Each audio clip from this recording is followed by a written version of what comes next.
Did it. They beat OKC in Game 7 of the Western Conference Finals, 111-103. They take on the Knicks this Wednesday. The winner of this matchup makes the 8th straight year of the NBA has crowned a different champion. And the Mariners complete another series sweep on Sunday, beating the Diamondbacks 3-2 on a Robles walk-off, the first of his career. The Mariners now focus their attention tonight on the Mets. First pitch is at 6:40. Hancock is on the mound. Snapshot, brought to you by Miller Lite. When it's game time, it's Miller time.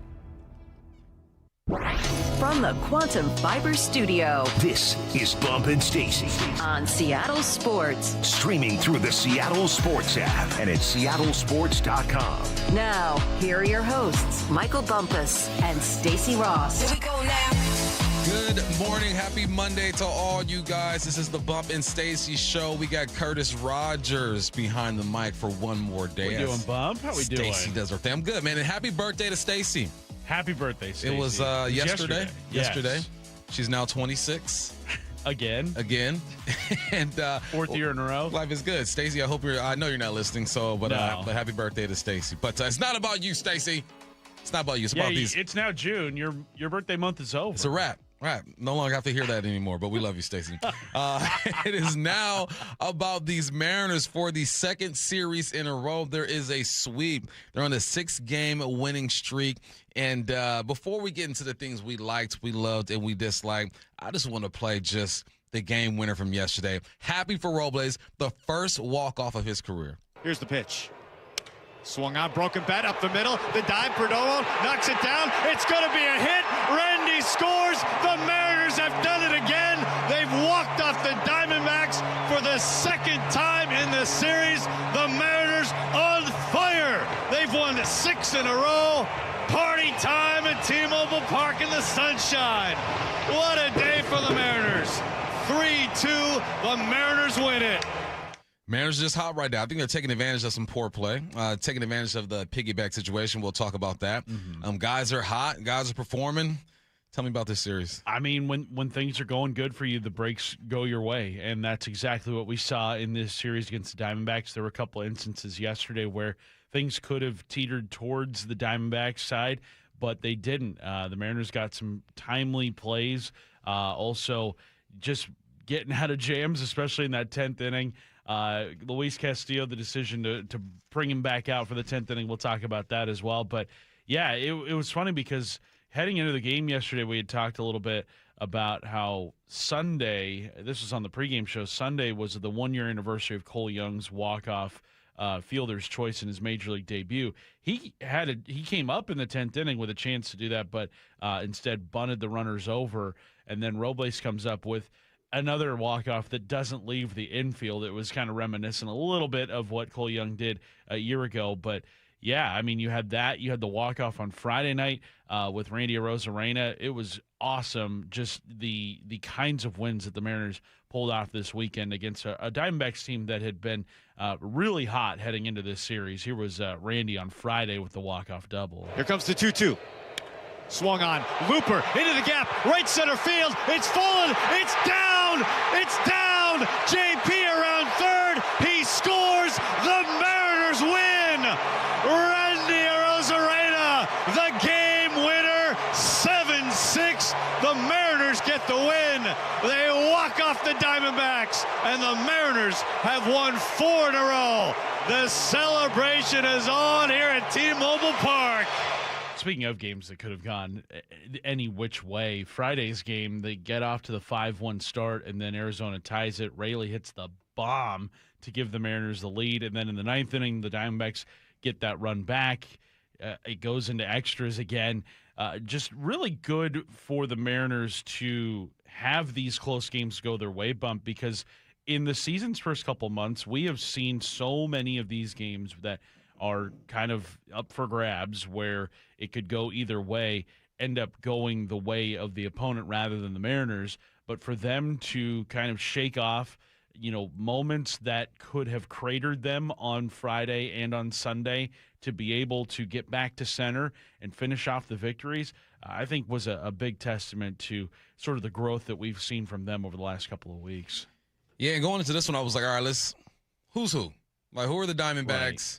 Who are the Mariners at this point? And, I mean, the Diamondbacks had some fight in them. Let's not get it twisted, Sure. right? They easily could have won a couple of those games and won the series. So they had to battle. And like you mentioned, man, you gave the profile of these guys on Friday before we got out of there. So we knew that it had an opportunity to be a close one. But I think this is important. It's important for these guys to build off of what they've created in the series before, who really impressed me. Well, let's just get into what you liked, you loved, and you disliked. We already played a couple of things that you liked, but tell other people what you liked about this series. What I really liked was Brian Wu and the dominance that he showed. 7 shutout innings, allowing just 2 hits, 9 strikeouts.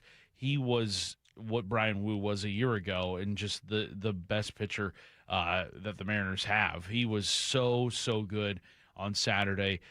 Could not love what he did any more than I do. I mean, gosh, he was just fantastic. Only needed 86 pitches to get through those 7 innings. Kind of wondered maybe you bring him out for the 8th just with a pitch count at 86, but no worries there. And then you look at what else went down over the weekend. On Sunday, the Mariners going with the piggyback for the final time, and they go all 10 innings with Castillo and Miller. Those 2 guys only give up the 2 runs, the 3 hits. Over the course of the entire piggyback bump, Castillo and Miller have a combined 1.67 ERA. Now, we can... So you're moving on to your dislike right now. Well, we can air our frustrations with the piggyback itself, but the results of it, you cannot be mad at, because the Mariners have gotten great pitching out of both of those guys. A 1.67 ERA in 3 games between those 2 guys, essentially a 1.67 ERA out of your number 5 starter. That is exactly what I think the Mariners had hoped for with these 2 guys over the last couple of weeks. I think the results of the piggyback have been fine. The process, we'll get to that in a little bit, because it left a lot of people scratching their heads. But those are what I liked from this weekend. All right. Me, what I liked... I just like seeing Robles do something he's never done before, right? I mean, he's been in the league for a while. He's had his moments, and I really appreciate it. And I love the way that Randy is always like the first one over there, too, to celebrate with guys with the walk-off. And Julio's happy as well. I thought that was a nice way to end the series with Robles stepping up. Man, he's only played in 10 games or something like that. Where I got Robles down here. It hasn't been a lot. Yeah. No, he's only played 5 games. In 5 games, he's slashing 417, 500 OPS, and 917. Yes, it's a small sample of what we can get from him, but so far so good. Had a game this series or the series before where he had a multi-hit game. He just looks comfy. He looks more comfortable than I thought he would look this early into this whole situation. All right, let's talk about what we loved. I'll go first because you got some sound for yours. I love Luke Raley, just doing his thing, man. 5 hits in this series, 2 home runs, even laid down a bunt. He saw a third baseman playing off. And the crazy part about that is he tried to lay down the bunt before, and oh boy, did not adjust at all. He said, you know what, I'm still going to sit back and give him this. So Luke, just being the wiry player that he is, doing a little bit of everything, had an opportunity to go 3 games in a row with a home run. He actually started the season with 3 games in a row with the home run. But no, I just love Luke, man. He's the tight end of this team. He's the weirdo, the moxie dude, and I love the energy that he plays with. He hit that ball so far on Friday. The 2-1. Swung on, blasted, right field. This is going to go. Gone, Luke Raley. An absolute rocket solo home run, Luke, and the Mariners have grabbed the lead. Their 4th home run of the night. 6-5 Mariners. He might have the most no-doubt power of any player on this Mariners roster. When he gets a hold of a baseball, it goes a long, long way. And, I mean, you bring up his importance, Bump, to this Mariners team, leading the team in home runs through June 1st here with 13 on the season. He has been such a valuable component to this lineup, and I shudder to think where the Mariners would be at without his contributions to the lineup. One thing that I loved in this series, or just what I've loved in the month of May, is Julio Rodriguez just going nuclear with the bat. Here comes the 1-1. Swung on, blasted, center field. It's got carry. It is gone. Sail away. center field, solo home run, 4-0 Mariners. Most home runs he's ever had in a month by himself, 10 home runs in May. A prime candidate for American League Player of the Month for the month of May, and he has been just everything the Mariners could have hoped for in the absence of Cal Raleigh. So love to see that. And an interesting text coming in from Ben in Lake Forest Park on the text line 866-979-3776. They say, I love that we're doing this without Cal Raleigh. Not in spite of him, just impressive that we're winning without him. And yeah, I mean, it does kind of make you think, like, what could this team's ceiling be if they get a healthy Cal Raleigh back and he's able to contribute? Maybe not 2025 version of Cal, but 24, 23, a year like that where Cal's hitting 30 home runs, having a batting average around 230, 240. Like, that would make this team even better than what they are. So good to see them be able to do this and string together a lot of wins without the most important bat in their lineup. Guys got to step up. That's what we see in Canzone. Hit some bombs. He stepped up. We got Robles with a walk-off. Rosarena is quietly still a hot bat out there. You mentioned Julio having the best month of May that he's ever had. Guys on the mounds been playing well. Going back to Wu, man, I love Wu when he's locked in the zone. He looks like he just wants to fight everybody. I know we used to talk about Kirby and how he had that kind of look on his face, but Wu looks like he genuinely wants to fight everybody, and I love that energy, the slow walk off the mound, looking down. It was cool to watch Wu kind of lock in and get into his zone.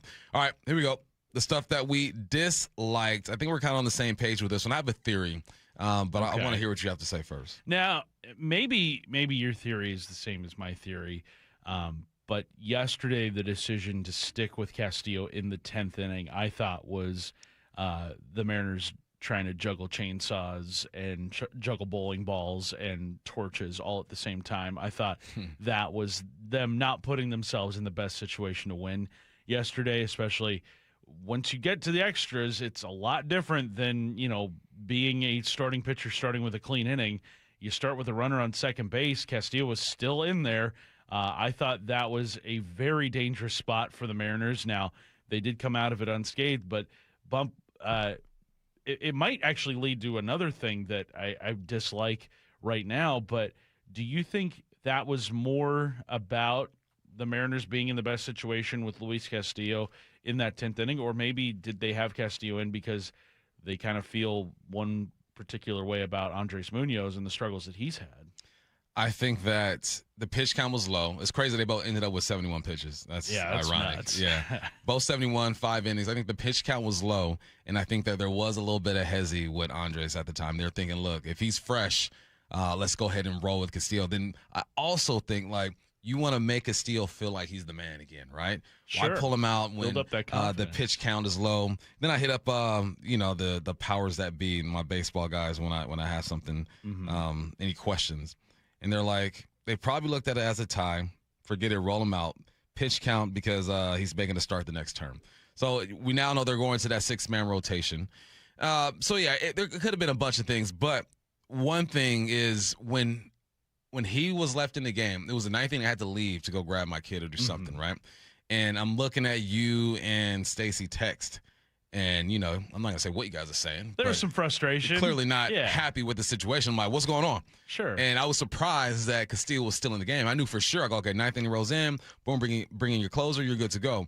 And that made me nervous. And I hustled back to the house so I can catch, the end of it. And I go, oh, well, at least we walked away with that W because that could have been real bad because he was in a jam. And, Dan Wilson gave him some love after the game, said he worked through some stuff. But, that was an interesting move. Yeah, I thought that was going to backfire potentially on the Mariners kind of in the way that it did the first time that Castillo and Miller piggybacked when Castillo went, Miller went almost 6 innings. I think he went 5 2/3. They had the bridge guy to finish off the 6th inning. Then they hand the ball over to Castillo in the 7th. And then in the 9th inning is when Castillo gave up those 2 runners that Munoz inherited that ended up scoring in that inning a couple weeks ago. But yeah, all in all, I mean, you can't argue with the results of the series sweep. Mariners won all 3 games. They're now 2.5 up on the A's as well. So you're putting some distance between yourself and a team that has been atop the AL West for most of the season's first couple of months. Now it's kind of like, are the A's going to be a team you don't even have to worry about, where like the Rangers are starting to win a little bit more here?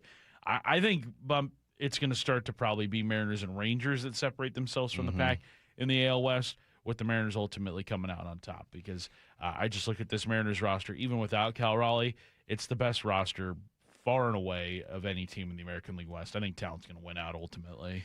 Well, they are in position in the driver's seat right now, and thanks to a 6-game winning streak, 2 series wins. You got the Mets starting tonight at 6:40. You got Hancock on the mound. Let's get to headline rewrites. Extra, extra, read all about it. Headline rewrites. We must make headlines. The real story behind the headlines in today's news. Powered by Bay Alarm Security Services. With Bump and Stacy.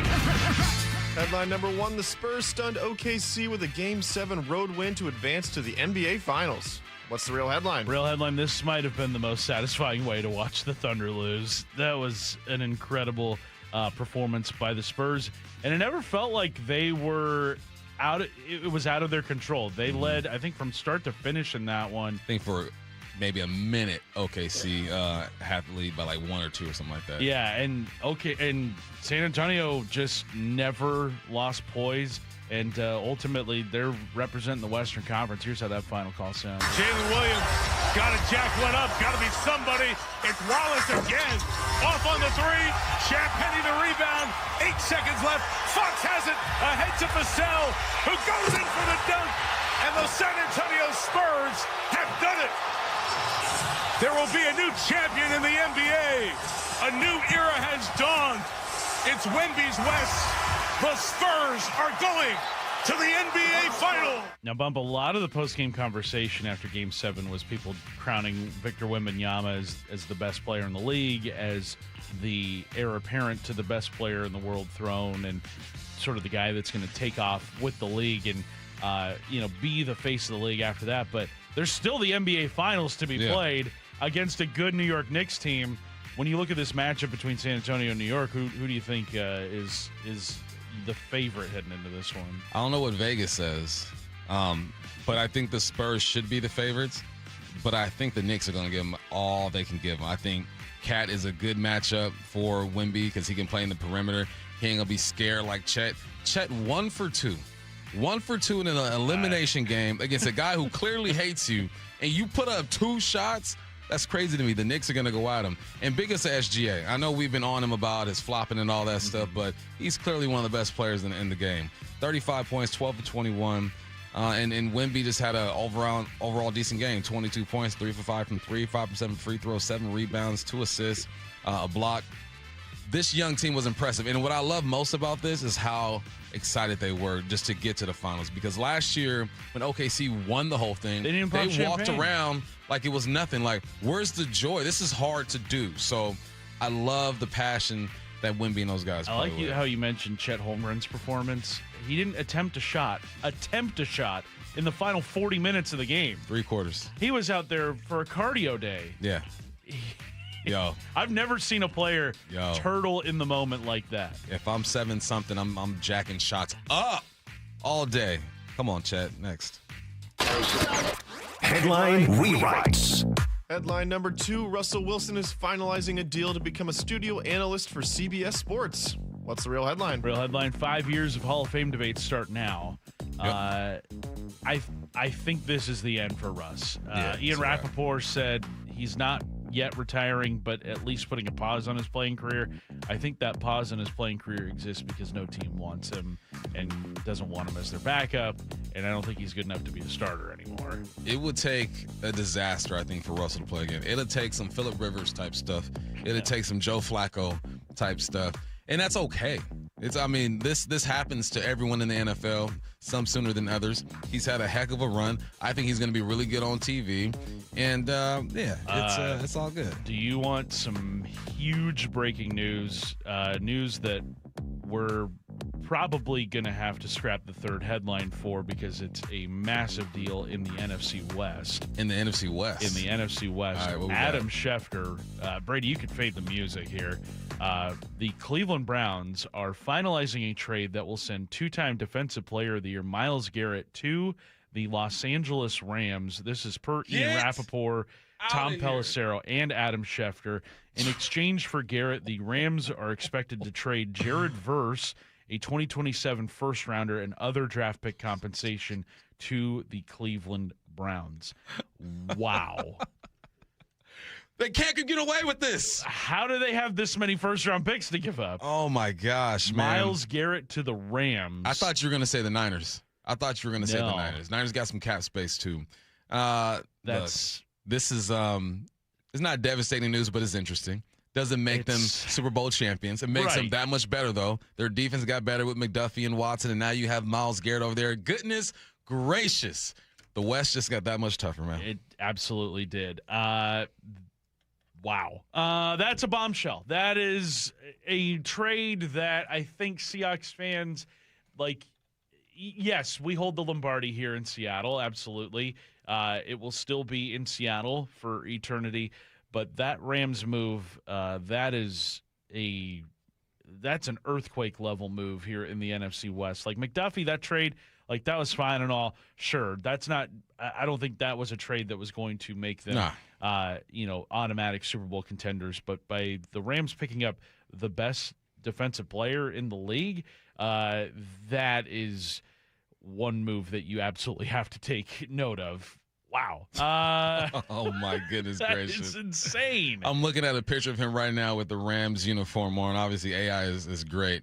But, that makes him that much better. It's going to be tough, man. Wow. It's going to be tough out here in the West. So we'll see how this offense tries to neutralize a guy like Myles Garrett. Got to see him 2 times a year now. Yeah. The best defensive player in the game. What do you make of the compensation going back to Cleveland? Only 1 first-round pick, it looks like. But also Jared Verse, who is a Pro Bowl level player. Yeah. He's a really good player going to Cleveland.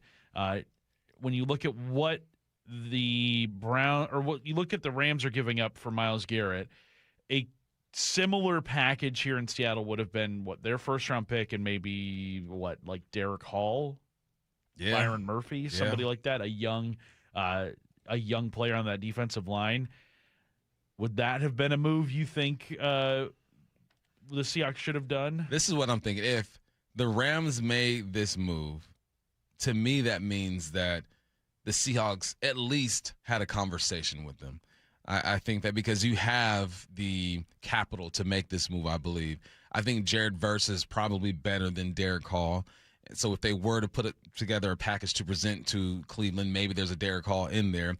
And the Browns look at Verse versus Hall. This is all hypothetical.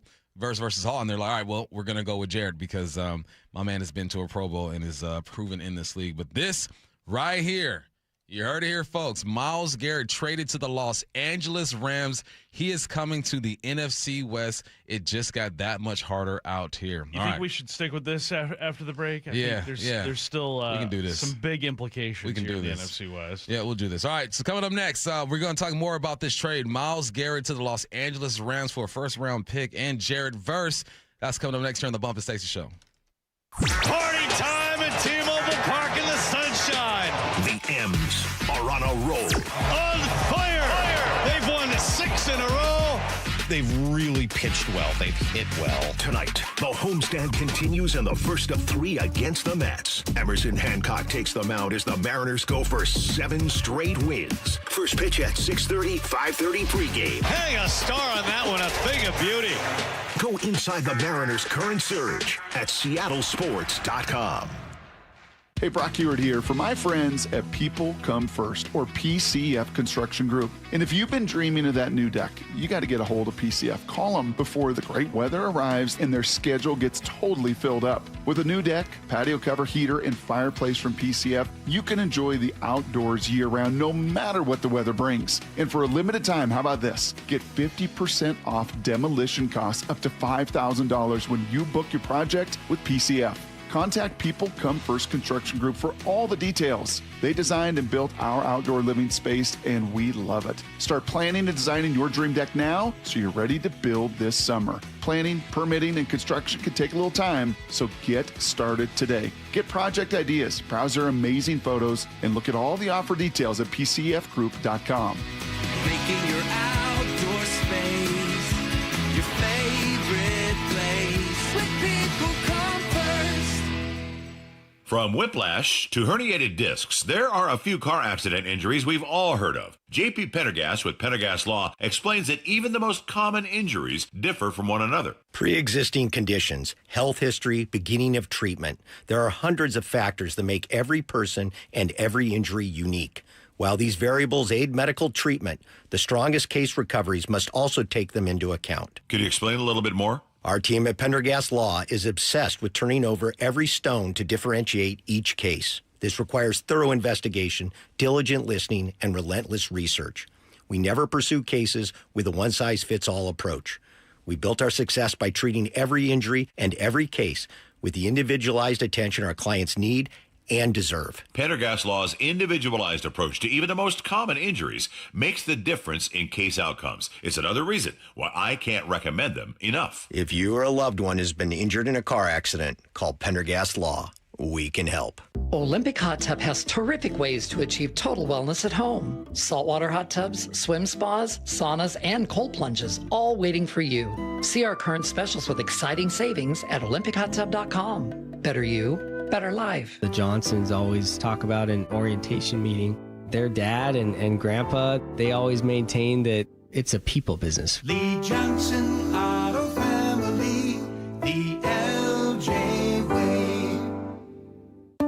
Indeed presents hires you can't afford to get wrong, like a data analyst. Hey, what model did you use for these quarterly projections? Astrology. If Mercury's in retrograde, sales tank. If Venus is rising, we crush Q4. You built our revenue forecast off horoscopes? Yeah, the Zodiac never lies. This is a job for sponsored jobs. This is what happens when you don't sponsor your job on Indeed. Next time, get matched with quality candidates with Indeed sponsored jobs.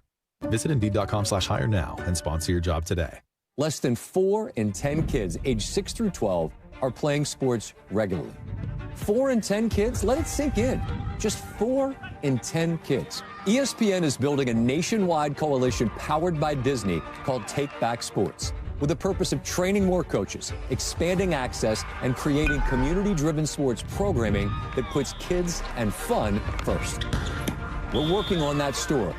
We hope you'll join us. Visit takebacksports.org to learn more. Mariners and Mets tonight at T-Mobile. First pitch at 6:40, 5:30 pregame.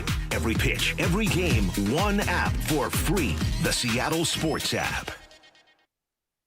When I'm catching up with friends or family, C-Star Restaurant and Raw Bar in Bellevue, it's where we go. A welcoming atmosphere, and I get to see my good friend, Chef John Howie. Hey, thanks, Brock. At C-Star, we're known for fresh local seafood, unmatched hospitality, and great value. Right now, enjoy a 3-course dinner in the lounge every night, starting at just $50. $50. You cannot beat that value these days, and it's only with Chef John Howie at CStarRestaurant.com, CStarRestaurant.com. 70 and sunny this week, so get out on the water with ARC, the 100% electric boat. They're doing demos on Lake Union, Lake Washington, and Lake Sammamish. Book one and see what they're all about. I got to ride in the brand new ARC Sport, and it was unlike anything I've experienced. Think of a luxury EV on water, quiet, powerful, easy to operate, heated seats and seat backs, a large touchscreen display. Schedule your demo at arcboats.com/demo. If you can't make it to Kirkland, they'll pick you up.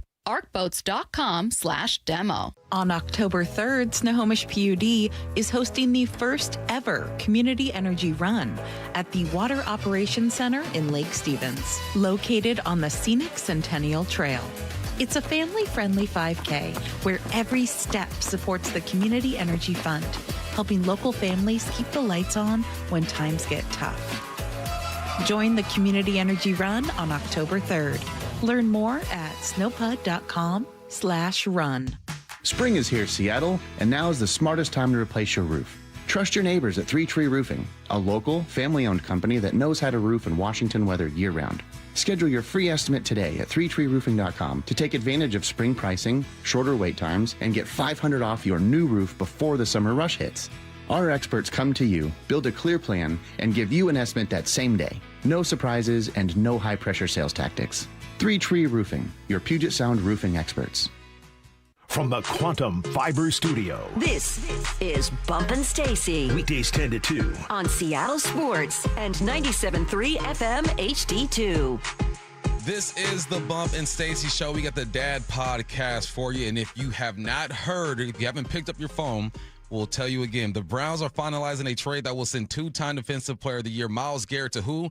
The Los Angeles Rams. In exchange for Garrett, the Rams are expected to sign a Pro Bowl edge Jared Verse, a 2027 first-round pick, and other draft pick compensation.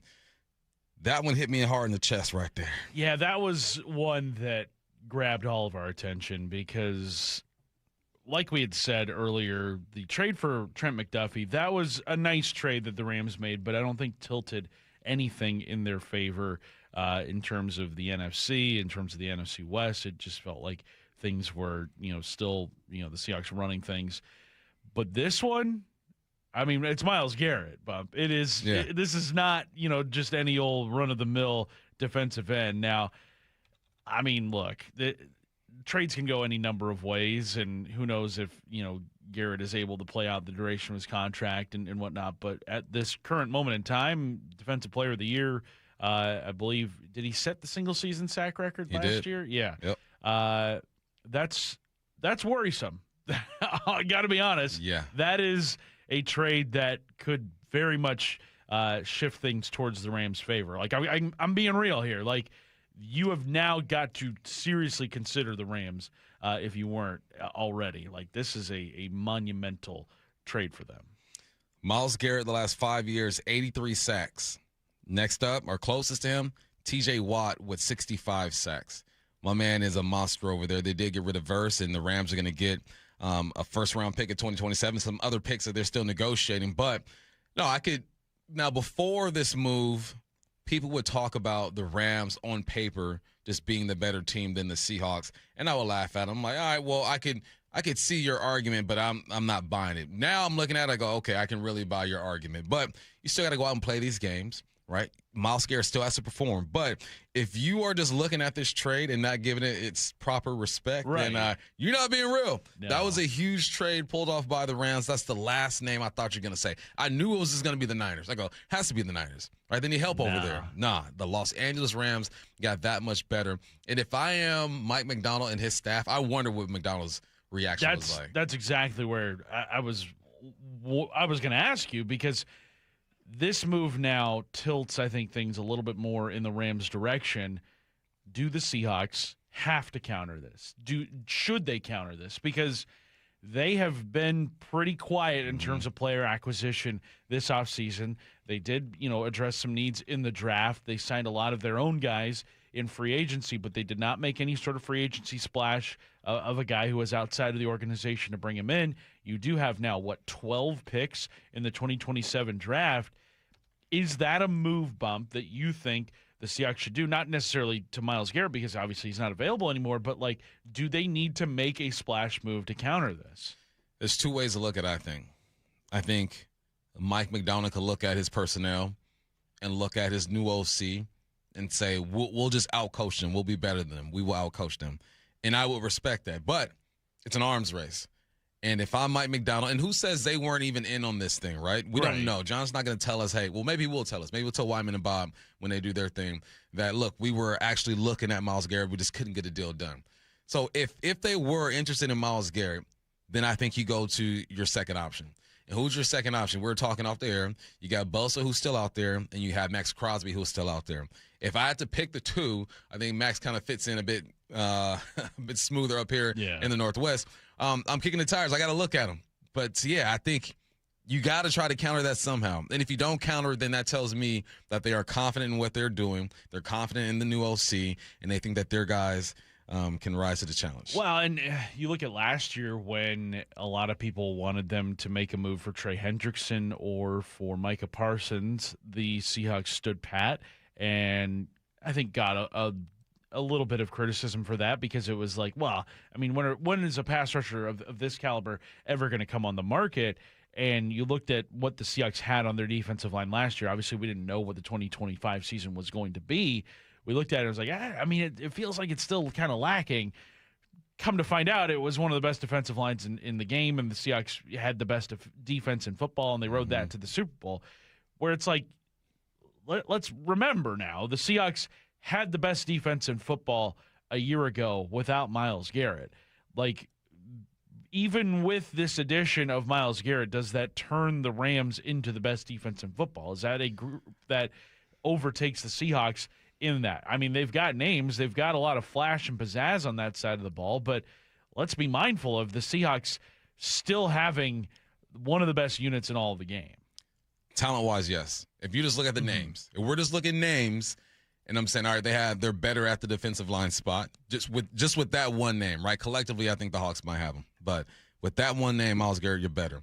When it comes to the corner position, we're still trying to see who's going to be the guy. We know Josh Jobe is over there. We know Devin Witherspoon's going to be more in the slot. Who's going to be the other guy on the outside? You give him that right now because you signed Trent McDuffie to play that outside. At the safety spot, I think you still go with the Seahawks with J. Love back there and insert whoever you want to. At the linebacker spot, I think it's a stalemate. I think Ernest is probably the better one, but collectively they have a couple more guys that can kind of balance it out a little bit. All-pro. Yeah. Ernest carries the weight, but I think the Rams got a couple guys that collectively can compete. No, this makes things interesting. I think that all the Rams fans, all my buddies back home who are Rams fans are going to be texting me for the rest of the day, talking that talk and trying to get us. And they have a reason to. They had a reason to before this to believe that their team was better. You're bringing back the Super Bowl MVP. Read that stat that you were telling me about off air, what the Rams possess over there. The Rams, after this trade goes through, will have the 2025 NFL leaders in passing yards and touchdowns, receiving yards, receiving touchdowns, which receiving yards and receiving touchdowns also has two different players. Puka Nacua led in and then you had Devontae Adams leading the league in touchdowns a year ago, and also you have the NFL league leader in sacks in Myles Garrett, all on one team, all on the same team. That's absurd, and it stinks that they're in your division. But I'll say this, Bump. One great thing is you don't have to see them till week 16. Now I like it. You don't have to see them until way down the road. I didn't like that at first. Yeah. But now I like that. Yeah. You don't have to worry about them for the season's first 3 months. That is end of the season problems. Now, you do have to face them twice in the final 3 weeks and then maybe again in the playoffs. Who knows how this season will go for the Seahawks and how it'll go for the Rams. But in the immediacy, you don't have to worry about what the Rams are doing head-to-head so much as you would in preparation for that Christmas night game. Here's what I'll give the Seahawks over the Rams. We have the best defensive coach in the game. Yes. You got Mike McDonald, who will scheme it up, who we know, according to J. Love, is adding things to this defense. You have some new talent that I'm sure allows him to look at things a bit differently and to scheme up different ways. So, yeah, it's going to be a battle, but it was going to be a battle regardless, right? No one expected either team just to have the clear-cut edge on the other. This does make things more interesting, but we got Mike McDonald over here, and we got some guys over here as well. You got some rookies who I think are going to help. You got some veterans, I think, who are going to expand their roles. So you got to line them up. You got to square up and play some football, but I'm not going to lie. This does not make me feel all fuzzy inside knowing that Myles Garrett is on the Rams, and we're going to see him twice a year. And, yeah. And good for good on the Cleveland Browns, though, getting rid of them, getting some capital. You got a first-round pick anyway. You got another first-round draft pick in 2027, and you're getting some other stuff. That's probably the best football move the Cleveland Browns have made in a very long time. So, yeah, once again, man, you got Myles Garrett headed to the Rams. Rams get Jared Verse, a 2027 first-round pick, and some other draft pick compensation. And when we come back, we'll flip over back to baseball. How do we feel about this piggybacking now? That's coming up next. We got Bump and Stacy. Curtis Rogers filling in. Think you know the Mariners? Not if you aren't subscribed to the Daily Mariners newsletter from Seattle Sports. That's what they've been waiting for. The latest Mariners news and injury updates, exclusives from Mariners insider Shannon Dreyer. You look at the pieces and how it works. Plus the best takes and breakdowns from your favorite Seattle Sports hosts and contributors. The Mariners seem to be trying to build something that I think is a little bit more sustainable. The Daily Mariners newsletter. Monster solo home run. Subscribe at seattlesports.com/newsletter. If you've been in a wreck or a fender bender, you have the right to take your vehicle to any repair facility, not just where your insurance company tells you to go. Accurate Auto Body has been family owned and operated since 1994, and they work for you, not your insurance company. With over 25 years of auto repair work, they'll exceed your expectations. we meet by accident.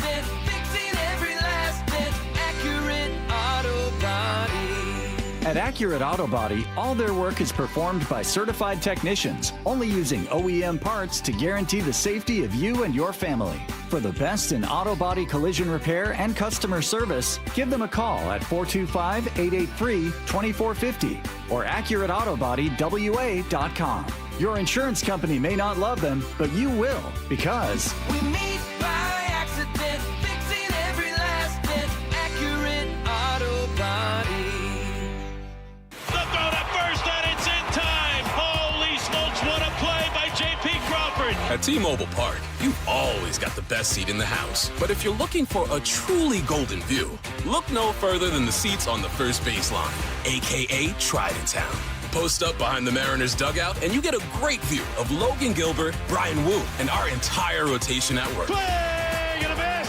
Fastball upstairs, blew it by him, strike 3. Not to mention the best view of the best home run celebration in baseball. When the Trident goes up, you know a party's going down. It is gone! Julio! Mariners baseball. Trident's up. Be here for this week's interleague matchup at T-Mobile Park as Julio and the Mariners welcome Juan Soto and the New York Mets for a 3-game set. The series gets underway tonight and tomorrow at 6:40 and wraps up with a midweek matinee Wednesday at 12:40. Get your tickets today at mariners.com. This is for all you guys on Viagra. ED pills are no longer needed. The brutal side effects like 4-hour headaches, blurred vision, and that flush feeling can all be put behind you with our treatment. Here at West Coast Men's Health, we have a better approach to ED. Acoustic wave therapy creates blood flow circulation by safely removing the plaque in your arteries and restoring function naturally. Guys, let me be clear. Pills will never fix your problem. Our equipment is the latest technology, and our medical staff is the best in the industry. So give West Coast Men's Health a call today. Speak with our clinic manager. Ask him any question you like, how it works, the science behind it, and even the cost. If you suffer from ED or Peyronie's disease, give West Coast Men's Health a call today. In addition to treating ED and Peyronie's disease, we now offer testosterone replacement therapy. With clinics in Redmond and Tacoma, call 206-519-6541. 206-519-6541. Online at westcoastmenshealth.com. Your property is almost perfect, if it wasn't for that troublesome tree or stump. Stop looking at it and mowing around it. P&D Tree Service will remove it for you. If it's 1 tree or 15 trees, a small yard or land clearing, P&D Tree will do it safely and quickly, turning multi-day jobs into a few hours, saving you time and money. They'll clear trees and stumps away from homes, leaving a clean yard to enjoy. They specialize in large tree removal. Ever seen a tree removed by crane? PNDTreeService.com. Mariners and Mets tonight at T-Mobile. First pitch at 6:40, 5:30 pregame. Every pitch, every game, one app for free. The Seattle Sports app. Support comes from Amazon Business. You can't rely on guesswork to run your business. With Smart Business Buying, innovative AI tools optimize your purchasing experience, paired with delivery options built for business. Empower your team today. Learn more at AmazonBusiness.com. Check engine or ABS light on? Take the guesswork out of your warning lights with O'Reilly Veriscan. It's free. Ask for O'Reilly Veriscan. O'Reilly Auto Parts. Wendy's new Biggie Deals lets you choose whatever you're in the mood for. It's like a music mixing board of deals, and you're the producer. Go with some chill folk music with a JBC in the $4 Biggie Bite snack. Try the drum and bass of deals with a double stack and a $6 Biggie Bag. Or go full-on sandwich symphony with an $8 Biggie Bundle, the grand finale of snacking. And the best part? They all come with napkins.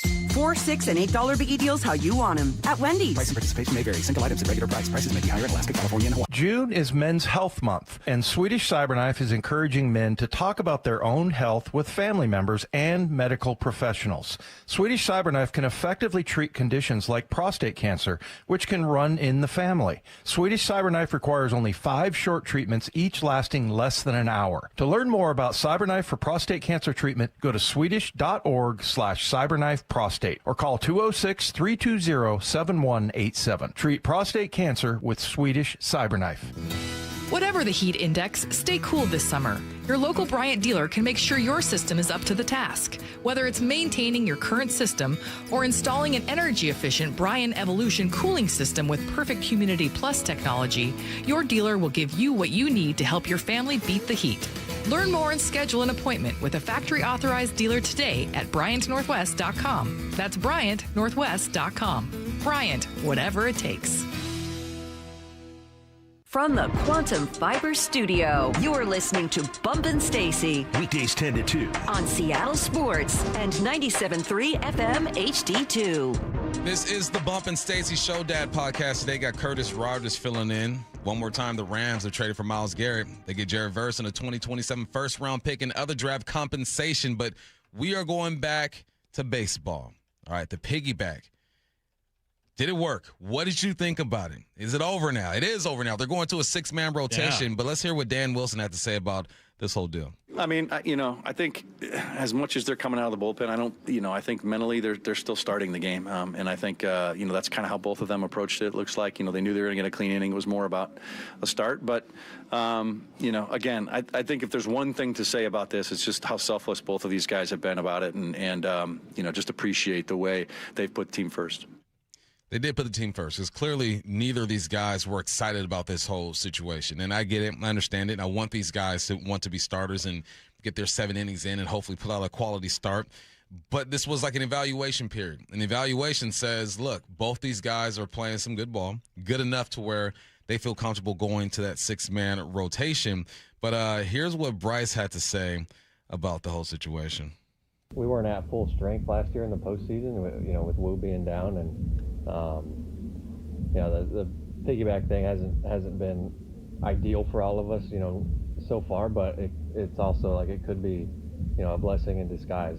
Saving us a few pitches here and there, a few innings here and there, and hopefully it works out. At the end of the year, we're feeling fresh and ready to go into postseason. And that's how you got to look at it. It's not a great situation for neither guys, but if you stay in this dark place mentally, how can you expect yourself to go out there and play some good ball and compete? So the fact that Miller was able to take it for what it was, understand what the situation is, and find some positive, right? Talks about the postseason last year and all that good stuff. I think that was a very mature way for him to go about this. Yeah, and I think yesterday we saw it work the absolute best that it could when you had both guys getting 5 innings of work in.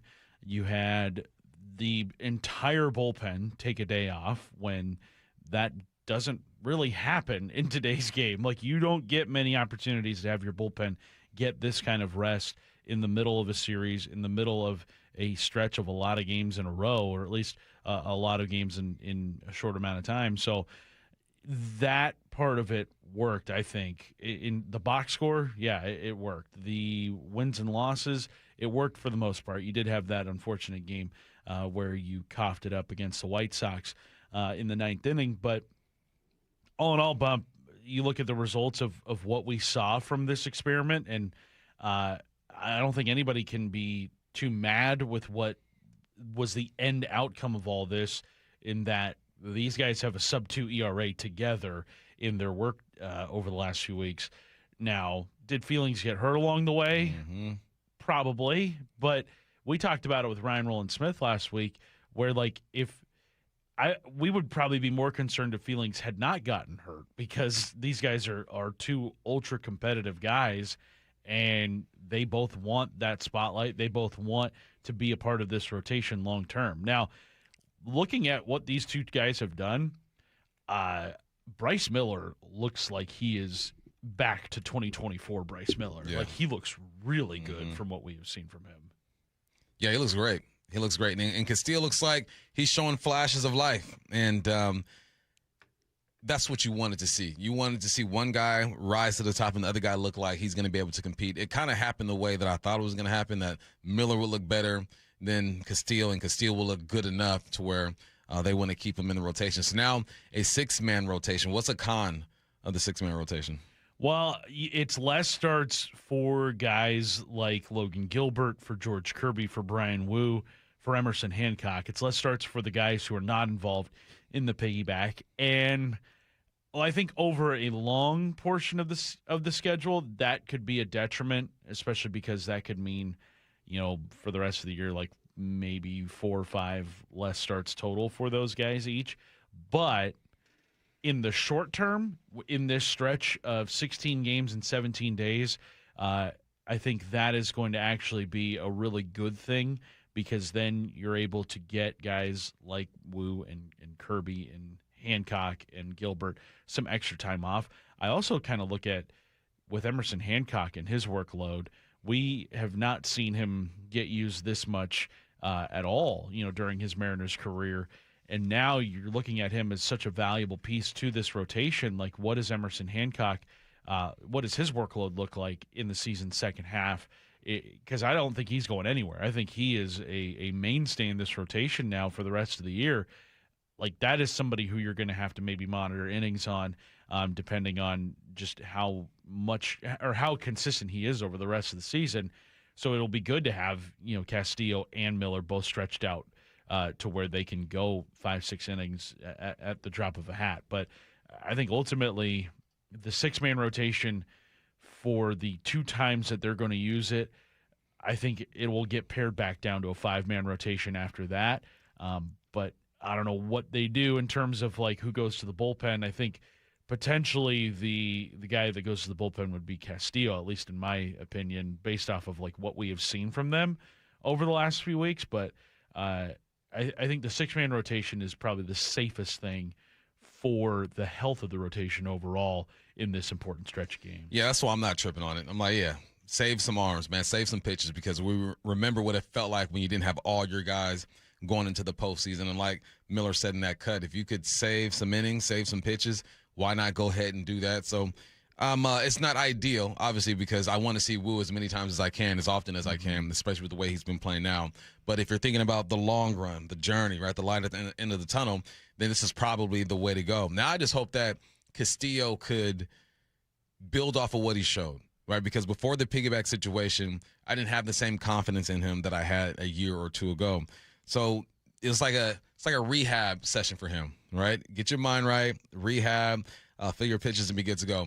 I saw this great breakdown on Hancock yesterday, how he changed his slot where he's throwing the ball from like 23 degrees to like 13 degrees. And it's like making those little adjustments. I don't know what adjustments were made with Castillo or should be made with Castillo, but hopefully during his rehab piggyback session, mentally, physically, he made some adjustments so he can continue to be consistent. Yeah, I think just seeing Castillo, his numbers, I mean, have been improved with this whole scenario. You look at where his ERA was prior to all of it, it was up over 6. Right now it's at 5.53. So, I mean, obviously progress being made there. Yeah, so his last 3 outings, his ERA has dropped from 6.41 to 5.53. In 11 1/3 innings pitched, he's allowed just 3 earned runs over 3 appearances. So, obviously, he's making progress. He has looked a lot better. The walks have kind of stayed the same. Yesterday, with the 2 walks in the 5 innings, he had 2 walks in his appearance against the A's, 2 walks in his appearance against the White Sox. So, would love to see that number go down. But for the most part, it has been an improvement for Luis Castillo. And like you mentioned, Bump, in the open, maybe that 10th inning yesterday, handing him that responsibility and seeing him work his way out of that jam, maybe that's something that can improve the confidence and get him back to being the Luis Castillo that we've all come to watch over his time here in Seattle. Well, we sure hope so. And our next guest might have some thoughts on that. When we return, we'll be joined by Mariners broadcaster Aaron Goldsmith. That is next from the Bump Stacy Show. Curtis Rogers filling in. Party time at T-Mobile Park in the sunshine. The M's are on a roll. On fire! They've won 6 in a row. They've really pitched well. They've hit well. Tonight, the homestand continues in the first of 3 against the Mets. Emerson Hancock takes the mound as the Mariners go for 7 straight wins. First pitch at 6:30, 5:30 pregame. Hey, a star on that one, a thing of beauty. Go inside the Mariners' current surge at seattlesports.com. Let's talk about your hair. Well, maybe after we talk about my hair. I've got great hair, as you know, and it's because of Advanced Hair. Yep, Advanced Hair Restoration. Their simple one-day treatment offers life-changing results that I can attest to. Guys, it's not magic, but it's close to it. They put hair where you need it most, and bam, it grows. It's actual science. Advanced Hair has top-rated physicians, modern technology, and best of all, you get your very own natural hair that begins to regrow the very next day. It's even guaranteed to grow for life. So schedule your free consultation now at 425-449-8185. Mention Curly to qualify for $250 off and 250 free hair grafts. It's a limited time offer. Advanced Hair, the winner of the 425 Business of the Year, and the team that gave me my hair back. More importantly, they'll do the same for you, guaranteed. 425-449-8185 or advancedhair.com. Hey, it's G. Scott. Let's talk real for a sec. Summer is supposed to be about sunshine and kids having fun. But when the kids are home all day, that grocery bill, yeah, it grow fast. That's why I want you to know about Sunbucks and why our friends at Safeway are helping get the word out. If your family qualifies, you can receive $120 per child to spend on groceries this summer, food in your cart, and a little less pressure on that budget. And let me be clear about this. There's no catch, no judgment. This program is simply about making sure kids have enough to eat when school is out. Here's the important part. Many families are enrolled automatically, and a card may already be headed to your mailbox. But some families do need to apply depending on income and where you live. So take a couple minutes and check. Visit freesummermeals.org. That's freesummermeals.org. Safeway, looking out for your family this summer. Once again, that's freesummermeals.org. Dave Wyman here, and you've heard me talk about a local company for over a year now I really love working with, Harley Exteriors. You can expect a no-pressure consultation. They're great people to work with, and their windows are beautiful. I recently met with them, and I was excited to hear about the many Seattle sports listeners they've worked with. And now, Harley Exteriors has stepped up with a can't-miss offer. Right now, get $450 off each new window. $1,000 off each patio or entry door, 12-month or 18-month, no interest, no payment options, plus $200 off your final project total. If that isn't enough to get you started on a new project, I don't know what is. Schedule a consultation just like I did. Give them a call at 833-HARLEY, that's HARLEY, or go to harleyexteriors.com. Minimum purchase of 4 windows required for window discount. Qualifying windows must be 36 by 36 or larger. No size minimum on patio or entry doors. Financing subject to credit approval. Cannot be combined with other offers outside this promotion. Offer valid through May 31st. For over 113 years, Pacific Lamp and Supply Company has been your #1 lighting specialist in Washington, from the Space Needle in Seattle all the way to the Riverwalk in Spokane. With the largest lighting inventory in Washington, Pacific Lamp's knowledgeable and experienced staff can assist with any lighting issue, including intricate lighting and control designs. Plus, they work with all utilities in Washington to get you the best available lighting rebates. Pacific Lamp and Supply Company, Washington's lighting experts since 1912. Visit pacificlamp.com. Yay to Bruce, the streaming king. With quantum fiber internet, he's gonna binge. He wants more, he's got to have more. More bedtime true crime. More podcasts in the shower. Quantum fiber Wi-Fi has the power. More. Fast internet speed. He's got the gigs to go big. Bring him the games. Right now. And his royal we. More sports non-stop. His quantum fiber's on top. Yay to you. Switch today at quantumfiber.com. Limited availability, service and speed in select locations only. This is the story of the one who keeps multiple buildings running smoothly day after day. Plumbing that flows, HVAC that hums, cleaning supplies that keep surfaces sparkling. That's why she counts on Grainger. With easy reordering online and 24/7 support, Grainger helps her keep the products she needs on hand. So shelves stay stocked and buildings stay ready. Call 1-800-GRAINGER, click Grainger.com, or just stop by. Grainger, for the ones who get it done. Wesley Financial Group is not a law firm. I'm Chuck McDowell, founder of Wesley Financial Group. Did you buy a timeshare because they told you it was a great investment? That's a lie. Most timeshares can be bought online for $1. To find out what your timeshare is worth and to cancel it, call us today and we'll send you our timeshare exit kit free with all your options for cancellation. Call Wesley for your free exit info guide. 800-771-1300. That's 800-771-1300. Let's go! This is Seattle Sports. Streaming through the Seattle Sports app. KIRO AM Seattle. KIRO FM HD2 Tacoma. Home of the Seahawks, Mariners, and everything Seattle sports. Seattle Sports Snapshot. The Spurs beat OKC in Game 7 of the Western Conference Finals, 111-103. They take on the Knicks this Wednesday. The winner of this matchup will make the 8th straight year the NBA has crowned a new champion. The Mariners complete a series sweep on Sunday, beating the Diamondbacks 3-2 on a Robles walk-off, the first of his career. The Mariners now focus on the Mets tonight. First pitch is at 6:40. Hancock is on the mound, and the Rams are working on a deal that will send Myles Garrett to L.A. In return, the Rams get Jared Verse, a 2027 first-round pick, as well as other draft compensation. Snapshot, brought to you by Miller Lite. When it's game time, it's Miller time.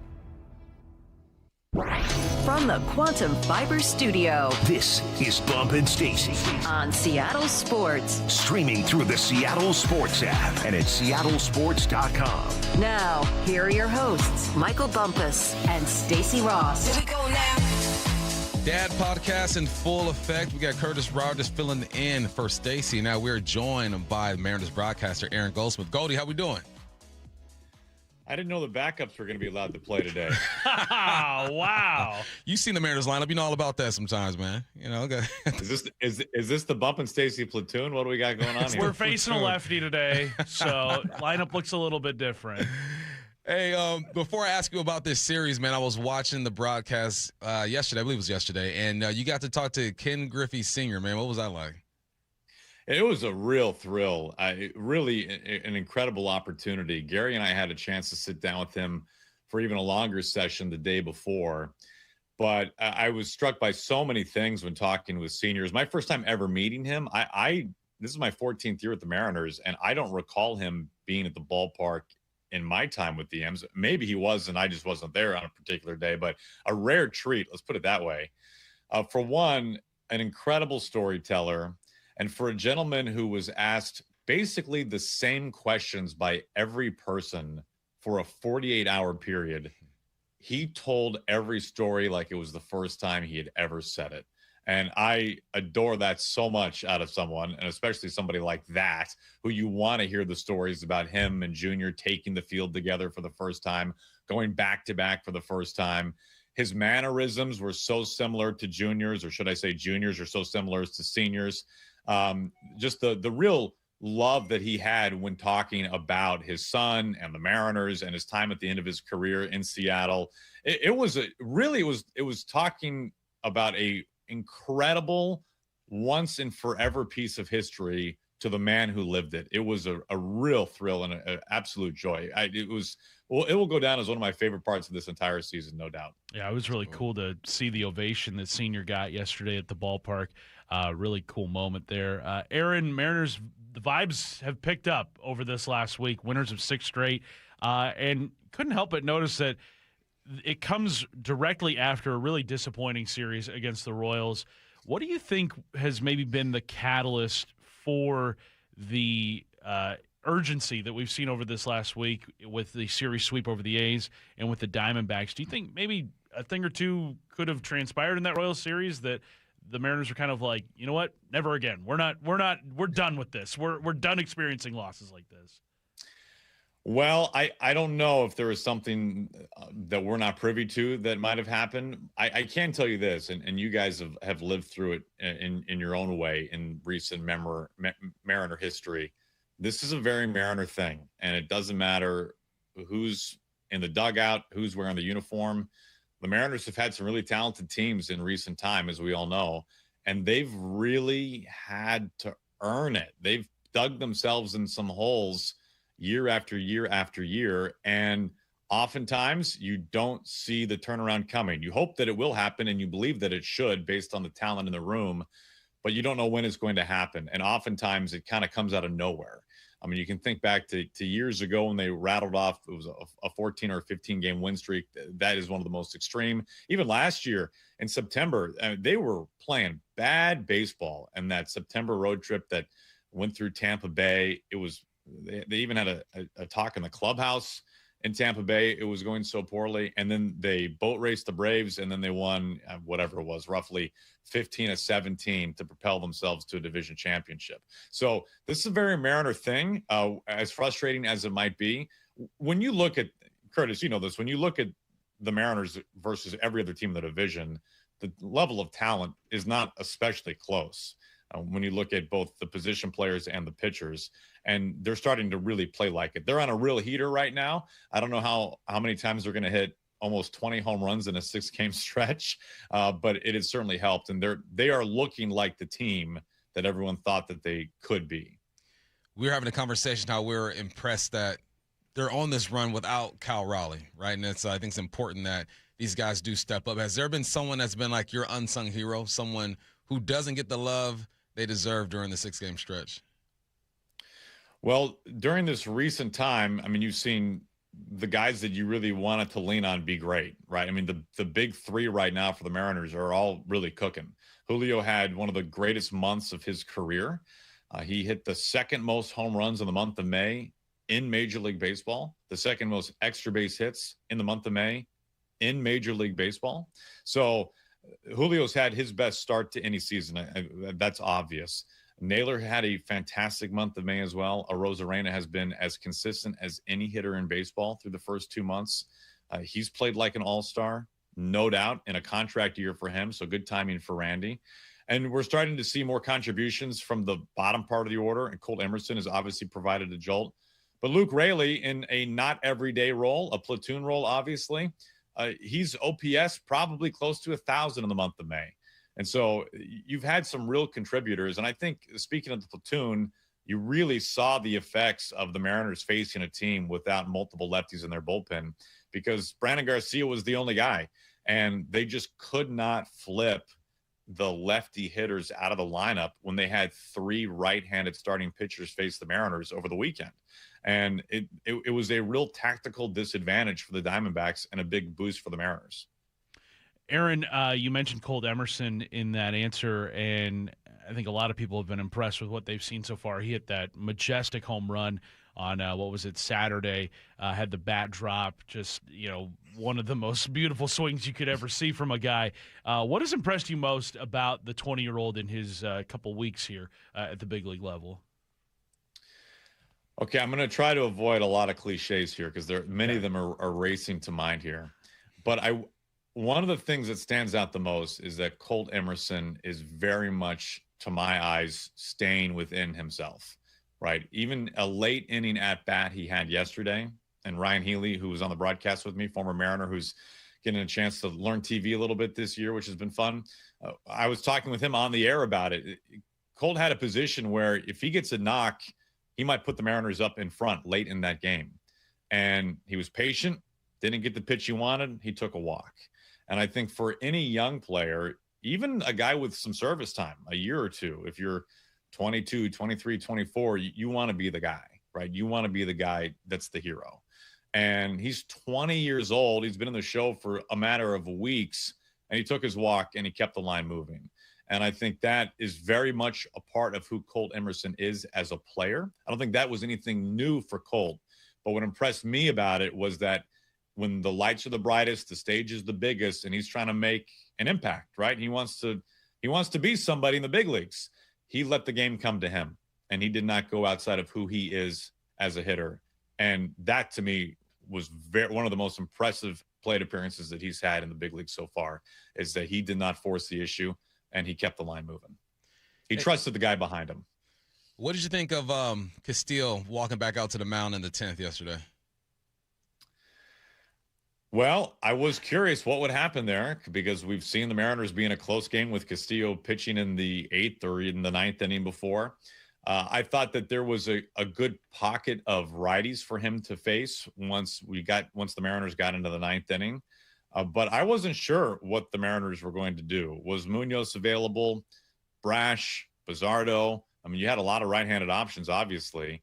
And a credit to Castillo, for as much of a buzz as the piggyback has been, and I understand people on both sides of the fence either loving it or disliking it, no one can argue with the results of it, and it was terrific once again yesterday.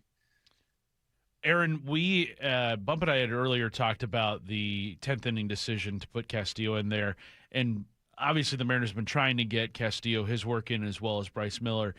Do you think maybe part of the decision to put Castillo back into the 10th inning is maybe some hesitancy with Andres Munoz in those spots? I know on Friday he struggled, giving up the save situation, has been pretty up and down over the season's first couple of months. Do you think that maybe factored into the decision to have Castillo go back out in the 10th? Are you thinking specifically because there's a runner at second base right away? Yeah, that's pretty much it. Yeah, I understand. I understand the question. My hope would be that he's a multiple-time All-Star closer, and part of the job is if you're in extras, you're going to inherit somebody at second base. That's the deal. But when you look at where the lineup was, and I'm looking at my scorecard from yesterday, you had 3 straight righties. Now, there was a lefty. One thing I was a little surprised by, more than not Munoz coming out, was that they pinch hit a lefty and Ferrer was up. And you had a lefty batting 9th, and then Ketel Marte, the switch hitter, batting in the leadoff spot at the lineup card turned around to. And the Mariners clearly wanted to keep him batting left-handed as opposed to flipping him around right-handed. So that's a strategy decision with Marte that I'll leave that to them. They certainly know the scouting report better than I do. But to get back to the crux of your question, it seemed to me like Munoz would have been available yesterday just based on workload. I don't know anything more than just the pitches that he threw and when he last threw it, right? I don't know what the conversations were like in the trainer's room, if there was an issue. But I guess I was a little surprised that Castillo was coming back out for the 10th. But when I looked at the lineup card, I at least understood the decision-making. And to the Mariners' credit, it did work out. So now we officially make the move to the 6-man rotation, something that we've been anticipating here for a little bit. What do you make of that? How long do you think this thing kind of rides out? And in Goldie's perfect world, how does it all end? Yeah, let's talk more about that perfect world. I think for the Mariners, this is a good move. It seems like when you've got 3 in a row beginning today, of course, with the Mets. You'll have a travel day on Thursday. The team will leave Wednesday after the game, so they'll spend Thursday in Detroit. And then you've got your first real Goliath of a road trip this year. Through the first 2 months of the season, all the Mariners trips have been no more than a week, and they've been no farther west than like Minnesota. So you've had no true East Coast trip and no 3 series trip, and now you're getting both at once without any days off between Detroit, Baltimore, and DC. So it makes sense to me to give all the starting pitchers a little bit of a beat, give them an extra day by going to a straight 6-man rotation now, because from today until the end of that road trip, the only day off you're going to get will be the day off they spend on Thursday in Detroit. So I think for the Mariners, this is nothing more than a situation of just let's give everybody an extra day and let's kick the can down the road a little bit. And I think that's kind of the best situation that they can be in. Every starting pitcher has proven value, right? Castillo has looked very good by and large when in this modified 6-man with the piggyback. He'll now have a chance. So will Bryce to go back to a normal, air quotes, normal 6-man rotation. And let's see how everybody looks when you get back from the road trip. Maybe they go back to the piggyback. Maybe there's something new up their sleeve. But I think this is, from the Mariners' perspective, it seems to me like they're clearly just kind of taking the calendar in chunks and seeing what best fits the needs of the team, given the schedule, the amount of days off, and how everyone is continuing to throw the ball, which as of right now is very well across the board. Aaron, yesterday, Julio entered the game with his OPS just a tick above 800, which is kind of par for the course with him over his career, but we're not used to seeing it so soon in the year where that OPS is over 800. With it being a lot earlier this year that we've seen Julio kind of break out a little bit, does that maybe kind of change what you think his ceiling could be this year? Do you think he is going to put together a second half unlike anything we've ever seen from him? I mean, second half Julio is capable of anything, right? We would all agree with that. Very true. It's that perfect Goldie universe. Yeah, that's right. That's right. Thank you. That's the new segment that we'll have every week, the dad cast. I think now could, Julio's batting roughly 270 or so right now and is really slugging, obviously, with all the home runs we've seen. Will this mean that he suddenly is a 300 hitter? I don't think so. Now, could he do it? Of course he could. He has all the talent in the world. I think what this will do for his numbers, my best guess, and that's all it is a guess at this point, as we're on the first day of June, is that for all of his accounting stats, you'll now have a chance for maybe a 40 homer season, right? You now have a chance to really accrue some accounting stats that you previously would not have had if you hit 3 home runs in April and 5 home runs in May. So he's just giving himself a real head start here. I think in terms of how much he walks, how much he strikes out, and how he hits for an average, I think those are, barring a real breakthrough for him, I think those are kind of who he is. And that's completely fine. Like if Julio's a 265 to 275 hitter with 40 home run potential, 20 bags a year, I mean, that's an all-star every single season, especially when you look at the competition in center field year in and year out in the American League and in the majors in total. So I guess I'm most curious after he hit 10 home runs in the month. I'm most curious kind of where that home run will be at the end of the season, and is this a career year for him in that regard in particular? He's Mariners broadcaster Aaron Goldsmith. Goldie, we appreciate you, man. Thanks, Aaron. Hey, I'll see you guys at Costco.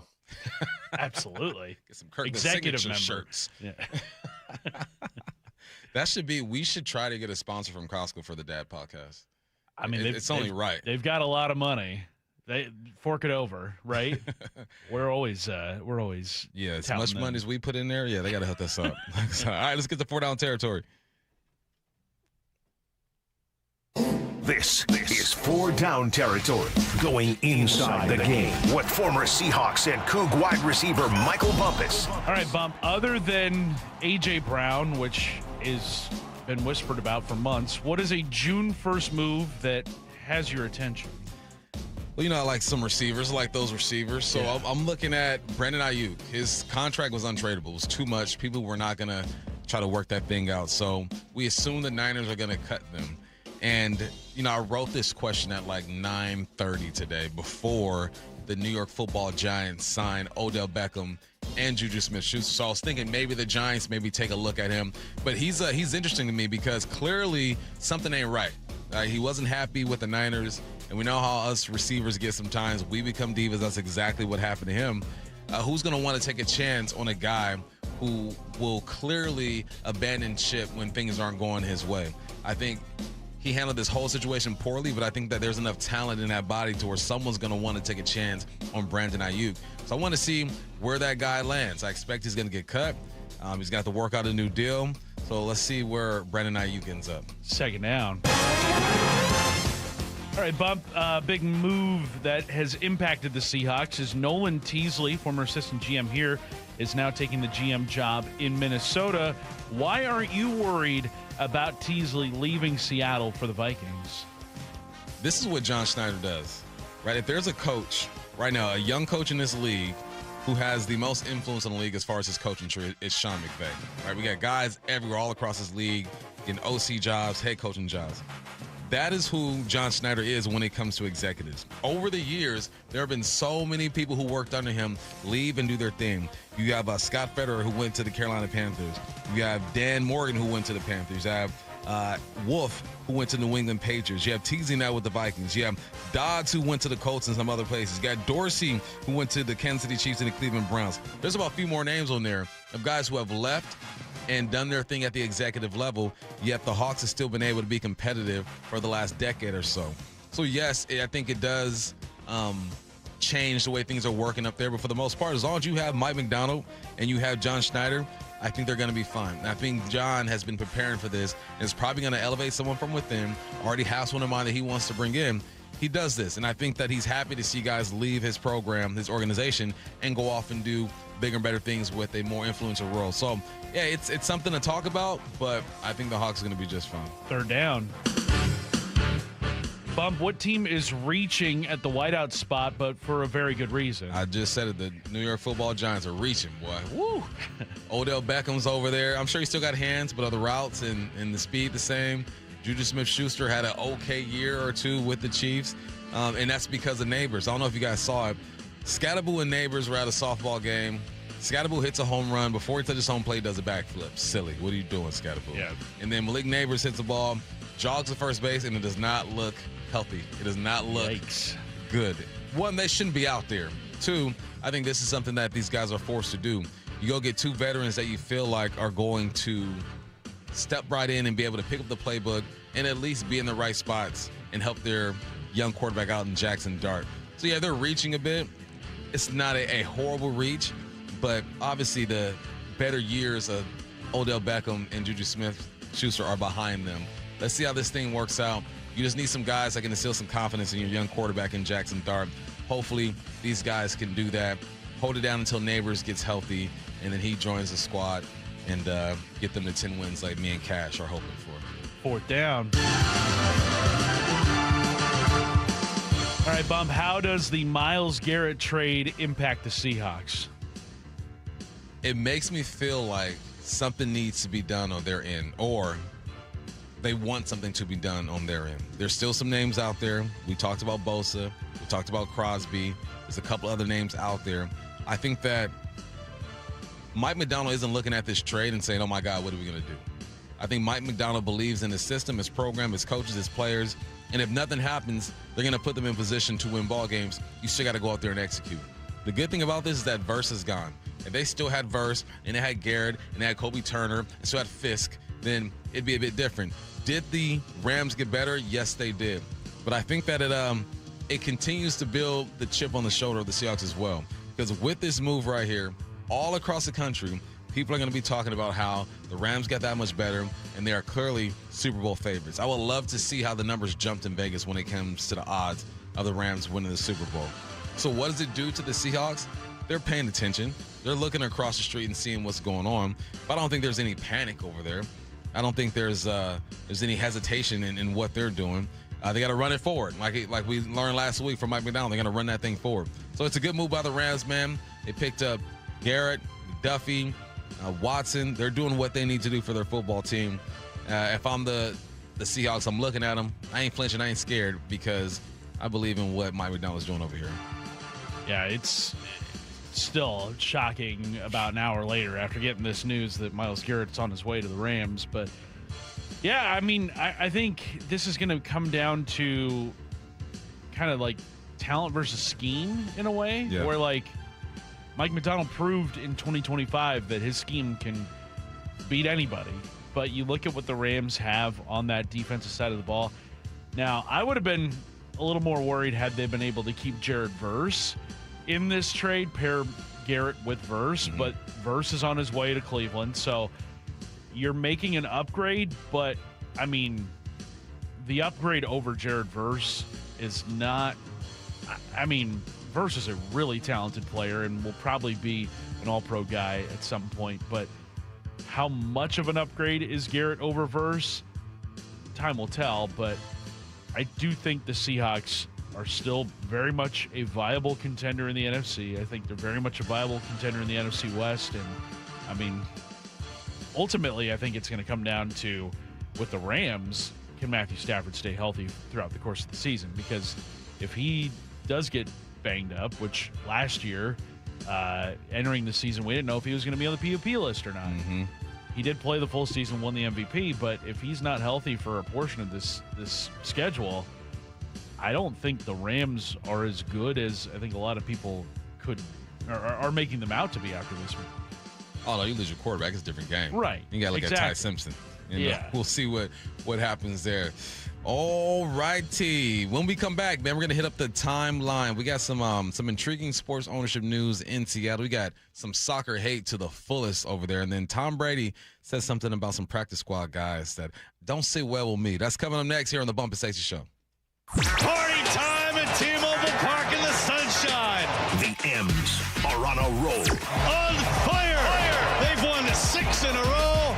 They've really pitched well. They've hit well. Tonight, the homestand continues in the first of 3 against the Mets. Emerson Hancock takes the mound as the Mariners go for 7 straight wins. First pitch at 6:30, 5:30 pregame. Hang a star on that one, a thing of beauty. Go inside the Mariners' current surge at seattlesports.com.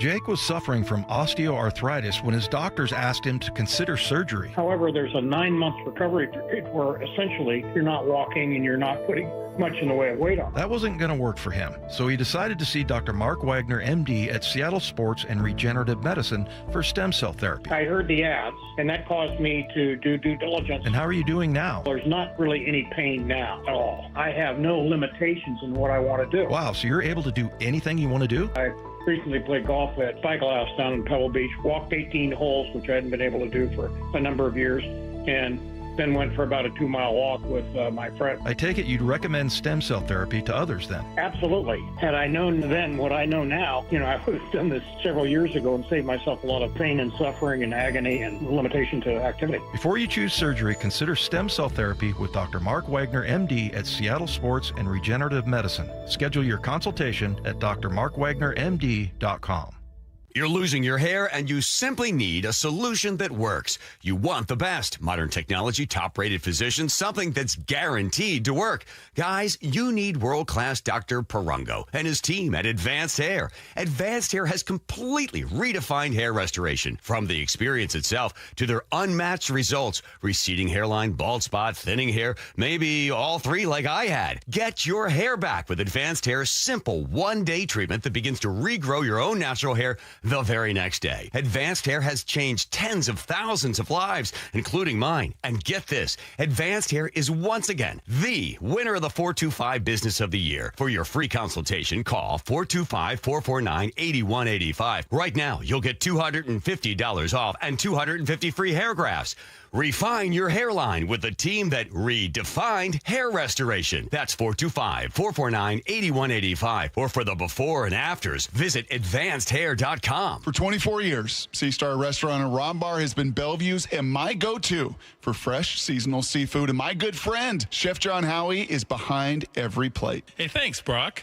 Springtime is the best time for fresh, wild Pacific Northwest salmon. At Sea Star, we go from Columbia River King, my personal favorite, to the Copper River King in May. So whether it is a date night, whether it's a business dinner, or you're craving the very best wild salmon, go visit John Howie at Sea Star in Bellevue. Visit Sea Star in Bellevue. Do you have trouble getting in and out of the bathtub? Are you afraid you'll slip and fall entering or exiting a tub? Safe Step walk-in tubs can transform your bathtub from an area of concern to a calming refuge. Call them today at 1-800-731-4558 and save $1,600. Safe Step walk-in tubs and showers are proudly made in Tennessee and offer an ultra-low step-in, avoiding that difficult climb over a traditional bathtub wall. They also offer a variety of therapeutic benefits that may help soothe your aching muscles and joints, increasing your mobility, boosting your energy, and improving your sleep. Safe Step walk-in tubs are designed to easily fit your existing tub space and are often installed in as little as one day. Just dial 1-800-731-4558 today to save $1,600 and receive a free shower package. That's 1-800-731-4558 for a free no-obligation consultation and to save $1,600. Safe Step walk-in tubs. Safety never felt so good. Mariners and Mets tonight at T-Mobile. First pitch at 6:40, 5:30 pregame.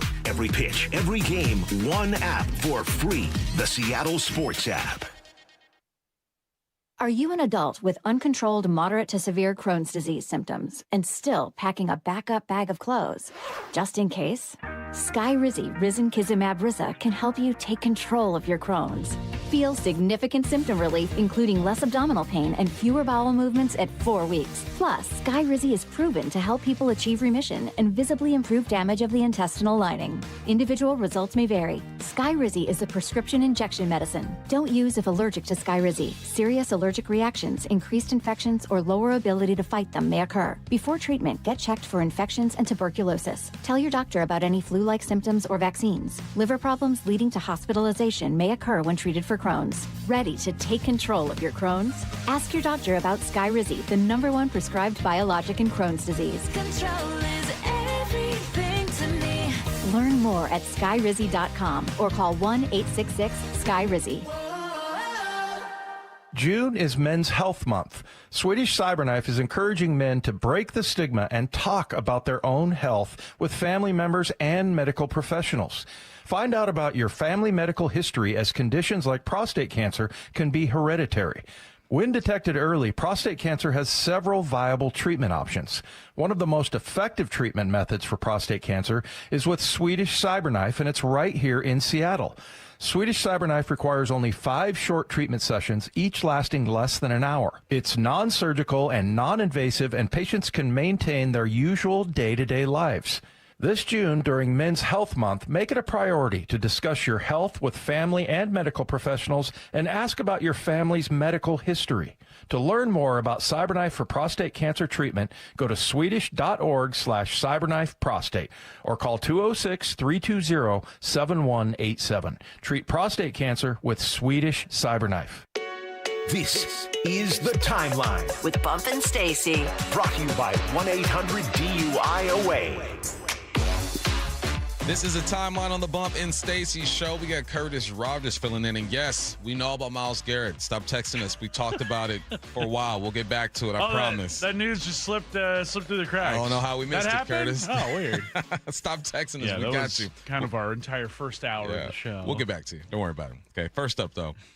Some very intriguing sports ownership news in Seattle. The Kraken are adding Melinda Gates as a minority investor. This is our first dabble in pro sports. Okay. And I got to be honest, Bump. You see this in your mind, I think it looks at potential NBA expansion ownership because we know the Kraken ownership led by Samantha Holloway are really interested in bringing the NBA back. They're kind of the only people I've heard with any sort of interest in bidding on a Seattle expansion team in the NBA. And we're looking at those price tags. I think did Sham say it was around like $6 to $8 billion when he was on with us, something like that? And I don't know how the NBA expansion bid process is going to go, but you're still going to need a lot of money up front, and you're going to need somebody or somebodies to help with that cash. Not many people have more cash than her. Her net worth apparently is around $30 billion, so she can afford just about anything under the sun. Man, good for her. And, if she does get into the mix, the thing is just own and hire people to do all the stuff you don't know. That's what the great leaders do anyway. So let's hope if she does get in the mix, then she does that. I've never heard a bad word about her. I feel like she's pretty good at kind of letting her people do their thing. Obviously, her fortune was due in large part to her being married to Bill Gates for a number of years, but not to say that she's a bad businesswoman or anything like that. But she has made some pretty cool investments in her time on her own here. And so I wonder if this is leading to her being a bigger piece of the NBA expansion pie here in Seattle. So she's giving away a lot of her money too. Yeah, she's to a lot of cool causes. A lot. Yeah. So big ups to Melinda, man. Good luck on your adventures. All right. Next up, soccer hate is deep in this Chelsea supporter traveled from Kenya all the way to Budapest. Am I saying that right? Yeah. For the Champions League final to root against Chelsea's biggest rival, Arsenal. Where are you from? Me, I'm from Kenya. From Kenya? Yeah. Wow. Hey, there were crazy Arsenal celebrations in Kenya, but you're wearing a PSG shirt. Yeah, I'm a hater. I support Chelsea, Oh, you support Chelsea, so you did you come all the way from Kenya? Yeah. Yeah, from Nairobi you came? Yeah, just to hate watch Arsenal. Just to hate watch Arsenal? Hey, this is a historic hate watch right here. For sure. I can't believe it. For sure. It's going to be 8-1, PSG, Vara hat-trick, the Bene hat-trick, and Bakola 2 goals. Wow. You heard it right here first. PSG 8, Arsenal 1. That would be the worst result in a Champions League final in history. I feel like 8-1 is lenient. They actually can do more if they want. I love the charisma of that young man making the trip. One, he must have some paper. He got money. I think so. So he's good. He's not hurting there. I mean, I've seen what World Cup ticket prices are here. I imagine the Champions League is pretty similar in terms of just to get in the building. And then I'm looking at the flight time from Nairobi to Budapest, Hungary. It's about a 10-hour flight. Ooh. So it's not going to be quick. That's commitment. Yeah. So I respect the hate watch. I really do. I mean, all of us here in Seattle, we're hate watching Oklahoma City in Game 7, and it paid off tremendously. I loved everything that happened on Saturday with that whole deal. But yeah, the soccer hate is another level. I think it is even more intense than college football hate. Yeah, for sure. They low-key have gangs for their clubs. Yeah. They meet up in the streets and fight. Like we might walk through the wrong tailgate and say something to the wrong person and something pops off. No, they legit link up to fight. Yeah. I love the sports hate as well. Next up.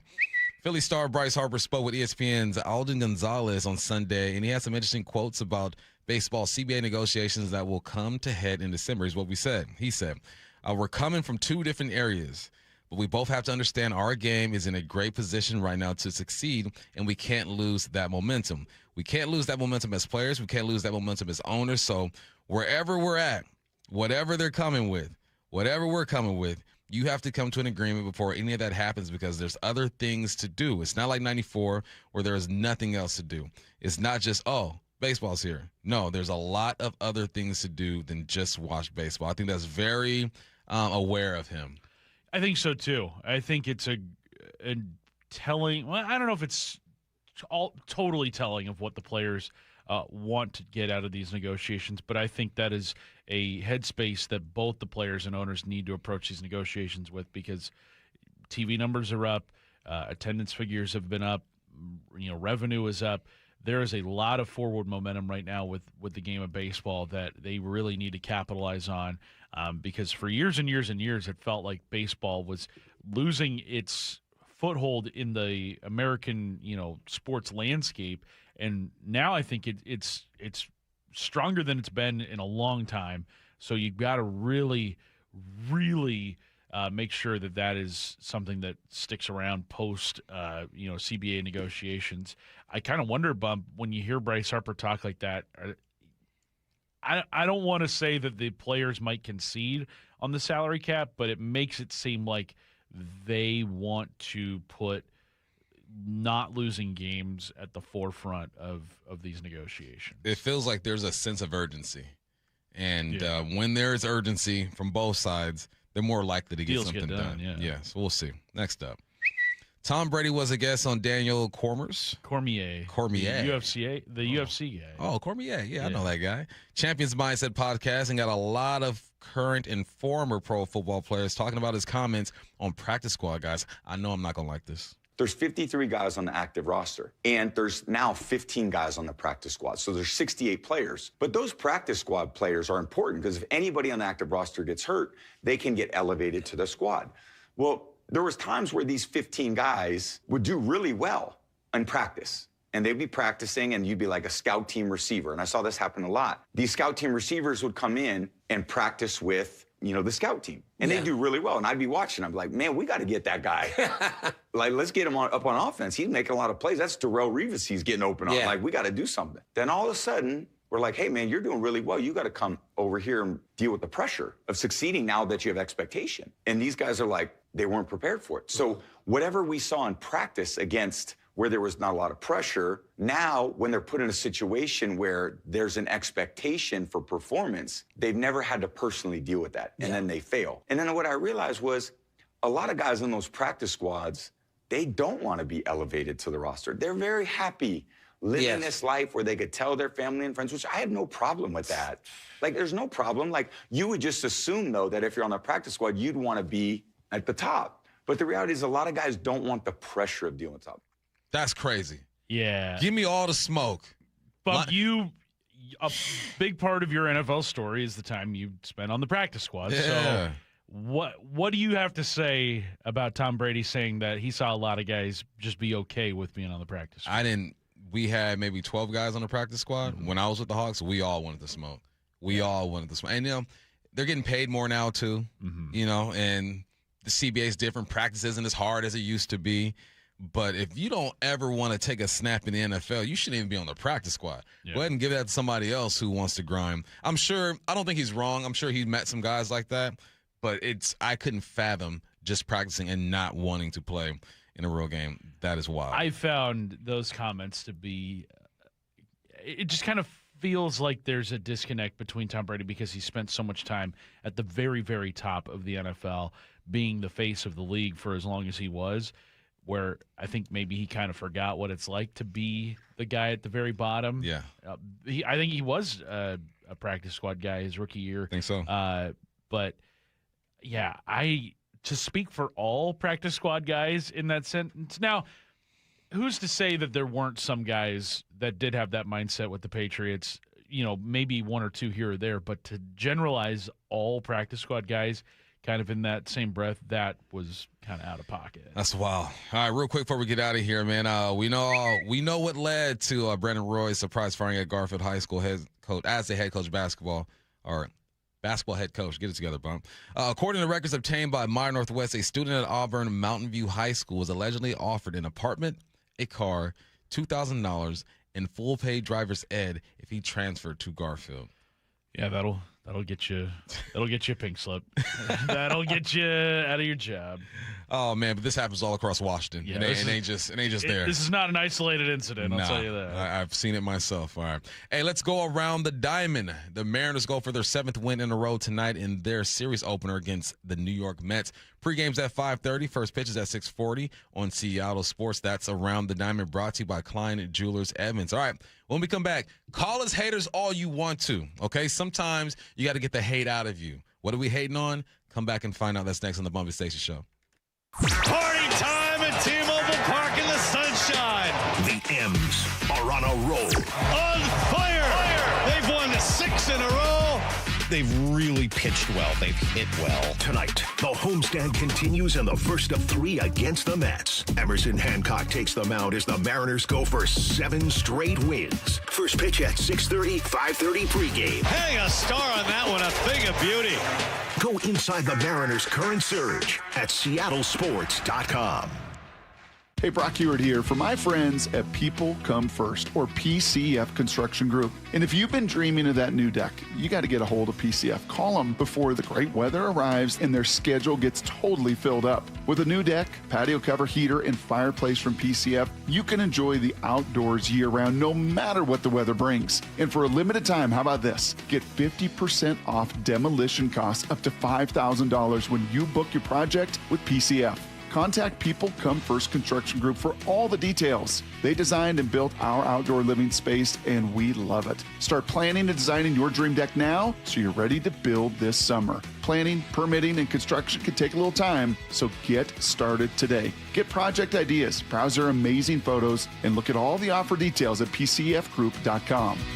Making your outdoor space your favorite place. With People Come First.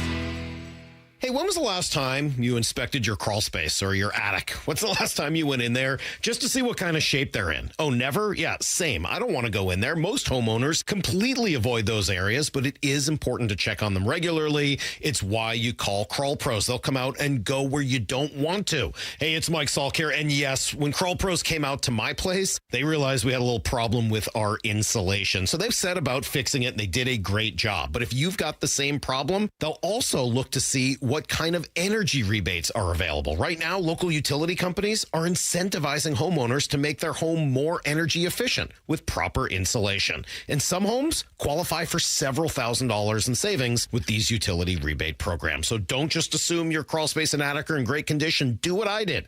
Call Crawl Pros today and schedule a free corner-to-corner inspection and find out if you've got water intrusion, mold, rodent issues, or even damaged insulation. Schedule your crawl space and attic inspection at crawlpros.com. T-Mobile has an exclusive bundle for customers 55 and up. I'm Sarah Bowl. Yeah, I'm Frank Bowl. A reliable network is key for us. And with T-Mobile, it's been wonderful. And going to the 55 plus plan saved us so much money. A lot. And that's important.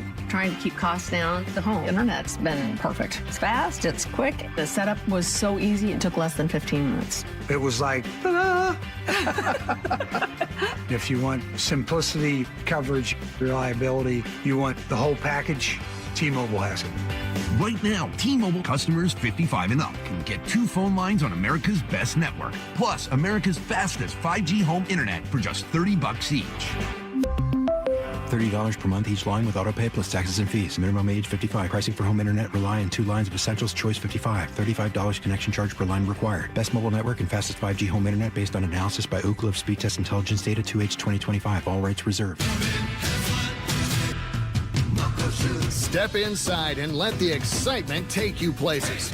This is Muckleshoot Casino Resort, the ultimate spot for action that reaches incredible heights, luxury that knows no bounds, and live entertainment that always thrills. It's all at one incredible destination. So when you look for the best, look nowhere else. Muckleshoot Casino Resort, the biggest and best in the Northwest. Muckleshoot. Mariners and Mets tonight at T-Mobile. First pitch at 6:40, 5:30 pregame. Every pitch, every game, one app for free. The Seattle Sports app. Guys, I'll never forget the first time I saw somebody get results at our clinic. He was an 81-year-old man who hadn't been intimate with his wife in over 8 years. Viagra had stopped working for him, and he was desperate for help. After several treatments, he walked into my office and told me he couldn't believe the results. Needless to say, this was a very happy man. This man made me a believer in what we do. He had taken pills for years, but he had never fixed the problem. When he came to us, we fixed the problem. Our treatment does what no pill can do. So give West Coast Men's Health a call today. Speak with our clinic manager. Ask him any question you like, how it works, the science behind it, and even the cost. Change your life today, like the thousands of men who already have. In addition to treating ED and Peyronie's disease, we now offer testosterone replacement therapy. With clinics in Redmond and Tacoma, call 206-519-6541. 206-519-6541. Online at westcoastmenshealth.com. This is Chris Davis with the Davis Law Group. Did you know that a pedestrian does not have to be crossing the street on a marked crosswalk to have a successful legal claim against the driver? Pedestrians can even be partially at fault for a collision and still have a valuable claim. Call us today for a free consultation or get my free book on pedestrian accident law at WashingtonAccidentBooks.com. That's Davis Law Group, better service and even better results.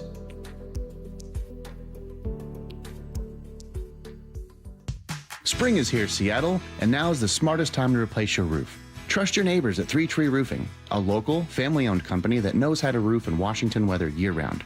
Schedule your free estimate today at 3treeroofing.com to take advantage of spring pricing, shorter wait times, and get $500 off your new roof before the summer rush hits. Our experts come to you, build a clear plan, and give you an estimate that same day. No surprises and no high-pressure sales tactics. 3 Tree Roofing, your Puget Sound roofing experts. Around the Diamond is sponsored by Klein Jewelers. From the Quantum Fiber Studio, you're listening to Bump Stacy. Weekdays 10 to 2. On Seattle Sports and 97.3 FM HD2. Sometimes being a hater is healthy, honestly.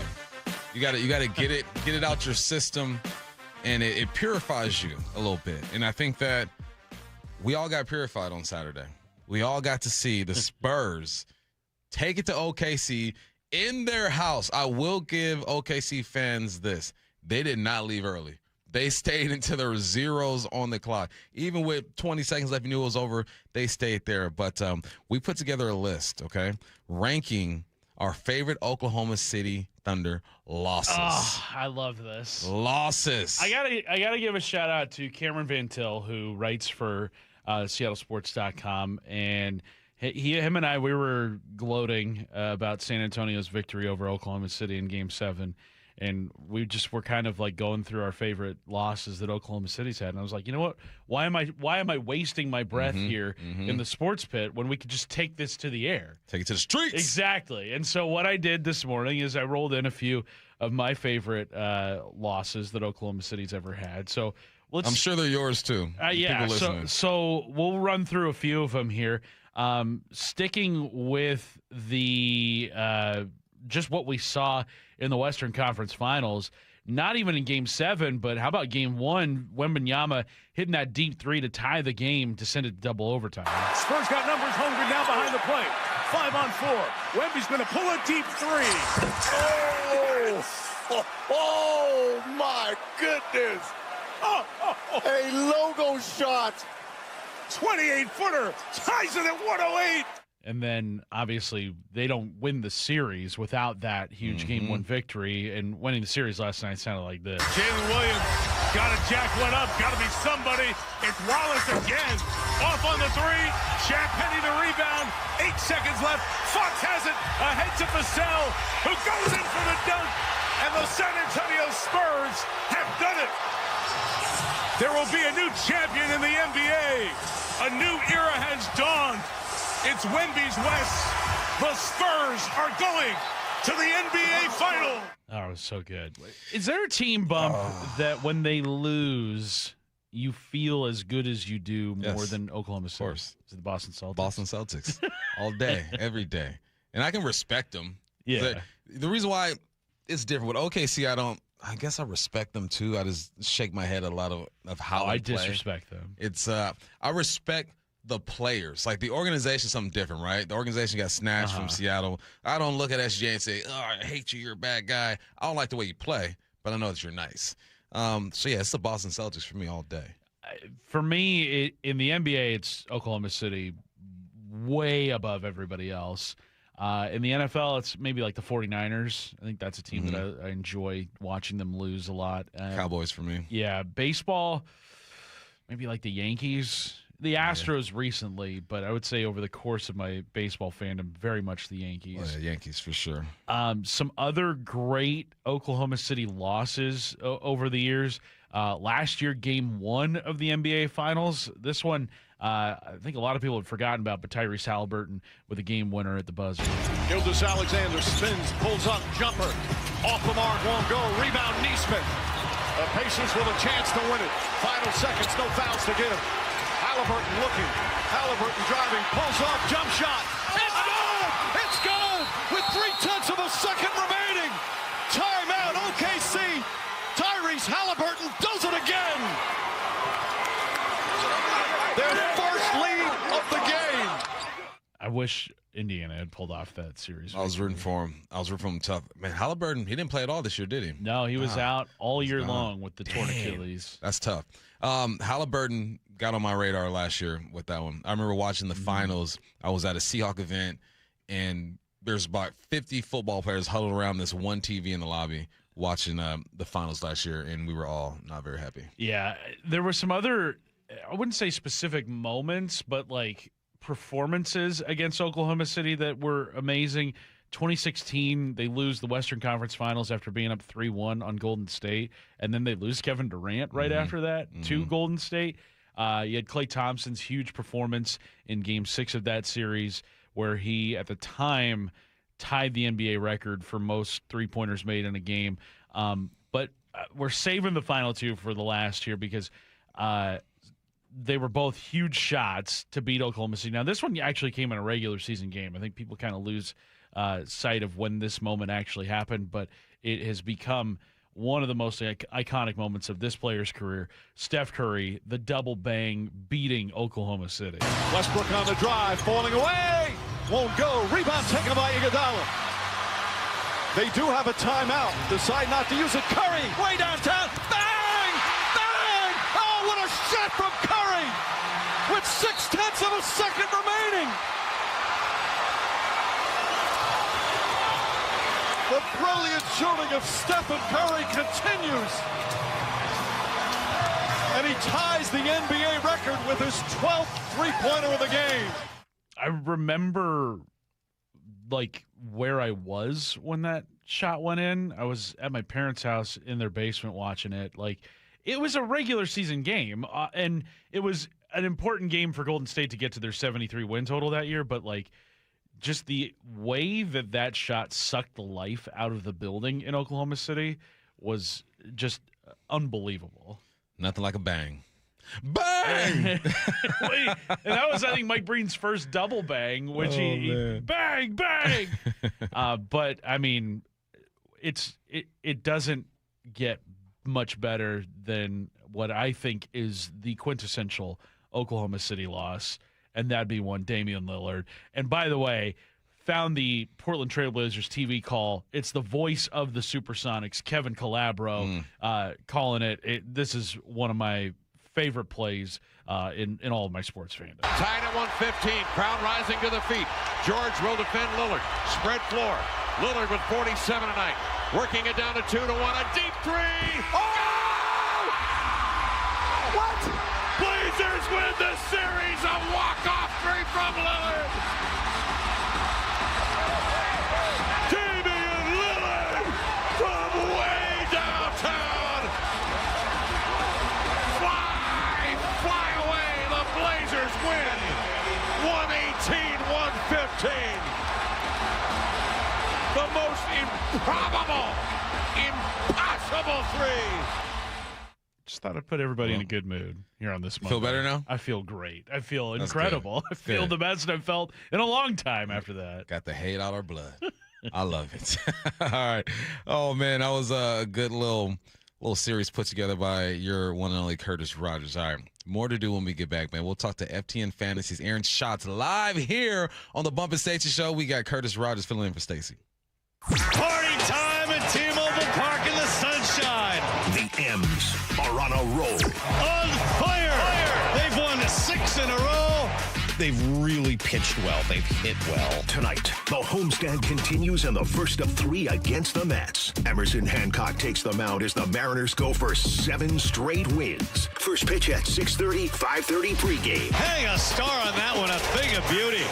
Go inside the Mariners' current surge at seattlesports.com. What does baseball and Klein Jewelers have in common? Diamonds, of course. Hi, Andy Klein here. Sure, we love baseball, but we love diamonds even more. Why? Because our diamonds sparkle and last longer than 9 innings. Every diamond is hand-selected for maximum brilliance, quality, and value. Klein Jewelers by the Fountain in downtown Edmonds also has a big selection of engagement rings, wedding bands, diamond and gemstone fashion jewelry, and one-of-a-kind custom designs. Swing for the fences and shine with Klein. Does your yard need shade, privacy, or a little brightening up? Look no further than Big Trees. I'm Nancy Penrose, owner of Big Trees in Snohomish. At our 30-acre location, there are thousands of trees to choose from and knowledgeable staff, including a board-certified master arborist, to help you find exactly what you're looking for. Visit the nursery and learn more about Big Trees at bigtreesupply.com.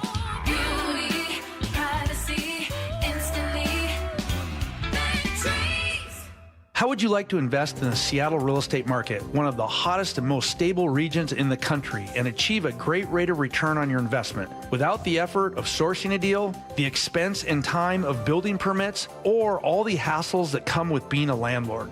Hi, I'm Scott Rireka, CEO of Legacy Group Capital in Bellevue. Legacy Group Capital develops local real estate, lends money, and shares the profits with our investors. Diversify with Legacy Group Capital. Invest into our Northwest Fund, which is currently delivering 9% on a fixed rate term. It's our flagship fund for 19 years with 0 investor losses. And yes, we do accept IRAs. Find out why 1,300 local investors have invested over $350 million.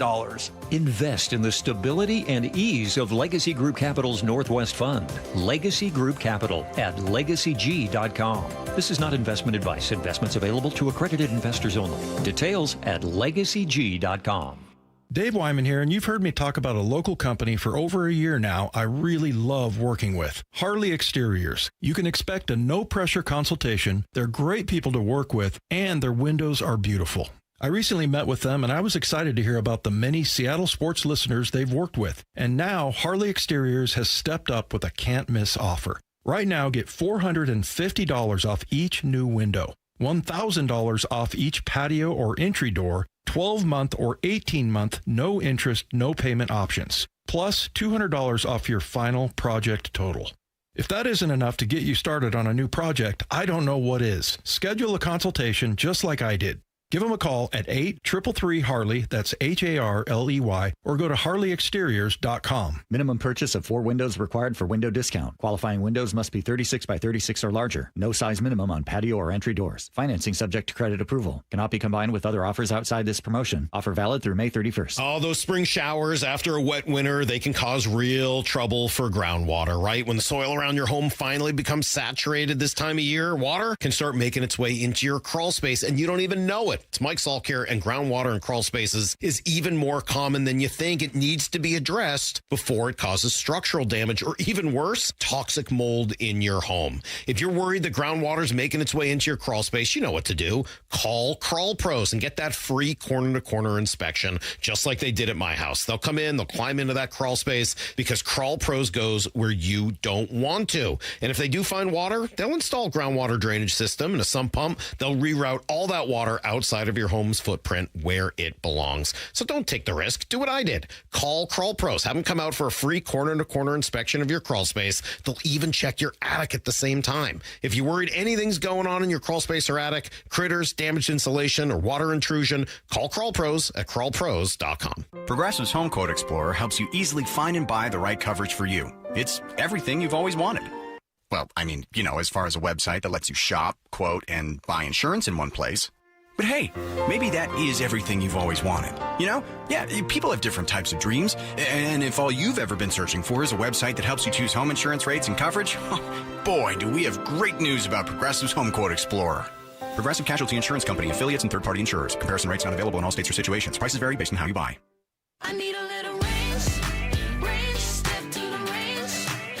There's a new flavor in town, the Jalapeno Ranch Club at Chick-fil-A. With that juicy Chick-fil-A original spicy or grilled chicken, a buttermilk ranch bun, candied bacon, pepper jack cheese, and jalapeno ranch sauce. It's got big ranch vibes with a little heat.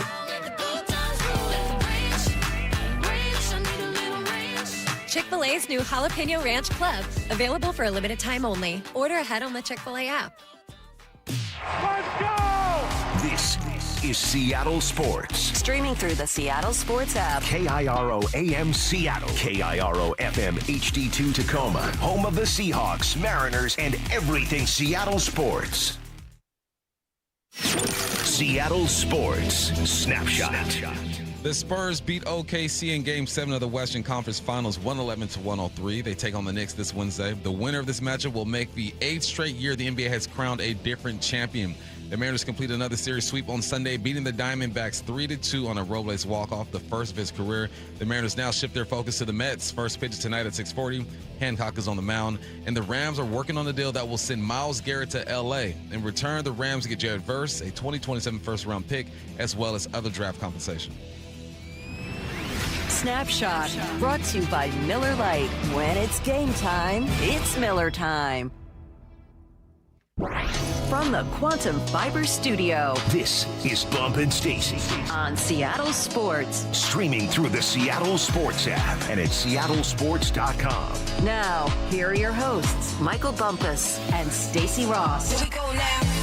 This is the Bump and Stacy Show. We got Curtis Rogers filling in. We're joined now by FTN Fantasy's Aaron Schatz. Schatz, how we doing? Hey, man, it's a big day. Big news. Big news. I'm going to jump right into player because Garrett will be older. Mm-hmm. But this year, Garrett is very much the better player, and the Rams are trying to win this thing this year. I think the Seahawks and Rams are neck and neck. I think this may put the Rams a little bit ahead of the Seahawks. Although in the numbers for the FTN Football Almanac that I'm working on, even though the Rams moved up, we still have them slightly behind the Seahawks because the Rams have a slightly harder projected schedule. They're obviously the two best teams in the NFC. So it absolutely makes things harder for the Seahawks, no question. Aaron, this move obviously shook the NFL world this morning when it happened, and we're still trying to, pick up the pieces from all that went down. You look at the Rams strategy this offseason, it has been the big moves. Trent McDuffie was the other one that they had made, that trade with Kansas City, whereas the Seahawks have just kind of stayed the course, haven't really done anything to rock the boat. When you look at sort of the two paths that these two teams have taken, which one do you think has maybe set themselves up better for not just 2026, but beyond then? Well, I think that the Seahawks have set themselves up better for beyond, and the Rams have set themselves up better for 2026. The question is, why the Ty Simpson pick, right? Mm-hmm. All these moves are all in the same direction except the first-round pick. The fact that they used this year's first-round pick on a developmental quarterback doesn't make any logical sense when you look at the other moves that they've made. It's very strange that, they could absolutely use a third wide receiver or a more offensive line depth. There's a lot of other things that the Rams could have used. The Seahawks sort of standing in place is sort of interesting. I mean, obviously, they were tremendously good last year. But we looked, and the Jaguars and the Seahawks are the only two teams where they aren't expecting any outside players to be starters next year. In other words, no trade guys, no free agent signings, no rookies. Like, it's mostly guys that were there last year. Yeah, it speaks to, I guess, the depth and development that they believe they have going on over here in Seattle. And when I heard the news, Schatz, I thought it was going to be the Niners. Curtis kind of set me up. He goes, we got breaking news. NFC West makes a move, and I thought the Niners were going to kick the tires on Myles Garrett. What does that move do to the Niners? Because obviously I think it should be the Seahawks and the Rams kind of being the talk of the town when it comes to the West. Where do you see the Niners in this whole situation? I mean, if you ask who are the 5 best teams in the NFC, the Niners are definitely in that, but they're not 1 and they're not 2. So this makes their lives harder also. I mean, it feels very much like they're shooting for a wild card. Like, you don't know for sure. All kinds of crazy things happen. Maybe they're the ones who have a healthy year this year. But for the most part, it feels like the 49ers are basically shooting for the 6th or 7th seed because the Rams and Seahawks are so good. It feels like they're going to be 1 and 5. You just don't know which one's going to be which. Aaron, looking at the rest of the NFC, you've got the Eagles potentially could move on from A.J. Brown as soon as today if they so choose. When you look at maybe outside the NFC West, which team do you think poses the biggest threat to the Rams and Seahawks in the chase for that NFC crown this year? Well, I'm probably going to surprise you with my answer. I think it's still the Detroit Lions. I think if Detroit has a normal year of health on defense instead of what's happened to them for the last 2 years, I think their offense is strong enough that they are still a team to really be watched. And they have a much easier schedule this year, which makes them a really strong contender for that 1 seed, even though they're not really as good as the Seahawks and Rams. I know there's some questions about their offensive line, but I feel good about Penei Sewell moving to the left side, and the guy they drafted on the right side, whose name escapes me right now. Green Bay has had some good players leave and be replaced by backups. Philadelphia has still a lot of questions about their offense. And Chicago projects to be really bad on defense. Like, their defense was super dependent on takeaways and third downs last year, and those things both regress significantly usually from year to year if you're much better at those than you are at other things on defense. I feel like June 1st was highlighted, obviously for the reasons, but I was waiting to see the A.J. Brown deal, right? Is it just a foregone conclusion? A.J. is going to go to the Patriots, and then if he does go to the Patriots, how do you view that receiver room? I assume Booty might be part of the trade, is what I'm hearing, but you still got Dobbs and Hollins, Williams as well over there. What does the addition of A.J. Brown do to that receiving core, and what are your expectations for the Patriots? Oh, I mean, he's stellar, right? Like, ESPN has these ratings they do based on tracking, next-gen stats tracking, and A.J. Brown was like number 1 in the league in both 2023 and 2024. He was something like 4th or 5th last year. Like, he always comes out at the top of the league. He's, a really great possession receiver, really dependent on both first down and third down. Do you need the first few yards? He'll get it. You need the last few yards? He'll get it. I agree with you. Booty isn't in camp. There's something weird's happening with him. They really like Kyle Williams, who's kind of a deep threat, so I wouldn't be surprised to see him play more of a role this year. Obviously, the big thing for the Patriots is that the schedule is going to be harder this year, but it's not a hard schedule. They're going from a tremendously easy schedule to an average schedule, but not to a hard one. Aaron, looking at the Rams and all that they have done to improve defensively with Myles Garrett and also with Trent McDuffie this year, do you think that they have done enough to improve in an area that really cost them in their 2 losses to the Seahawks in special teams? Because they allowed a punt return for a touchdown in that Thursday night game. They muffed a punt in the NFC Championship game. Is that an area you look at the Rams and say they've done enough here, or is that still going to be a potential concern for them here coming up in 2026? Nope. They are depending on the idea that special teams are just really inconsistent and hard to predict because they haven't done anything. It's the same punter and kicker and return men as last year. Nothing has changed. The only thing that changed was the long snapper. I don't think that is going to really affect things very much. If they're going to keep having the punter kick off and just kick touchbacks, they're going to keep losing value when the other team constantly starts on the 35. That first kicker they had, Cardi, was not good at field goals, but he was really good at kickoffs, and then they got rid of him, and then all of a sudden their kickoffs were really costing them field position value. So special teams absolutely look like a still big advantage for the Seahawks over the Rams. There's a situation in Minnesota that I'm keeping an eye on, the J.J. McCarthy and Kyle Murray deal. I'm sure you heard the clip shots of Kyler Murray sounding like a professional and then J.J. kind of sounding a bit uncomfortable. And the thing that concerns me about Kyler in that offense is him being under center, something that he hasn't done at a high clip. How do you think this thing pans out? And if Kyler does win that job, how do you think he performs in that offense? I mean, I think better than certainly what they had last year. I mean, anything's better than Max Brosmer, let alone McCarthy. But it is weird because it is not the offense that you imagine him in. I mean, last year with Arizona, everybody was talking about, oh, my God, is Brissett a better fit for this offense because he's better at the under center play action stuff. And now, Kyler Murray's going to go do that stuff for Minnesota. So, I agree with you that there's some question marks. There's no question they're going to be better on offense, but we see their defense declining a little bit, so it sort of evens out. Aaron, what'd you make of the Seahawks and their decision to part ways with Ken Walker in the offseason, then also replace him with a first-round pick of Jadarian Price? I know a lot of draft experts had Price maybe not as high as pick 32, but when you look at, the Seahawks' biggest need, they needed a running back. They needed to leave the draft with somebody who could carry the rock. What'd you make of their decision to part ways with Ken Walker and then use a first-rounder on Price? Yeah, listen, I'm an analytics guy, and we're famous for not feeling that running backs move the needle very much. So I don't think it's a huge loss for them compared to if they had lost, players at certain other positions. As far as Price goes, our projection system did not like him. But part of that is that there's a lot of signal in who gets the carries in college, right? The guys that the coaches trust in college tend to be the ones who are good NFL running backs.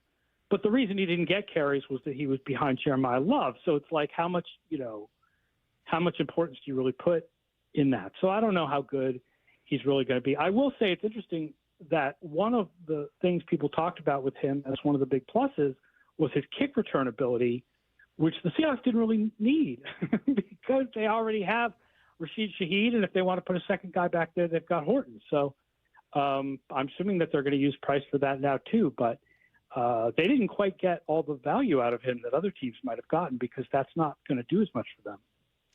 There's some big names out there that are still free agents, and I'm a receiver, Schatz, so clearly I look at the receivers first. You still got Tyreek Hill who's out there, Stephon Diggs, and Deebo Samuel. You heard any interest with other teams? I assume these are guys who are going to get picked up a bit later once training camp starts. Maybe someone goes down. So what are your thoughts with those three? Yeah, I don't know where those guys are going to go. The Raiders really the Diggs would be amazingly good for the Raiders, I think, because, if he wants to go to Vegas and play for a team that's going to lose, he would be a fantastic way for Fernando Mendoza to learn, right? Like he would be a really good security blanket, possession receiver. Like he still has a lot in the tank. I don't think people really know what Tyreek Hill has because of the coming off of an injury, and Deebo is definitely in decline. But Diggs has absolutely still played very well last year. Aaron, last one from me here. Looking at the other two teams in the NFC West, specifically the 49ers, do you think that they pose a real threat at all to the Rams or Seahawks this year in the NFC West, or is this maybe kind of another year like last year where they're competitive, but maybe not to the level of Seattle and L.A.? No, they're really good. Listen, we all have to be like, what's the deal with the injuries, right? The fact is that in general, injuries regress towards the mean, but they don't entirely. Certain teams do have more injuries. They sign players that have slightly weaker body. Like the 49ers are willing to sign players with injury issues to get the upside, but when those players get injured, they don't get the upside, right? So that is, will they have another year where they're just completely wrecked by injuries, or are they just going to have some injuries, in which case there's tons of talent. Shanahan is still a great head coach. He runs a great offense. Purdy is still underrated. They've got receivers. They've got McCaffrey. They've got Kittle coming back from the injury. Even Tonjes is pretty good, who's the backup to Kittle. Like defensively, once they get guys back from the injuries, they're going to have players. It'll be interesting to see if Joey Bosa goes there to play with his brother. That would be a really fun signing. The 49ers are absolutely dangerous, but they're just not – the chances that they're going to beat the Rams and Seahawks are small, but they're not zero. He's FTN Fantasy's Aaron Schatz. Aaron, we appreciate your time, man. Thanks, Aaron. Absolutely, and check out the FTN Football Almanac. It is available for pre-sale now, coming out in early July with Jackson Smith-Njigba on the cover. There we go. That's how you sell it to Seattle right there, Aaron. That's how you do it, man. Take care. All right. All right, let's get to headline rewrites. Extra, extra, Headline rewrites. We must make headlines. The real story behind the headlines in today's news. Powered by Bay Alarm Security Services. With Bump and Stacy. Headline number 1, the Spurs stunned OKC with a Game 7 road win to advance to the NBA Finals. What's the real headline? Real headline, this might have been the most satisfying way to watch the Thunder lose. It was great. Incredible. I loved it. Losing it on home floor, yeah, I love watching them lose. Every single moment of it, I enjoyed. And I love the disrespect at the end of the game, too. Typically, you're up, 6 points or something like that. Dribble out the clock. Clock's winding down. Dribble it out. Nah, yam that thing. And you know what? No one on OKC's bench even tripped. They're like, yeah, they beat us. You got us. Here's how the end of that game sounded. Jalen Williams got to jack one up. Got to be somebody. It's Wallace again. Off on the three. Shaq Penny the rebound. 8 seconds left. Fox has it. Ahead to Vassell, who goes in for the dunk. And the San Antonio Spurs have done it. There will be a new champion in the NBA. A new era has dawned. It's Wemby's West. The Spurs are going to the NBA Finals. Music to my ears. It is. You know what's funny is that OKC is so hated that a team that has won many championships and has been to many NBA Finals within all of our lifetimes is going back to the NBA Finals at the cost of OKC losing, and everybody's like, let's go San Antonio. It was so good to see. I thought Chet Holmgren absolutely turtled. He was a non-factor in that game. Played he attempted 2 field goals in that game. 1 for 2. And didn't attempt a field goal in the last 40 minutes of action. 40 minutes. The game is only 48 minutes. Once Wemby yammed on him to start the game, it was over. It was a wrap for him. The confidence just exited, left, and was sitting up in the stands with Lil Bobby's parents. I saw somebody say, comparing Chet and Wemby, they said, a Chrysler 300 looks nice until a Phantom pulls up. and it's like, oh, yeah, Wemby's way better than Chet Holmgren has ever been. For sure. Headline rewrites. Headline number 2, Russell Wilson is finalizing a deal to become a studio analyst for CBS Sports. What's the real headline? 5 years of Hall of Fame debates start right now. Is he good enough to get in? I mean, his 10-year run in Seattle was crazy. Unmatched here in Seahawk lore.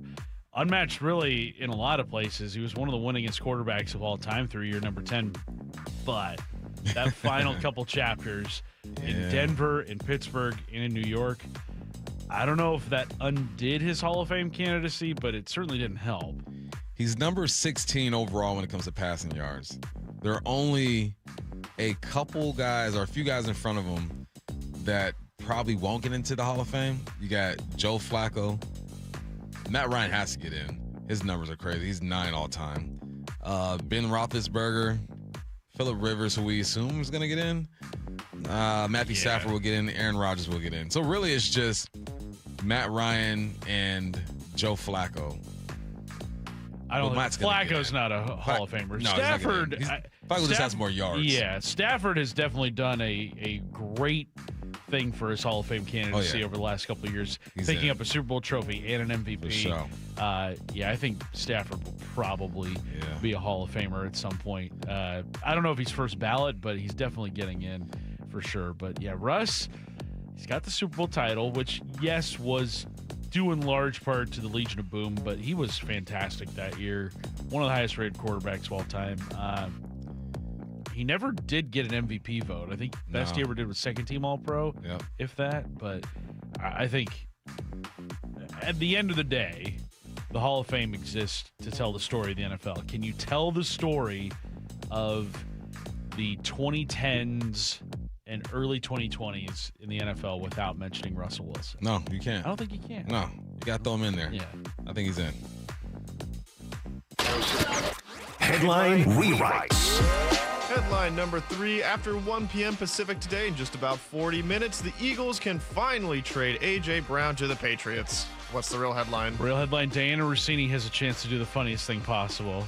Comes out of retirement for one last scoop. Breaking news? Yeah. Oh, man. I'm sure Mike Vrabel knows that this could go down. Hey.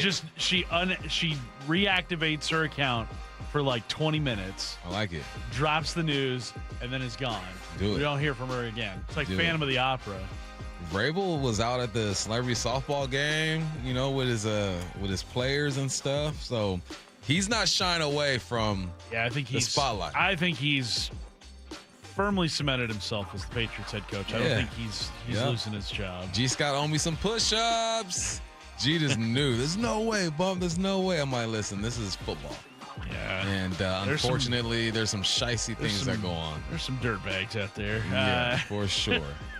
So, I mean, this is going to happen. It's just it's a matter of time, logistics or whatnot, formalities, whatever you want to call it. And, I think Schatz said it. If he were to go, when he does go to the Patriots, that receiving core is looking really good, man. You're going to have AJ over there.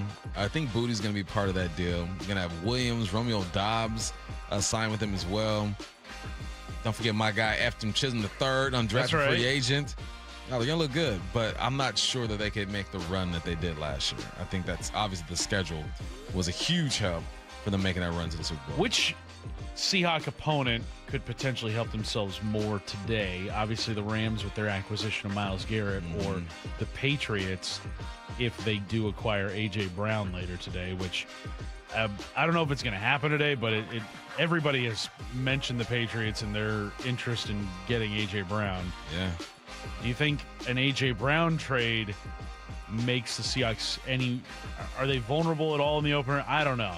To me, I think the Seahawks are still the overwhelming favorites, even if A.J. Brown is there. No, I think so. I think you still got Spoon, you got Job, Neal's going to compete, Pritchard's going to compete. I think it's just the way the defense is ran. Right? The personnel matters for sure, but the way the defense is ran by Mike McDonald, I feel like Drake May is going to be seeing ghosts like our homie was back when he was a young buck. But time will tell. We'll see. You know how this thing goes. All right, you're listening to the Bump and Stacy Show on Seattle Sports and the Seattle Sports app. When we come back, man, we got NFL headlines, man. The Hawks lose a key member of their front office, and the Niners got some drama going on as well. What are you going to do with that contract with Brandon Ayuk? You got Dominique Foxworth with high praise on Kyler Murray. All that's coming up next right here on the Bump and Stacy Show. Have you downloaded the Seattle Sports app? We're going to have a challenge right here. What are you waiting for? Listen to this. Every pitch. Here comes the 3-2. Every game. Swung on and missed. Got him. One app for free. How about that, folks? The Seattle Sports app. Every game. Julio racing back. Right in the palm of your hands. Makes a leap and makes the catch. Plus the latest Mariners news, insider access, video, and podcasts. They got it. Wow. The Seattle Sports app. Look, one thing y'all may not know about me is that, I was pretty nice on the soccer pitch, believe it or not. Bump here with football taking over the region this summer. It makes me think about back in the day, my love for the sport. I'm excited to hear about our listeners getting into the matches and falling in love with the sport, too. Just like I hear from our listeners and go up to Silver Reef Casino Resort, I'll be telling you guys it's a hidden gem here in the Northwest. This summer is a perfect quick trip where you can go there and go to your destination and just chill and hang out. Book a tee time at Loomis Trails Golf Course and spend the night at Silver Reef. Make a weekend out of it or just take a personal day trip. Whatever works for you. The weather's nice. You deserve it. Relax in the deluxe room. Enjoy a meal at the steakhouse. Have some fun at their sports restaurant and enjoy the Cantina, authentic Mexican restaurant. Plenty of reasons to go up there, and I haven't even mentioned the spa yet. The spa is cool. I've done it before. It's very relaxing. Make sure you do it. Here's how you do it. You book your stay at silverreefcasino.com. That's Silver Reef Casino Resort, silverreefcasino.com. My first car sale was from Michigan. I get this lead. This guy had been looking for this very specific truck across the whole U.S., and he's concerned about rust. And I'm like, why don't we FaceTime? I will crawl beneath the truck. I literally was on my back beneath this vehicle, showing him all the welds that he wanted to see. He agreed, put down a deposit, held the truck, flew out that night from Michigan. I picked him up at the airport. He had his cashier's check. We went through everything, and that was my first car sale. So here's the catch. If you're willing to put a limit on what you're willing to do to be a good person, to help somebody out, or to help in the community, then that limit exists. So you don't. You just do what it takes to be the type of person you want to be and to help people like you hope that they would help you. And it doesn't matter. You just do what it takes. The Johnson Auto Family, the LJ way. Hello, my friends. It's DeGraws here, encouraging you to golf local. Our region is blessed with a ton of golf that isn't very expensive and can accommodate all types of skill levels.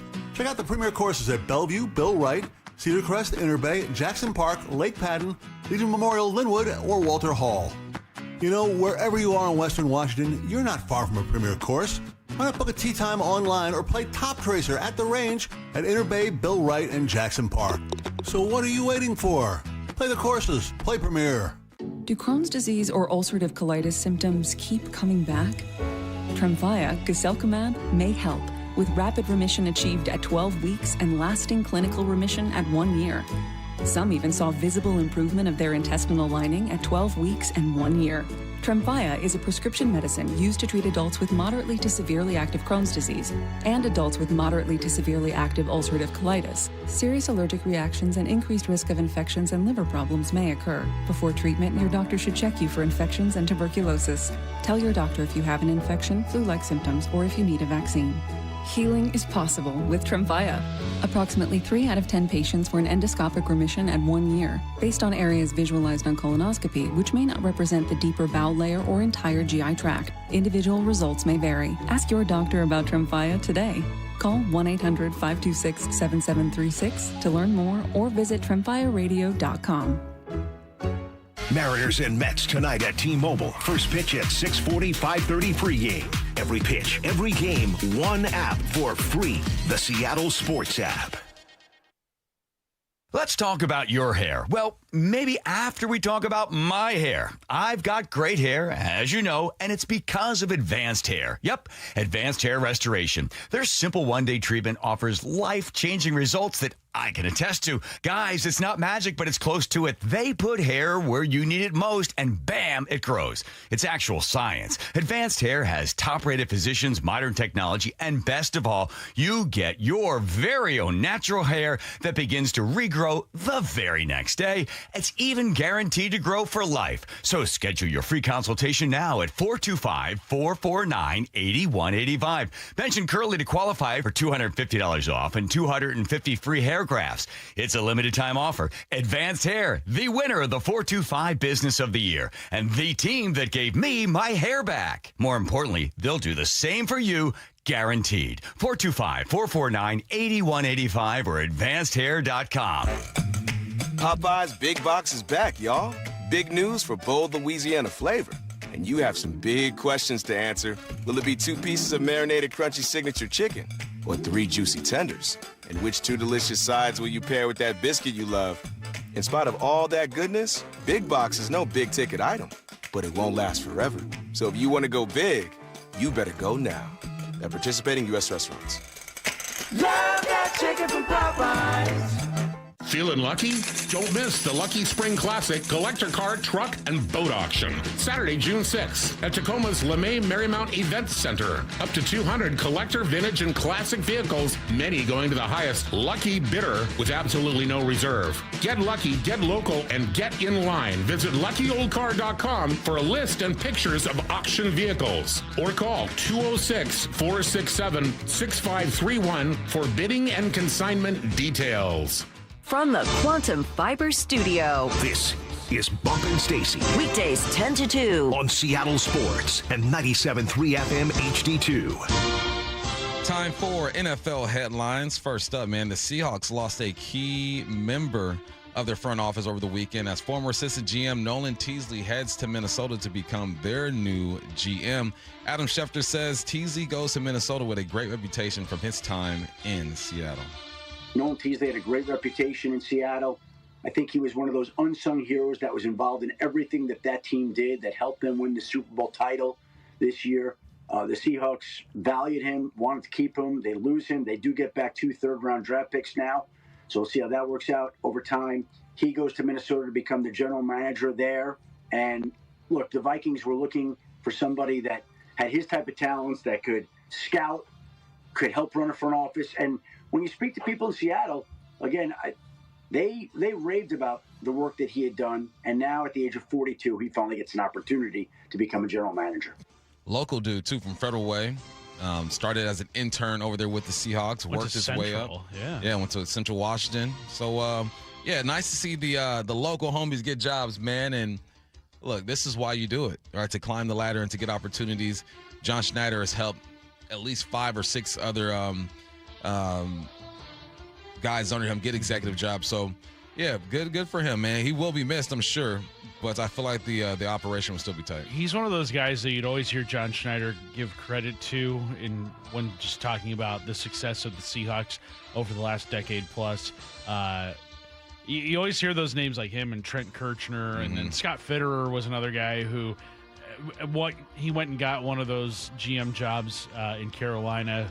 He's no longer there anymore. Dan Morgan, another guy in the Seahawks front office who worked under John Schneider. He's now the GM in Carolina. But, yeah, it's been a lot of those kinds of guys in addition to John Schneider and then first Pete Carroll and now Mike McDonald that have been instrumental in all of this. But, yeah, congrats to him.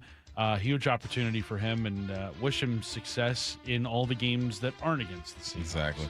And he's, they got something brewing over here, right? There's a system and a way of doing business that works. So it's nice to see guys leave here and get these opportunities.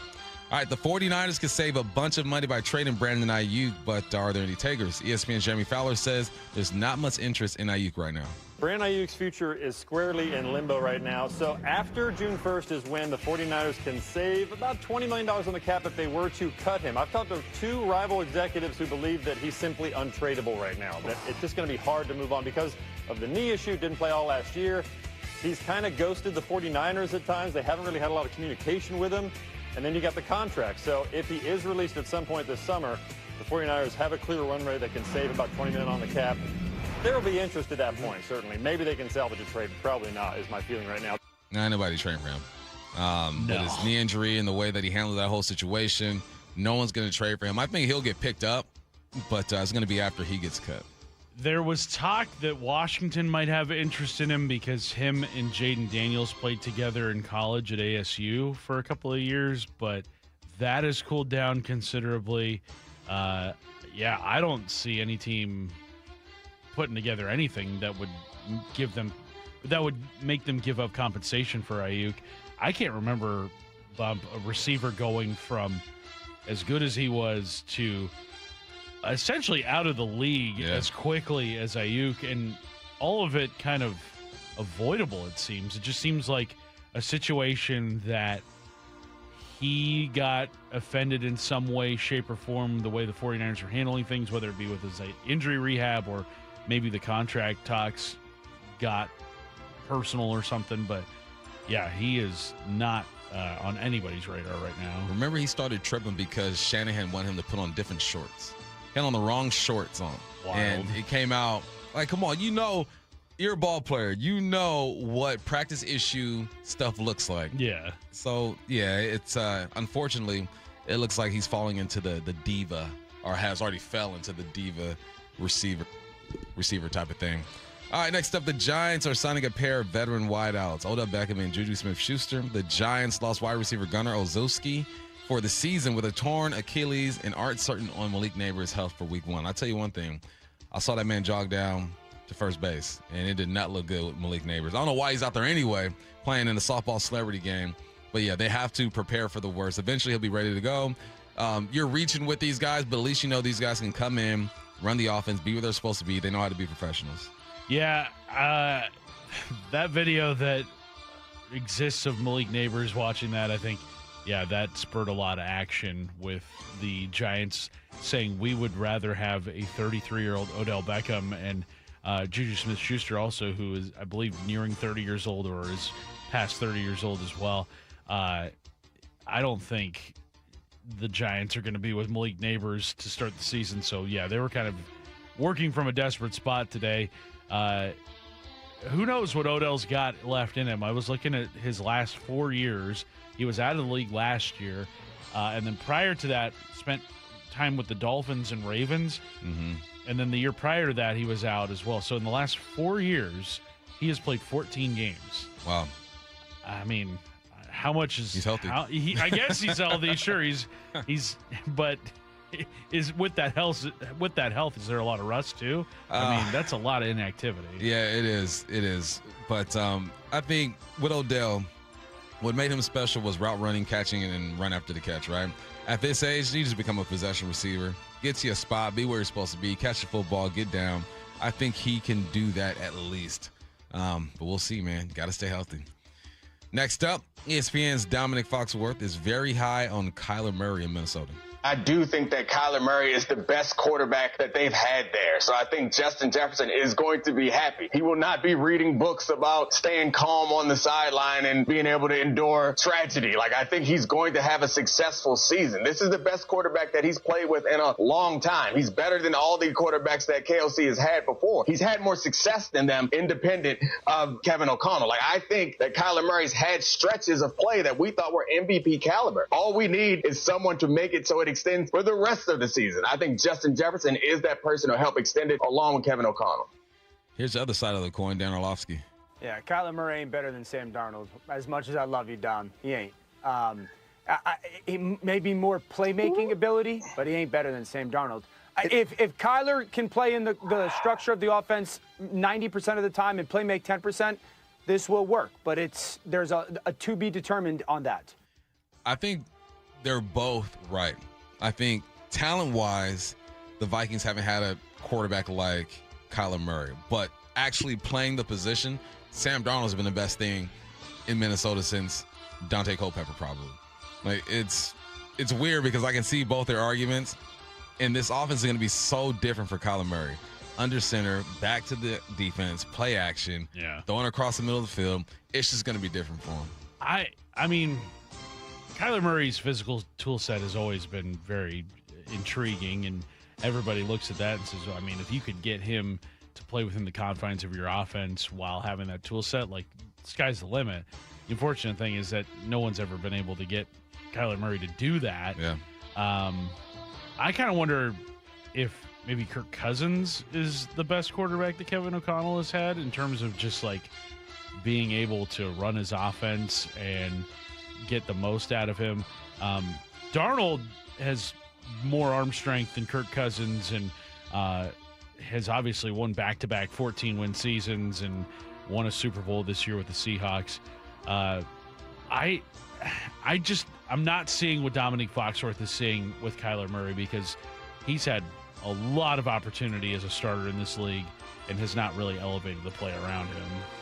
There have been stretches where where you talk about, he's in the MVP whispers. When he had DeAndre Hopkins to throw to. And then he'll play good for 4 or 5 games, and he'll get hurt or something will happen, and leadership will come in, and things will be all bad. So, I don't know. We'll see what happens there in Minnesota. I assume that he's going to win that job, and J.J. McCarthy is going to be the backup.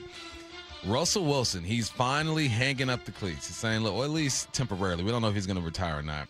But he's going to go behind the desk and talk some ball. But what does that mean for his legacy on the field in Seattle? We'll talk about that next here on the Bump Stacy Show. Think you know the Mariners? Not if you aren't subscribed to the Daily Mariners newsletter from Seattle Sports. That's what they've been waiting for. The latest Mariners news and injury updates. Exclusives from Mariners insider Shannon Dreyer. You look at the pieces and how it works. Plus the best takes and breakdowns from your favorite Seattle sports hosts and contributors. The Mariners seem to be trying to build something that I think is a little bit more sustainable. The Daily Mariners newsletter. Monster solo home run. Subscribe at seattlesports.com/newsletter. This is for all you guys on Viagra. ED pills are no longer needed. The brutal side effects like 4-hour headaches, blurred vision, and that flush feeling can all be put behind you with our treatment. Here at West Coast Men's Health, we have a better approach to ED. Acoustic wave therapy creates blood flow circulation by safely removing the plaque in your arteries and restoring function naturally. Guys, let me be clear. Pills will never fix your problem. Our equipment is the latest technology, and our medical staff is the best in the industry. So give West Coast Men's Health a call today. Speak with our clinic manager.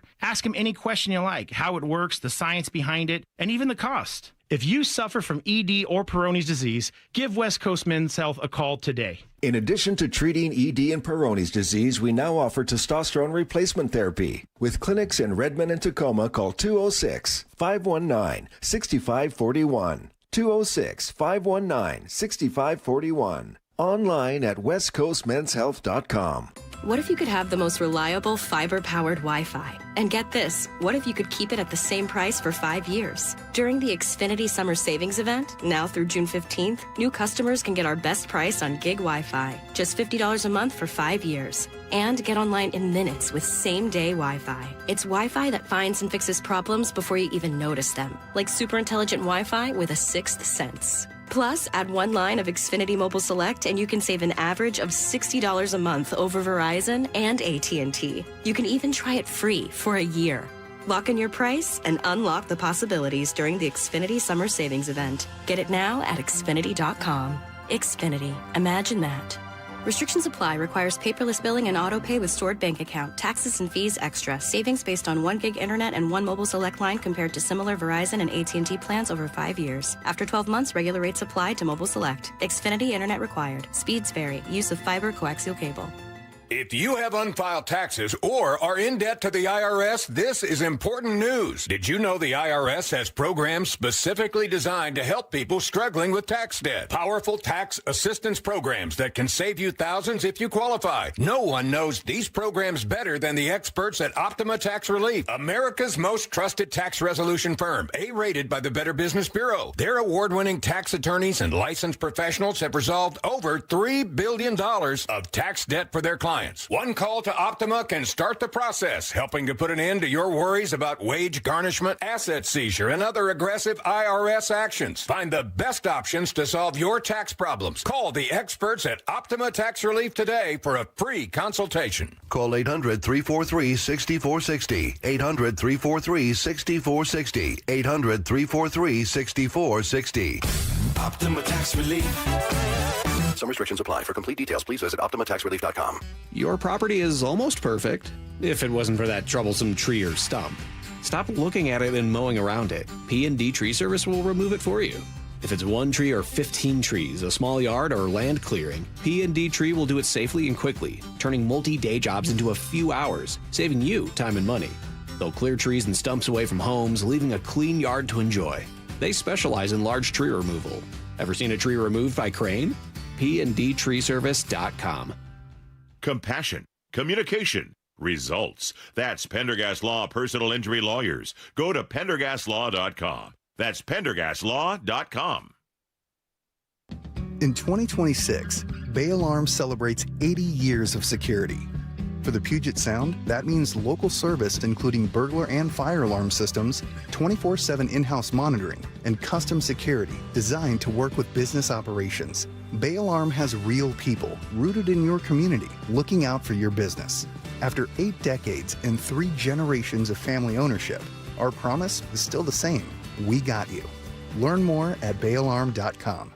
From the people who brought you It's the Dog Park comes Your dog is limping, but she seems fine. Plus, you've heard they can fake it just to get what they want. So what's the deal now? You're being gaslit. Protect your dog from injury and illness with Progressive Pet Insurance. Oh, now she switched legs. What a diva. Progressive Casualty Insurance Company and affiliates. Not available in all states or situations. Coverage subject to policy terms. This is the story of the one. As a maintenance engineer at a beverage manufacturing plant, he starts his day knowing every line is ready to run because Grainger delivers the industrial-grade products he needs to keep mixers, conveyors, and packaging equipment moving. With Grainger's vast selection of bearings, belts, and motors, he keeps operations running smoothly, so nothing grinds to a halt. Call 1-800-GRAINGER, click Grainger.com, or just stop by. Grainger, for the ones who get it done. Rick Riz here for the Pella Windows and Doors of Western Washington's Improve Your Play program. Many of our local youth sports teams need help with field enhancements, training, and equipment. Local Pella owners Keith Dashafy and Luke Wilson are stepping up to donate $5,000 to 2 deserving teams. We need your help finding them. Head to seattlesports.com/play to nominate a deserving team in need. Let's help our local youth improve their play this year with Pella Windows and Doors of Western Washington. Contest and rules at seattlesports.com/play. From the Quantum Fiber Studio, you're listening to Bump and Stacy. Weekdays 10 to 2. On Seattle Sports and 97.3 FM HD2. This is the Bump and Stacy Show. We got Curtis Rogers filling in for Stacy. She'll be back tomorrow. One more day of the Dad Podcast. Let's get it. Russell Wilson, he's making a shift in his career. It could be temporary or it could be a permanent type of thing. I think once he gets in, he's in there. He's going to be behind the desk, talking football and showing hopefully a side of him or personality, part of a side of him that a lot of people don't get to see. You know, because when we see Russell, we get like the generic, I already know what his answers are going to be type of thing. But forget what you think about his personality. Let's talk about just his legacy and what you think he means to football, to the Seahawks in general. I think Russell Wilson will be in the Hall of Fame. I think he's a Ring of Honor type of guy. I think that with his 46,000 passing yards, he has a clear case to be in the Hall of Fame. So how do you remember Russell? You guys text us in 866-979-3776. How do you remember Russell? What do you think his legacy, or what is his legacy to you? To me, in his prime, Russell threw the best deep ball in football, the prettiest deep ball. I have memories of him rolling on the outside, throwing back to the left. Like, he was an exciting football player. Even though a lot of his passes were not on time, he still made some huge, huge plays in his career. He will be remembered through me as just an exciting, electric football player that had to use his legs because he could not see over that dang line. Yeah, his arm strength was ridiculous when he was at his very best. He could make any throw down the field, and it was just the most beautiful tight spiral, hitting guys in stride. That was a lot of my memories of watching him here in Seattle. I think another part of his legacy is kind of shifting what we view as the prototypical quarterback, where he's not 6'5", he's not 240 pounds, 5'10" and 3/4. Everybody knows his exact height because he was, considered to be a risk because of how short he was. But then putting together one of the very best careers we've ever seen from a quarterback. Let's be real. He doesn't even have to be a Hall of Famer for us to consider him to have, one of the best careers a quarterback has ever had. I remember a couple of years ago, Bump, we had played some audio from Chicago sports radio where somebody had posed the question of, would Caleb Wilson's career be a disappointment if he had the exact career path of Russell Wilson? And it's like, are you kidding me? Russell Wilson, a 10-time Pro Bowl quarterback, a Super Bowl champion, won a ton of games here in Seattle. You're telling me that career path would be a disappointment for the number 1 overall pick? To get that kind of production out of any pick, whether it be, a third rounder where Russ is or number 1 overall, is a smashing success. So I think that is one of his lasting legacies in the NFL, is just kind of reshaping what we view a quarterback can look like. I also think he's got an opportunity bump in this next chapter of his career to maybe get back in with some guys that he kind of, rubbed the wrong way. Mm-hmm. Whereas, it's everybody that's voting for the Hall of Fame is a member of the media. I don't know if there are any former players that have the media credentials to then have a Hall of Fame vote. I don't know who exactly is voting for the Hall of Fame, but it is entirely made up of media members. If any of those media members have played in the league, none are coming to mind right now. But Russ rubbed a lot of people the wrong way during his playing career. Whether it was his fault or other people's fault remains to be seen. But I think in this venture with CBS Sports, you can kind of rewrite how the public perception of you is. Mm-hmm. I think a good example of this, and, I think public has kind of maybe soured on him a little bit more just because, his personality is kind of weird. But, I look at Alex Rodriguez and, what he has done in his media career with Fox and with ESPN and how people kind of view him in a different way. Because, honestly, I think Alex Rodriguez is a really good studio host for somebody who has experienced as much as he has in baseball. You can tell he watches the games. He's not somebody that's just kind of rolling out of bed, collecting a paycheck, whatnot, the way Derek Jeter is, for example. I don't think Jeter's I think Jeter's pretty dry, pretty bland in studio. If Russ can have that kind of second chapter to his celebrity, I guess, then I think he can kind of work his way back into the good graces of a lot of people who hold Hall of Fame votes. We're getting mixed reviews on the text lines. I bet. So we got... As every conversation with Russell Wilson. Yeah. I got Russ can't cook. Traitor.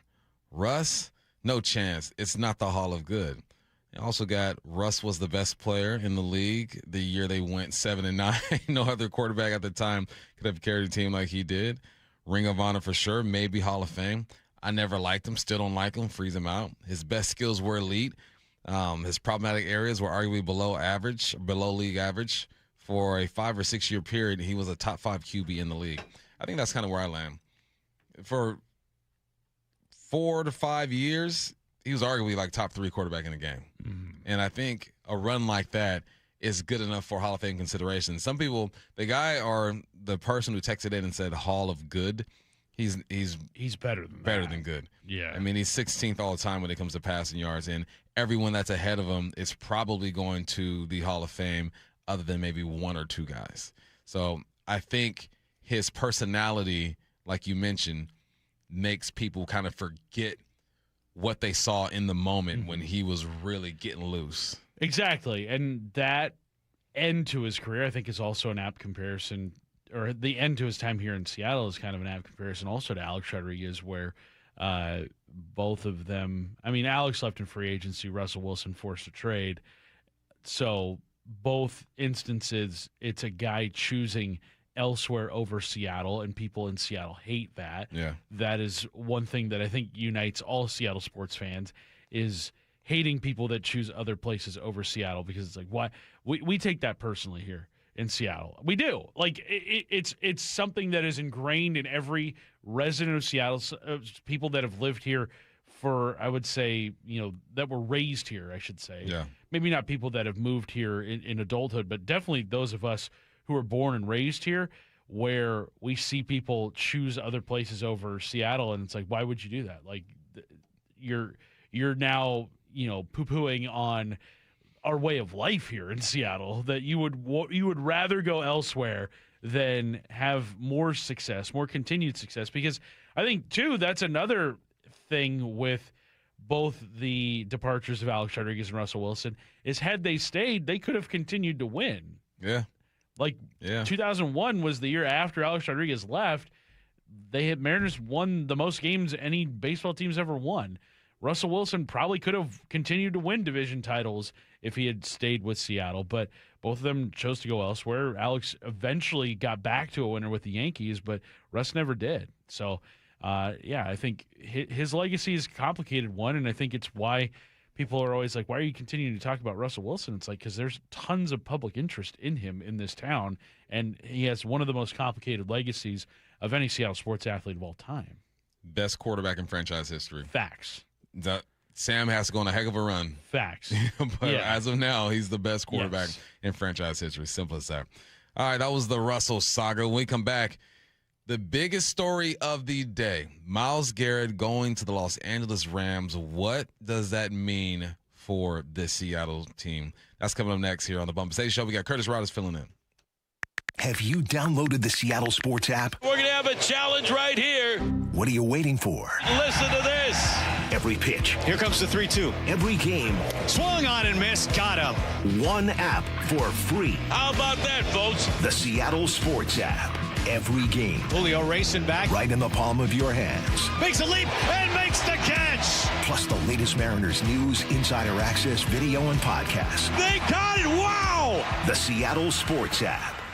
Summer is here, and it's time to break through your weight loss frustrations. Hey, it's Dr. Coogan with Eastside Weight Loss, and we have a proven system that can help you lose 20 to 30 pounds or more in just 8 weeks. Whether you need a nutrition plan to complement your GLP injections, or you're like many of our clients who don't want to worry about ongoing monthly costs, giving yourself shots, or uncomfortable side effects. Either way, our program provides the support, accountability, and structured nutrition plan so you can achieve your results for the long term. Schedule your free phone consult at eastsideweightlossclinic.com. Look, this plan does work. It's Mike Salk here, and I used Eastside Weight Loss Clinic to lose 35 pounds. Just recently, I heard about one of our listeners who lost 40 pounds. How about that? The plan will teach you lifelong habits to continue eating the food you love while losing weight. We've helped over 4,000 people lose 20 to 30 pounds or more in just 8 weeks. Come to our clinic in Kirkland or do the program remotely from anywhere you live. Schedule your free phone consultation online at eastsideweightlossclinic.com. Dr. Ryan Coogan, D.C. Results may vary. You're losing your hair, and you simply need a solution that works. You want the best. Modern technology, top-rated physicians, something that's guaranteed to work. Guys, you need world-class Dr. Perungo and his team at Advanced Hair. Advanced Hair has completely redefined hair restoration. From the experience itself to their unmatched results. Receding hairline, bald spot, thinning hair, maybe all three like I had. Get your hair back with Advanced Hair's simple one-day treatment that begins to regrow your own natural hair the very next day. Advanced Hair has changed tens of thousands of lives, including mine. And get this, Advanced Hair is once again the winner of the 425 Business of the Year. For your free consultation, call 425-449-8185. Right now, you'll get $250 off and 250 free hair grafts. Refine your hairline with the team that redefined hair restoration. That's 425-449-8185. Or for the before and afters, visit advancedhair.com. How would you like to invest in the Seattle real estate market, one of the hottest and most stable regions in the country, and achieve a great rate of return on your investment without the effort of sourcing a deal, the expense and time of building permits, or all the hassles that come with being a landlord? Hi, I'm Scott Rireka, CEO of Legacy Group Capital in Bellevue. Legacy Group Capital develops local real estate, lends money, and shares the profits with our investors. Diversify with Legacy Group Capital. Invest into our Northwest Fund, which is currently delivering 9% on a fixed rate term. It's our flagship fund for 19 years with zero investor losses. And yes, we do accept IRAs. Find out why 1,300 local investors have invested over $350 million. Invest in the stability and ease of Legacy Group Capital's Northwest Fund. Legacy Group Capital at legacyg.com. This is not investment advice. Investments available to accredited investors only. Details at legacyg.com. After years of wear and tear, Joe had osteoarthritis in his wrists and shoulders. I've pretty much worked out my whole life. I actually decided I'm going to train for a half Ironman triathlon. The pain was interfering with every part of his life. Basically, can't sleep, causing those kind of problems, very limited movement. Joe had surgery, but it wasn't the fix he was looking for. The doctor told me, he's like, hey, this is just going to be a partial fix. You're going to eventually need joint replacement. That's when he decided to see Dr. Mark Wagner, MD, at Seattle Sports and Regenerative Medicine for stem cell therapy. And they're just getting better. I can can basically do full motion. I don't have really any pain. What kinds of things are you able to do now that you weren't before? I like to golf, and it definitely has made my golf game not as painful. And sleeping. I mean, I'm sleeping better because I don't have that aching at night going on and having to roll over. So, are you recommending this to others? Oh, everybody I talk to. Yeah, it's a no-brainer. Before you choose surgery, consider stem cell therapy with Dr. Mark Wagner, MD at Seattle Sports and Regenerative Medicine. Schedule your consultation at drmarkwagnermd.com. Do Crohn's disease or ulcerative colitis symptoms keep coming back?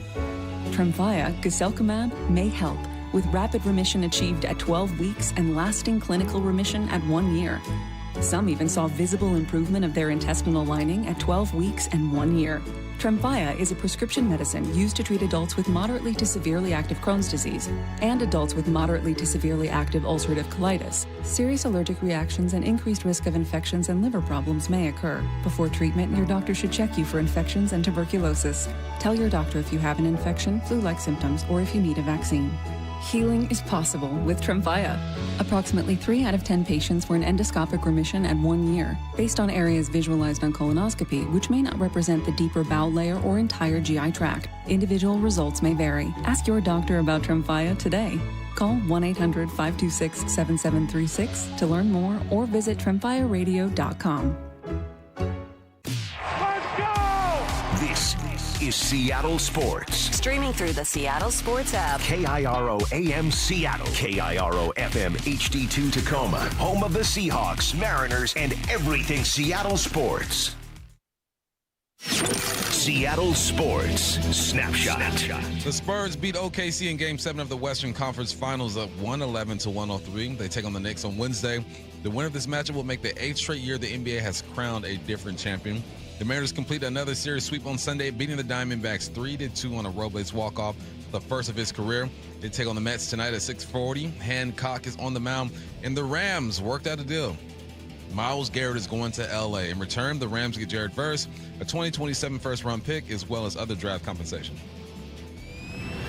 Snapshot, brought to you by Miller Lite. When it's game time, it's Miller time. From the Quantum Fiber Studio, this is Bump and Stacy on Seattle Sports. Streaming through the Seattle Sports app and at seattlesports.com. Now, here are your hosts, Michael Bumpus and Stacy Ross. Here we go now. Final hour of the final day of the Dad podcast. I'm Michael Bumpus with Curtis Rogers filling in. And look, I know the tech signs have been listening because y'all been texting us like crazy for the story. So we got to get back to it once again. The biggest story in American sports today. The biggest story is Myles Garrett is going to the Rams. What do they get? 2027 first-round pick. You get Jared Verse, and they're going to sprinkle in some other stuff as well. What does this do for the Seahawks when it comes to their title defense? Man, it makes it look a bit harder than we thought it was going to be. Well, we knew it was going to be tough either way.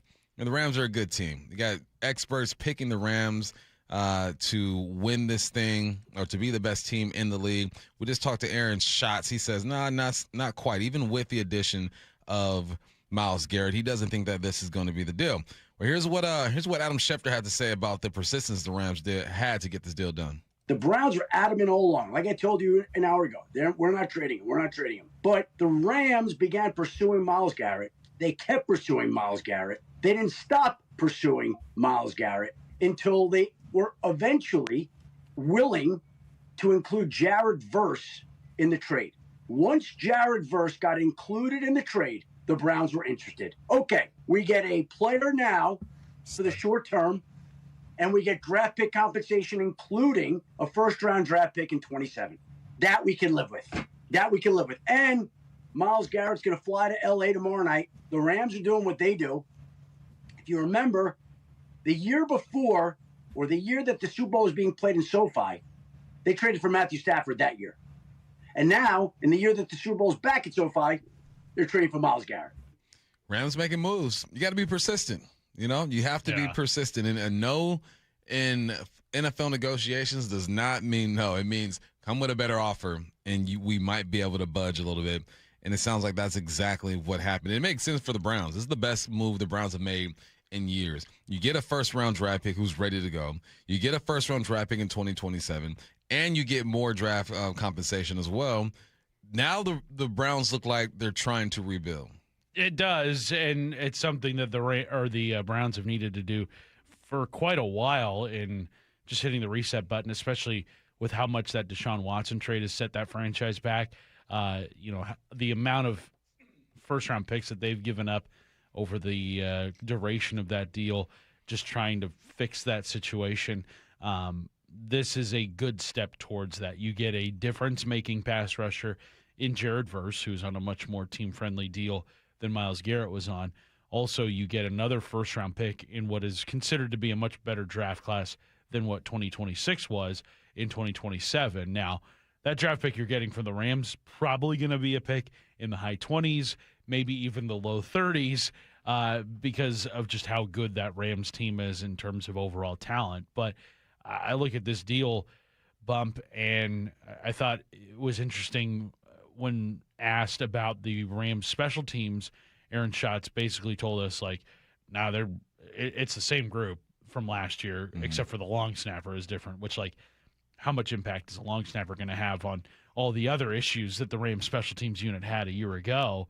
And that was a key reason why the Seahawks were able to beat the Rams in those two games. The Rashid Shaheed punt return for a touchdown, which trimmed the lead to 30-22. And then you also had the muffed punt that the Seahawks recovered that they then capitalized and scored a touchdown on in the NFC Championship game. Those were two huge plays in the Seahawks season that, had the Rams special teams been in order on either of those, do the Seahawks even get to the Super Bowl? Right. Maybe not. I mean, the path to the Super Bowl becomes a lot harder because I think the Rams then take home field advantage in the playoffs because they would have beaten you on that Thursday night. And then in the NFC Championship game, it's probably, who knows how that game would have finished up, but it would have been even closer, I think, than how close it was. But ultimately, this deal, Bump, you've got to be legitimately concerned, even maybe more so than you were about the Rams prior to today, because a player of Myles Garrett's talent, I mean, those guys are few and far between, not just in the current NFL landscape, but in the history of the NFL. ESPN already has Myles Garrett on their depth chart.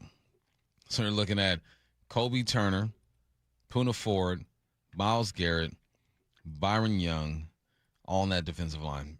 Braden Fisk as well. No, this team got better. Yeah. Getting back to the Super Bowl is a hard thing to do, right? We've only seen it, 3 times? Teams go back-to-back? Recently, the Chiefs went back-to-back. Yeah, overall, 3 times we had back-to-back Super Bowl champions, though, right? We've seen the Broncos do it. I think the 49ers did, the Steelers did it. So it's only happened, a handful of times. It's hard to do, and it just got that much harder. But here's one thing I do believe in. I do believe that there's another step that this defense can take. I don't know if DVOA and all that stuff, if the numbers will reflect that. But I feel like personnel-wise and what I'm hearing that Mike McDonald wants to do, there's another step that this team can take. And they're going to have to do it. They're going to have to do it. We knew that it was going to be hard coming back as the champs or whatnot, and this gives them some extra motivation. The key here is, all right, what is this offense going to do, and how do you neutralize a guy like Myles Garrett? I was surfing around X, and someone posted, under one of our posts from the station, I'm supposed to be scared of Myles Garrett, and they show videos of our left tackle locking him up on 3 plays. I'm like, yeah, that's 3 plays. 3 plays out of an entire career. Yeah, and we can be even more specific. 3 plays out of 60 snaps. Mm-hmm. He's going to win some too. So how do you do that? You chip him with running backs. You have a tight end over there to help out with your tackle. Either way, he's going to get his. But that's why it's a team sport, and one man's not going to win the game for you, but he can definitely shake things up. Yeah, absolutely. It's one of those moves where the word super team will get thrown around because we've seen this kind of stuff happen in the NFL before. And the Rams, I think, have been a team that has not been afraid to make these kinds of moves over their duration in Los Angeles. They never made these kinds of moves when they played in St. Louis. Never, ever. But also in Los Angeles, it's a sports culture that, there's a lot of aggressiveness because everybody's competing for a market that, it takes a lot to draw eyes to your product in that town when you've got the Dodgers and the Lakers being what they are and historically what they've done. So I can see why the Rams are always aggressive in trying to land the biggest superstars in the NFL. But if I'm the Seahawks, I'm not running from this. I view this as an opportunity to, say, hey, like, we're still here. Like, we're still a really good team. And it kind of reminds me of what Trey Wingo told us a couple weeks ago, Bump, where he said how everything is different the following year. Like, you have now become the hunted. The Rams don't make this move if the Seahawks aren't who they are. Yeah. If the Seahawks were not defending Super Bowl champions, the Rams do not make this move.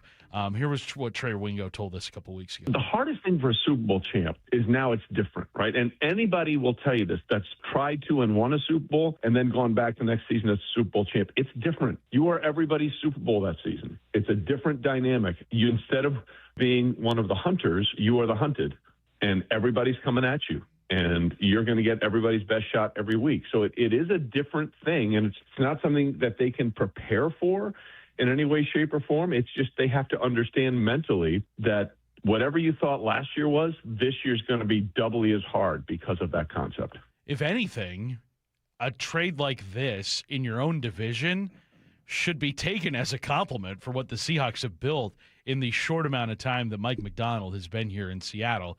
Your division rival is so concerned about you. Mike Macdonald is so far in the head of Sean McVay that Sean McVay is like, to hell with all these first-round picks that we have coming down the pipe.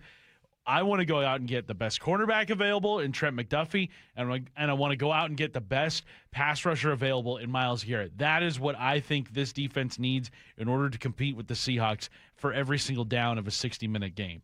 That is a huge compliment, I think, that should be given to the Seahawks in that your opponent has been so concerned with beating you this entire offseason. Well, who's it been? It's been Eagles, Rams, and Seahawks, who I think have had the best front office the last 3 to 4 years.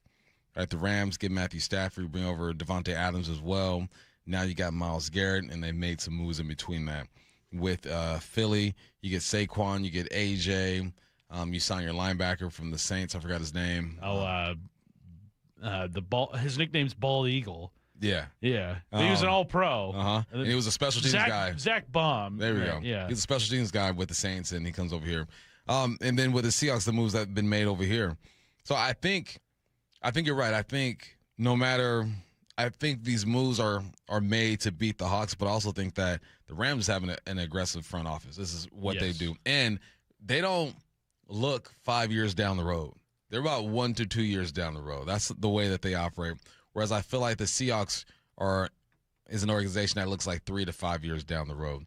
But no, this is going to make for some good football in December, man. Yeah. When you play twice within 3 weeks, something like that, it's going to be some good football. Week 18 could be a primetime game now. It's to be determined. Yeah, I think so. If it sets up the way that we think it's going to set up, it could be a primetime. I think that's very much a lock. Tom Pelissero of NFL Network, he was a guest of Rich Eisen today, just talked about how this deal came together as quickly as it did. They've been talking since right after the draft. The Browns had said throughout the offseason that they did not intend to trade Myles Garrett, but it never sounded as firm as it was a year ago when they were flatly refusing to even engage here. So there really was not another team that emerged through the process. I would say about 72 hours ago, it seemed like this deal was going to get done. The Browns were not going to do it unless they got Jared Verse as part of the deal. He's a 2-time Pro Bowler who's under team control for several more years at a relatively cheap rate, which allows them to get younger at a core position, get a Pro Bowl caliber player who's not making as much money as Myles Garrett. And then in addition to that, they get a 2027 first rounder, a 2028 second rounder, and a 2029 third rounder. So extra day 2 compensation in 28 and 29, an extra first in 2027, which you can certainly do all the math on that. A highly regarded draft, particularly for quarterbacks. And now the Browns, who are rolling into 2026 with Shedeur Sanders and Deshaun Watson, potentially are going to have the ammunition to go and get one in 2027. I think it's interesting that they were, kind of insistent on having the 2028 and 2029 draft picks, even though they're like day 2 picks in this trade, because who knows what the Rams are going to look like 2 years from now. I mean, who knows what they're going to look like after the 26th season, because all we've kind of heard is that this year is like, this is kind of it. Yeah. Like, even if I know they gave Matthew Stafford that 1-year extension through 2027, but like, if they win a Super Bowl, I don't see him coming back. I think he rides off into the sunset. And if they don't win a Super Bowl this year, who knows just kind of what the Rams go, do going forward. And I don't think Sean McVay wants to coach without Matthew Stafford. I think Ty Simpson, yeah, you're a first-round pick, but that you're a Les Snead guy. You're not a Sean McVay guy. So I think this whole 2026 season is gearing up for the Rams as just kind of like one final shot at it, where, like, yeah, they have done a lot to make themselves a Super Bowl favorite for this year, but you look at just kind of which team is more set up for now and into the future, Bump. I mean, I'd still rather have the Seahawks and kind of what they have setting up for themselves over the course of the next 3 years, rather than the Rams, who are probably going to be not nearly as good in 27 or 28. What I need to see is just Sam put together another good year, right? Put together another good year, make them extend you, and then I agree with you. But once I see Sam put that another year together too, I'm like, all right, we're set at that position. The most important position, we are set, because I think that these guys, the front office, are going to do a good job of drafting, developing, and doing all that good stuff. I forgot who it was. Was it Schatz that we were talking to that said, what was it you that said that? The Jags and the Seahawks are the only 2 teams that have not got work from outside, right? Everyone who's on the roster this year. Aaron Schatz who said that. It's from within. Yeah. Right? We're not going shopping like that. But does the Myles Garrett trade make you want to go shopping outside? It definitely, it's like when your buddy shows up to school in brand new Nikes and you're kind of like, man, I wish I had a pair like that. Right. I really wish I had a pair like that. Like, those look really cool and they're really flashy, and I'm sure they're going to make you run faster in the time being. But you also do realize, like, they don't have a Super Bowl trophy, at least a recent one. I mean, they won theirs in 2021, but you have the newest model in your garage. Like, you have the thing that everybody's looking for. The shiniest trophy resides here in Seattle. So I think it's important to not lose sight of that when looking at what the Seahawks have done. And also, like, the Seahawks have less to do this offseason in order to become Super Bowl champs, because they just did it. Yes, they do. Well, let's lean on the organization. Let's go. One man does not win a ball game for you, but he will make things difficult. I like the system over here. I like what's going on. Let's see how this offense looks under Fleury. Look, you got to play the ball game, so we'll see how they look. Let's get to 4-down territory. This is 4-down territory, going inside the game with former Seahawks and Coug wide receiver Michael Bumpus. All right, first down, Bump. Other than A.J. Brown, what is a June 1st move that has your attention? I'm waiting to see what the Niners do with Brandon Ayuk. They couldn't trade him. They could have traded him to save some money, but there weren't going to be any takers. So now you just got to cut him. And who's going to want a guy on their team that was fussing about wearing certain pairs of shorts at practice, that went MIA after he hurt his knee after he got paid, and have kind of been standing the 49ers up? Sometimes a change of scenery will change someone's focus, and maybe he'll lock it back in. But he's clearly one of the more talented players in this league at the receiver position. So who's going to roll the dice on this guy? We're still waiting to see what A.J. Brown does. We feel like he's going to the New England Patriots. But Brandon Ayuk is a name that I want to see. I mean, Odell Beckham and Juju Smith-Schuster got a job before him. And they're cheaper. They're older. But the Giants didn't even bring in Brandon Ayuk or think about bringing him in, or else they wouldn't have signed these guys as early as they did. So Brandon Ayuk, let's see what happens there. I'm interested. I hope it works out for him. I hope he changes his attitude and shows up to work enthusiastic and ready to go. Second down. Bump, why aren't you worried, Nolan? Why aren't you worried about Nolan Teasley leaving the Seahawks for the Minnesota Vikings? Because this happens to John all the time. When you are the best executive in the NFL, been one of the better ones for the past 10 to 12 years, your guys are going to get poached. Scott Fritter got poached, went to the Carolina Panthers as a GM, not there anymore. Dan Morgan went to the Panthers. You got Ed Dodds, who went to the Colts. John Dorsey, who went to Kansas City and the Cleveland Browns. You got Reggie McKenzie, who went to the Raiders. There are just so many names under John that he's helped develop that I'm not worried about the absence of Teasley. Would I prefer he'd be here? Yes. Local guy, federal way, Central Washington, started as an intern, went over to a scout, player personnel, just worked his way up. And he was John's right hand for a reason. But the show must go on. I'm sure John saw the writing on the wall. He's been here before. It's not his first rodeo. He's been on the block a couple times and said, oh, this guy's not going to be here long. So who's going to be next up? Can't wait to see who he hires, whoever it is. It's probably someone familiar or someone in-house already. Yes, Teasley will be missed. Good luck over there with the Vikings. But John and Mike are still here, so I'm good. They're down. Bump, which team is reaching at the whiteout spot, but for a good reason? The New York Football Giants are reaching right now. You bring in Odell Beckham, who's 32, 33. You bring in Juju Smith-Schuster, who's about 28, 29. And these guys aren't here to go for 1,200 yards and lead your team. They're here to give your young quarterback solid options, guys who are going to be where they're supposed to be, do what they're supposed to do. Malik Neighbors will be back at some point this year. If you haven't seen the clip on X, go type in Malik Neighbors, and he's jogging at first base at a celebrity baseball game or softball game, and it don't look good. Granted, you're, 99 days away, 100 days away from the kickoff to the NFL season. He still has some time, but you got to get insurance. So you're reaching. They didn't reach for Tyreek Hill. They didn't reach for Stephon Diggs. Why? Because those guys are still going to ask for a bit more than what these guys are asking for. And there's some drama with Diggs and Tyreek Hill anyway. So they're reaching, but this is something that they have to do. Scatterboo's going to be healthy. Jackson Dart needs to be kind of ushered through the season his second year. You got a tight end in Isaiah Likely over there from Baltimore.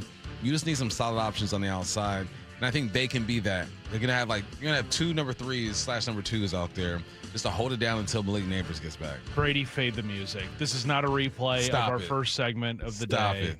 We have another big trade in the NFL.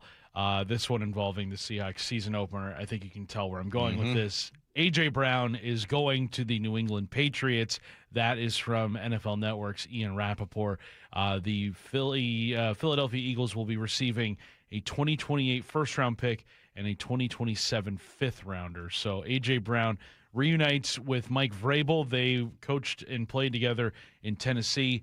Now they are back together in New England. So another Seahawks opponent gearing up for the 2026 season. Again, Bump, all these moves I look at as compliments towards the Seahawks because the Patriots needed help with their wide receiver group because Stephon Diggs isn't back. And now they get it in A.J. Brown, who is obviously one of the most talented receivers in the game. Bit of, he was kind of moody in Philadelphia, but a change of scenery needed for him, and the Patriots now benefiting from it. At least this one was expected. All right, we've been talking about this one for so long.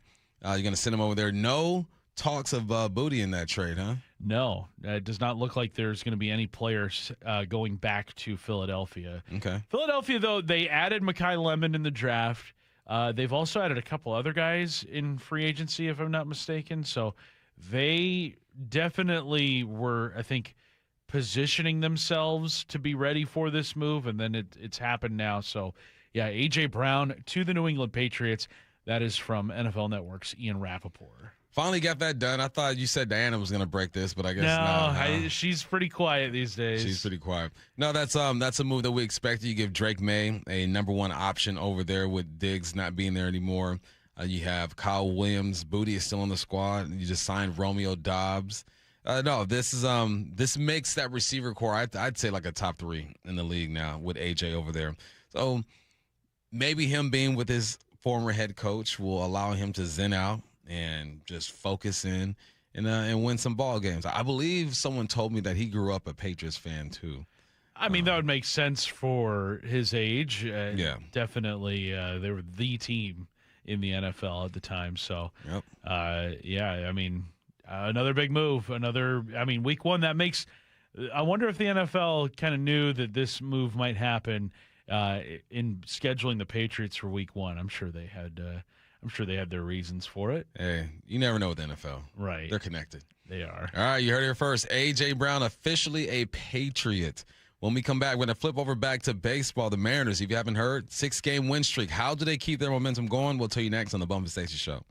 Think you know the Mariners? Not if you aren't subscribed to the Daily Mariners newsletter from Seattle Sports. That's what they've been waiting for. The latest Mariners news and injury updates, exclusives from Mariners insider Shannon Dreyer. You look at the pieces and how it works. Plus the best takes and breakdowns from your favorite Seattle Sports hosts and contributors. The Mariners seem to be trying to build something that I think is a little bit more sustainable. The Daily Mariners newsletter. Monster solo home run. Subscribe at seattlesports.com/newsletter. We meet by accident, fixing every last bit, Accurate Auto Body. If you've been in an auto accident, you have the right to take your vehicle to any repair facility. Accurate Auto Body has been family owned and operated since 1994, and they work for you, not your insurance company. Your insurance company may not love them, but you will, because We meet by accident, fixing every last bit, Accurate Auto Body. What if you could have the most reliable fiber-powered Wi-Fi? And get this, what if you could keep it at the same price for 5 years? During the Xfinity Summer Savings Event, now through June 15th, new customers can get our best price on gig Wi-Fi, just $50 a month for 5 years. And get online in minutes with same-day Wi-Fi. It's Wi-Fi that finds and fixes problems before you even notice them, like super intelligent Wi-Fi with a sixth sense. Plus, add one line of Xfinity Mobile Select and you can save an average of $60 a month over Verizon and AT&T. You can even try it free for a year. Lock in your price and unlock the possibilities during the Xfinity Summer Savings Event. Get it now at Xfinity.com. Xfinity. Imagine that. Restrictions apply. Requires paperless billing and auto pay with stored bank account. Taxes and fees extra. Savings based on 1 gig internet and 1 mobile select line compared to similar Verizon and AT&T plans over 5 years. After 12 months, regular rates apply to mobile select. Xfinity internet required. Speeds vary. Use of fiber coaxial cable. Hi, Chuck here at Frank Lumber the Door Store. And once again, we have 2 convenient locations to purchase your doors from. Our main showroom and bargain barn in Shoreline. And our Marysville store with warehouses full of factory seconds and closeouts. Whether you would like something brand new or have a little more time than money and wouldn't mind putting a little work into a factory second, we may just have what you're looking for. For all of your door needs, please visit us on 15th Avenue Northeast in Shoreline or on Cedar Avenue in Marysville and online at franklumber.com. Mr. K's Construction reminds parents to enroll your kids in a positive youth program. Sports, hobbies, and community activities improve overall health and performance in school. These programs decrease drug use and violence and develop self-discipline and leadership skills. Let's team together this year to help our kids reach their full potential. Best wishes to all our kids from the entire team at Mr. K's Construction, committed to making your home and our community beautiful since 1977. This is the story of the one. As a maintenance engineer at a beverage manufacturing plant, he starts his day knowing every line is ready to run because Grainger delivers the industrial-grade products he needs to keep mixers, conveyors, and packaging equipment moving. With Grainger's vast selection of bearings, belts, and motors, he keeps operations running smoothly, so nothing grinds to a halt. Call 1-800-GRAINGER, click Grainger.com, or just stop by. Grainger, for the ones who get it done. Wesley Financial Group is not a law firm. I'm Chuck McDowell, founder of Wesley Financial Group. Did you buy a timeshare because they told you it was a great investment? That's a lie. Most timeshares can be bought online for $1. To find out what your timeshare is worth and to cancel it, call us today and we'll send you our timeshare exit kit free with all your options for cancellation. Call Wesley for your free exit info guide. 800-771-1300. That's 800-771-1300. Mariners and Mets tonight at T-Mobile. First pitch at 6:40, 5:30 pregame. Every pitch, every game, one app for free. The Seattle Sports app. Hey, when was the last time you inspected your crawl space or your attic? What's the last time you went in there just to see what kind of shape they're in? Oh, never? Yeah, same. I don't want to go in there. Most homeowners completely avoid those areas, but it is important to check on them regularly. It's why you call Crawl Pros. They'll come out and go where you don't want to. Hey, it's Mike Salk here. And yes, when Crawl Pros came out to my place, they realized we had a little problem with our insulation. So they've set about fixing it, and they did a great job. But if you've got the same problem, they'll also look to see what kind of energy rebates are available. Right now, local utility companies are incentivizing homeowners to make their home more energy efficient with proper insulation. And some homes qualify for several $1,000s in savings with these utility rebate programs. So don't just assume your crawl space and attic are in great condition. Do what I did. Call Crawl Pros today and schedule a free corner-to-corner inspection and find out if you've got water intrusion, mold, rodent issues, or even damaged insulation. Schedule your crawl space and attic inspection at crawlpros.com.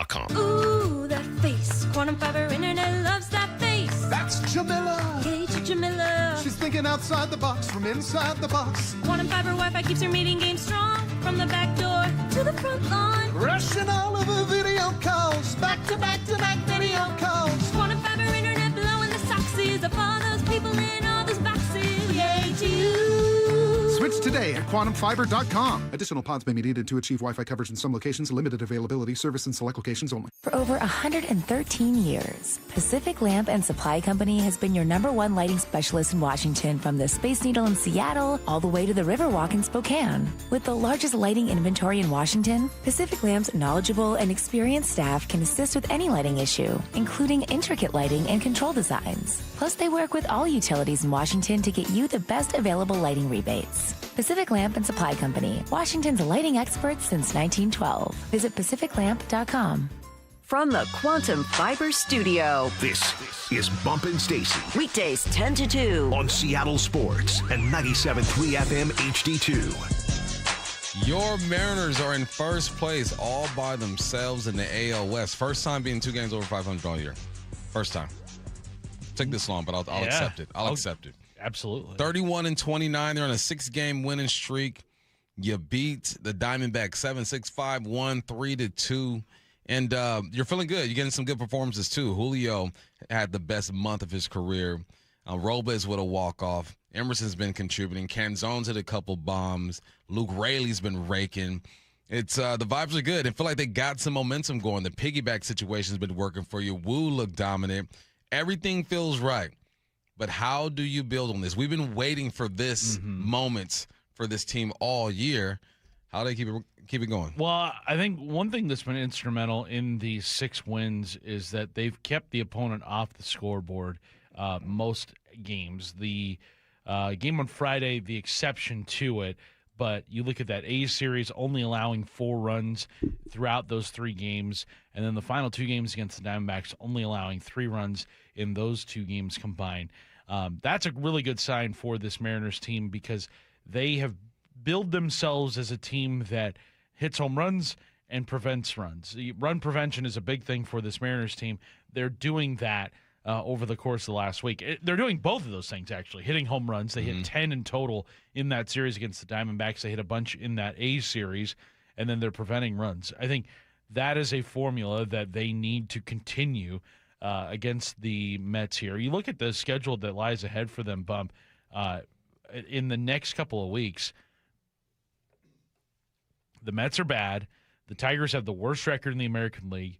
The Orioles are below 500 in the American League East. The Nationals actually have a winning record, but then you face the Orioles again, the Red Sox, who have a bad record. So you're looking at about 3 weeks here of playing teams that are either well below 500 or like right at 500. You do have series against the Pirates and the Guardians to wrap up the month of June, but all in all, these next couple of weeks present, I think, a really good opportunity for them to build off of this, run to get above 500 and to take the lead in the American League West. All of a sudden now you're looking at what is a 2.5-game lead.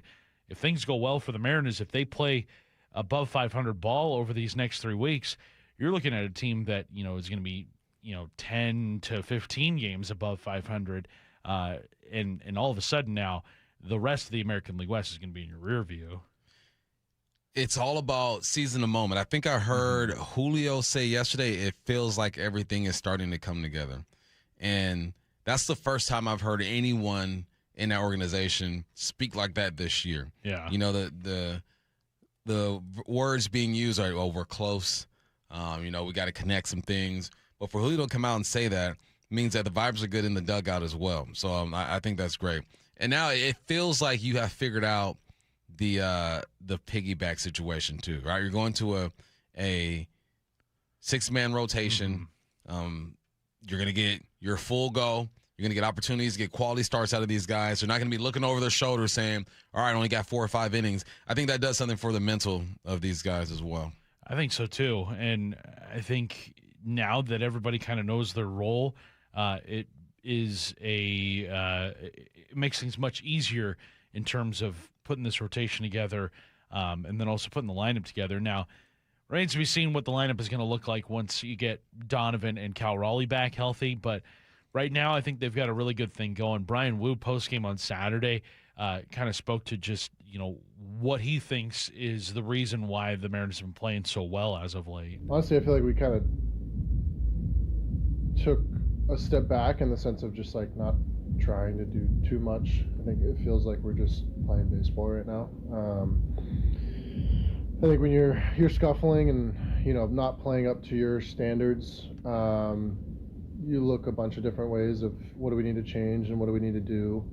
And sometimes when you have such as good a team as we do, sometimes it's just like taking a step back and trying to just relax and let your game kind of come out on its own. You try to do too much and you press, you just don't quite get the results that you want. And I think that's what we're doing right now. We're just playing baseball.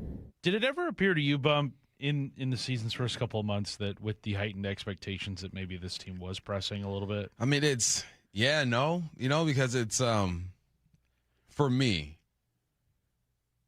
it looks like it when guys are just swinging at foolish pitches. Like, why are you constantly being fooled by these pitches that are nowhere near the zone? And when guys are in scoring position and you're chasing, who do we talk to? Man, I hate when I forget. They talked about Cole Emerson. It was a pro at bat where he had an opportunity. Goldsmith had an opportunity to try to chase one and drive a run in. Instead, he had a pro at bat. He waited. He took the walk. You move on and you advance. When I start seeing more of that, then I'm like, all right, these guys are in a good place. But early, it seemed like they were just chasing. I want to go back and see what the chase rate was with these guys the first 40 games or so. Right. Well, and I mean, not to pile on the tough first couple months that he had, but Cal Raleigh was a guy that was chasing a lot, especially at stuff that he didn't normally swing at a year ago.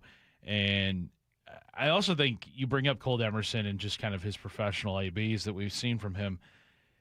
I don't think it's a coincidence that the Mariners have started to play better since he got that call up. I think you add a very talented guy to a team that was really in maybe not a desperate spot, but they could have really used an infusion of talent, especially at that point in the year when Brendan Donovan was going down again after just getting off the IL. You needed somebody to come in and just kind of stop the bleeding.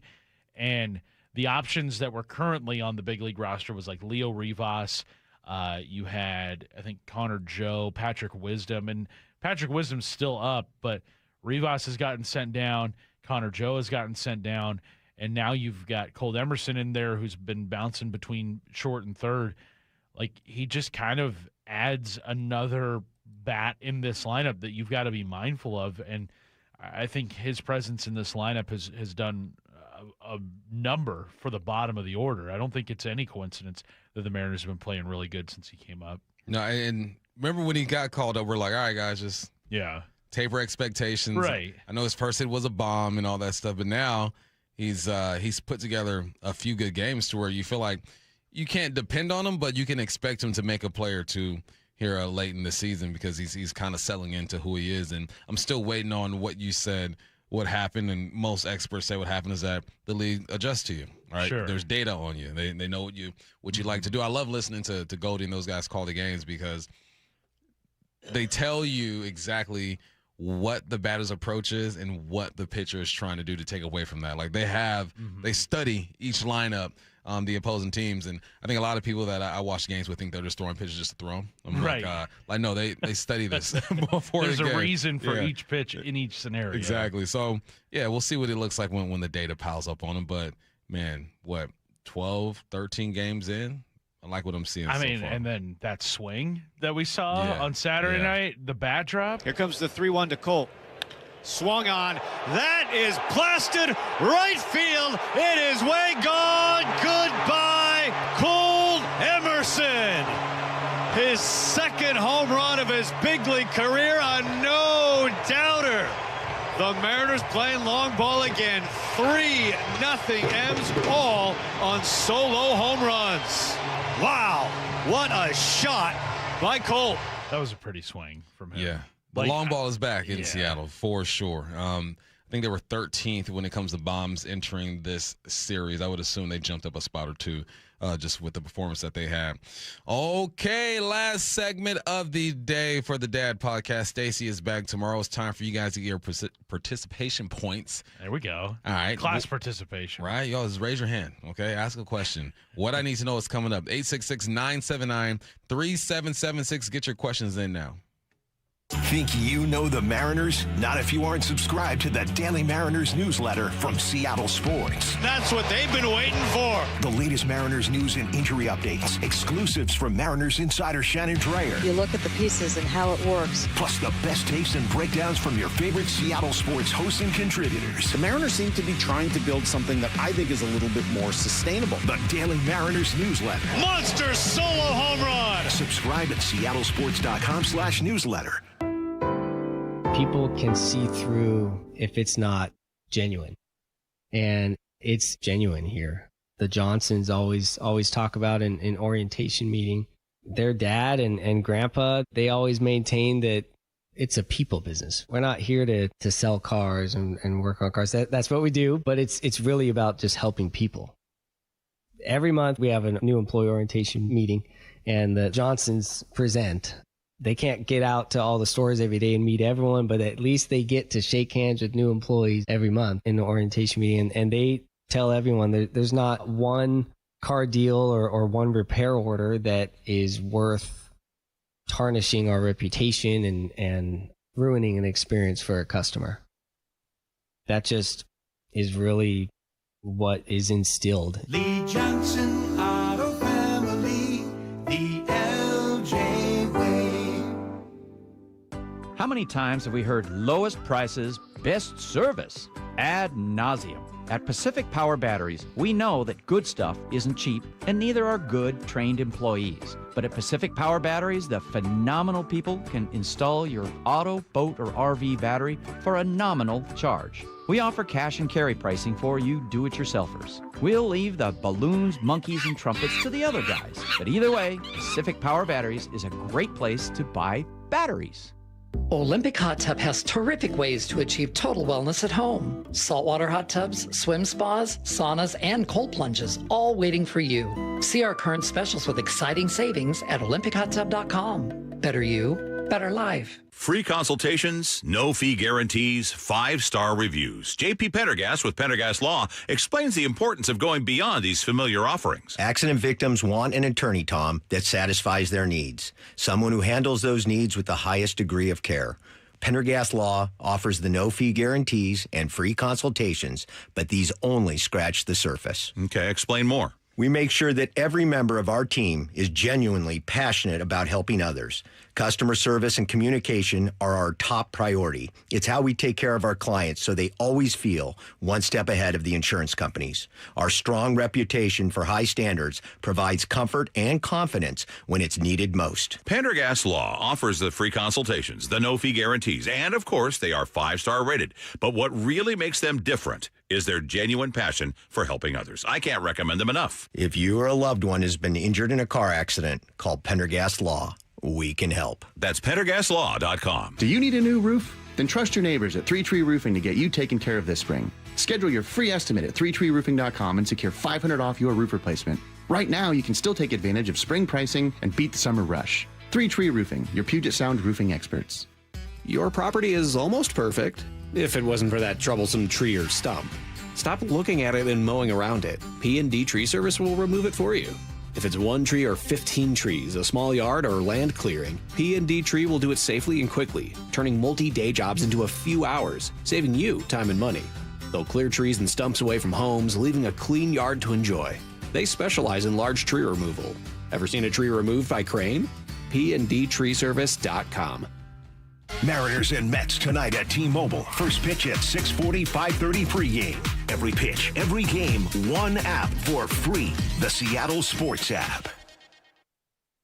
Hi, Chuck here at Frank Lumber the Door Store. And once again, we have 2 convenient locations to purchase your doors from. Our main showroom and bargain barn in Shoreline. And our Marysville store with warehouses full of factory seconds and closeouts. Whether you would like something brand new or have a little more time than money and wouldn't mind putting a little work into a factory second, we may just have what you're looking for. For all of your door needs, please visit us on 15th Avenue Northeast in Shoreline or on Cedar Avenue in Marysville and online at franklumber.com. When you own your own business, you own every decision. Catch the red eye or take the 6 a.m. Make a new hire or promote internally. Celebrate a win with a toast at the gate or unwind at the lounge. Big props to this team. Some decisions are a win-win, like earning 8 times points on Chase Travel. Chase Sapphire Reserve for Business, the business card that gives back all you put in. Visit chase.com/reserve business to learn more. Cards issued by JPMorgan Chase Bank, N.A. member FDIC, subject to credit approval. Terms apply. At Fisher Investments, we may seem like other money managers, but we're different. Are you really that different than the rest of us? We are. As a fiduciary, we always focus on what's best for our clients. What services do you offer besides investing? We have a team of specialists in financial planning, estate planning, and more. Your clients rely on you for all that? Yes, we ensure clients receive unparalleled service at every step of the relationship. Okay, but you still sell commission-based products, right? No, because we believe that's a conflict of interest. We prioritize service over sales goals. So, then how do your fees work? We have a simple and transparent fee that's a percentage of our clients' portfolios. So we do better when our clients do better. Wow, we're more different than I thought. At Fisher Investments, we're clearly different. Learn more at FisherInvestments.com. Investing in securities involves the risk of loss. From the Quantum Fiber Studio, This is Bump Stacy. weekdays 10 to 2. On Seattle Sports and 97.3 FM HD2. It is time for What I Need to Know. Get your questions in right now, 866-979-3776, and we will answer your questions. I was going to say filthy questions, but no, not the filthy ones. Well, If we're talking about like kid filthy, like Sure. poop and diapers and stuff, yeah, not that other stuff. All right. What I need to know. Today is National Game Show Day. Oh, okay. What is your favorite game show? Original Press Your Luck was fire. That was the Big Bucks No Whammies show. Okay. Okay. Favorite game show? Jeopardy. Is that a game show or is that more it's of a game quiz show. show? It's a game show. Game show? I'd Yeah. say Jeopardy. You would say Jeopardy. Jeopardy or Who Wants to Be a Millionaire. Those two. I mean, both of those are trivia-based shows, Yeah. so yeah. I would go with Family Feud. Okay, yeah, that's a good one. And Good answer. Good answer. back in See the what I did day, there? remember Guts on Nickelodeon? Oh, yeah. Guts. I want to be on that show so bad. Mike O'Malley and Mo, the referee. Yeah, I loved Guts. Oh, Gus was awesome. Climbing up the aggro crag. Yeah, man. Yeah. I would have murdered that show. Yeah. Remember Double something? Double Dare. Double Dare. Yeah, with Mark Summers. Yeah, that was cool. Oh, yeah. That was cool. Bump, best signature golf hole in our area and why? Signature hole in our area. You know what? I'm just going to go with my home course. Echo, number 18, Island Green. It's only about 150, 160 yards, but that wind cuts up in there. I've tricked off many rounds on that hole. Many PRs is down the drain on that hole. Hated it. I would say number 18 at Family Fun Center, the putt-putt golf course. Yeah. The windmill just gets you every time. You know, I might be giving away a state secret here, but if you skip hole 18 at a putt-putt course, you can play unlimited because the ball goes back to the clubhouse. See? You skip that, you're playing another round. Never thought of it that way. All right. I like it. What I need to know, nobody loves reading breaking news more than Stacy. Tomorrow, are you going to pretend that you haven't heard the Garrett verse news so Stacy can read the breaking news? I mean, it'd be hard to go an entire day without acknowledging the biggest story in the NFL. I think that we're going to talk about it, and she's going to voluntarily say, okay, I'm going to do the breaking news now since I wasn't here yesterday. Yes, she's going to pretend she's gonna like she's really absolutely breaking do it. Yes. Yeah, for sure. Even though she's a day late. $1 short. Up in the sky. What I need to know, how are you at karaoke and stand-up? Stand-up is hard. I ain't touching Yeah, that. I would never do stand-up. I ain't touching that. I'm a comedian's best friend, though. Like, I laugh at stupid stuff. I will sit in the front as long as you don't make fun of me and laugh at your jokes. Karaoke, I love karaoke. I got like 4 songs that I do with my boys, and we're good. The thing about karaoke is you need to pick a song that everybody knows and that they can sing along to with you, because crowd involvement is a big thing with karaoke. Do not pick a deep cut. Karaoke is not for deep cuts. I'm sorry. Top 40. Yeah. If you think you're being super, super deep and in touch with your emotions, look how big of a fan I am of this guy. Because you're picking a deep cut, you're doing it entirely wrong. I'm sorry. Go simple. Yeah. Pick a song everybody knows. Mine's 1,000 Miles by Vanessa Carlton. There you go. It gets the place going. Yes. Gets it jumping. I can imagine it does. What I need to know, how many times have you changed a diaper and went straight to a bath because it was too much to handle? Plenty of times. Oh, all the time. Oh, my God. Yeah. We're out of the diaper stage now, Yeah. but there were a lot of times where you'd open it up and you wouldn't even bother wiping because you knew the mess was just too much. So you hold the baby out, and their legs are dangling. You're hoping that nothing drops onto the floor or anything, but then it's like, yeah, just get the sprayer. Like let's bang this out and get them in a clean diaper. Yeah, I've changed diapers. I've grabbed kids and walked away with my hands looking just like filth. Yeah, it is. We're now at the stage where both girls will use the toilet, and then they're so proud of what they've done. They give us, they're like, "Mom, Dad, come in, look at this." And then you look at it, it's like, that came out of a child? How did that? Oh man, how did that do? How did that work? What I need to know, get your questions in 866-979-3776. A lot of you guys talking about the breaking news, man. Stacy, she lives for this. So I almost felt bad, like I don't need the breaking news pub the way she does. But that should be on her profile. Breaking news is everything to me. Yeah, she lives for that. A lot of people are. How bitter is Stacy about missing the breaking news? She's very bitter. She texted us, so she's on a plane ride. I don't know if she's still on the plane, but she was on a plane this morning when the Myles Garrett trade went down, and she was telling us about being like the only person in her row that even cared about the Myles Garrett trade, because there's a whole nother America out there, folks. And when big breaking news happens and you're not around the people that would care about it, you're kind of like, I don't know who in this group would even know who Myles Garrett is. So she was just kind of sitting on that news, and then obviously with it being our showtime when that news hit, she was devastated that we got it. Yeah. She knew. What I need to know, did y'all hear what they're doing with Wild Waves? Tearing it down for a warehouse. I did, yeah. I didn't. So this is the last season that Wild Waves will be open. So it just reopened Memorial Day weekend, and I believe it stays open through, what is it, Fright Night, Fright Fest, whatever they call it? Fright Fest. Fright Fest. Yeah, you're from the South It's End. it's literally within 8 minutes of where I live. Yeah, you're from Fife, Brady. So they're going to tear it down, and it sounds like they're going to build just a 1 million square foot warehouse on the property that used to be Wild Waves. What I don't know, Bump, what do you do with all the roller coaster parts? Like, do you disassemble them and do like other theme parks, then buy the parts and then reassemble the roller coaster somewhere else? Put it on Craigslist or something like that. Used Timberhawk, used Wild Thing, still in great shape. My hot take about Wild Waves' closure, Bub, is that a lot of people are upset about it. Yes, and you are free to feel upset about the closure of it.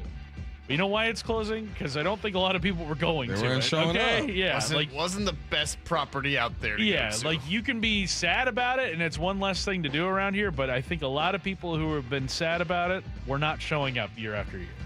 You weren't buying your season pass. Not buying the season pass. No. You got to support the community.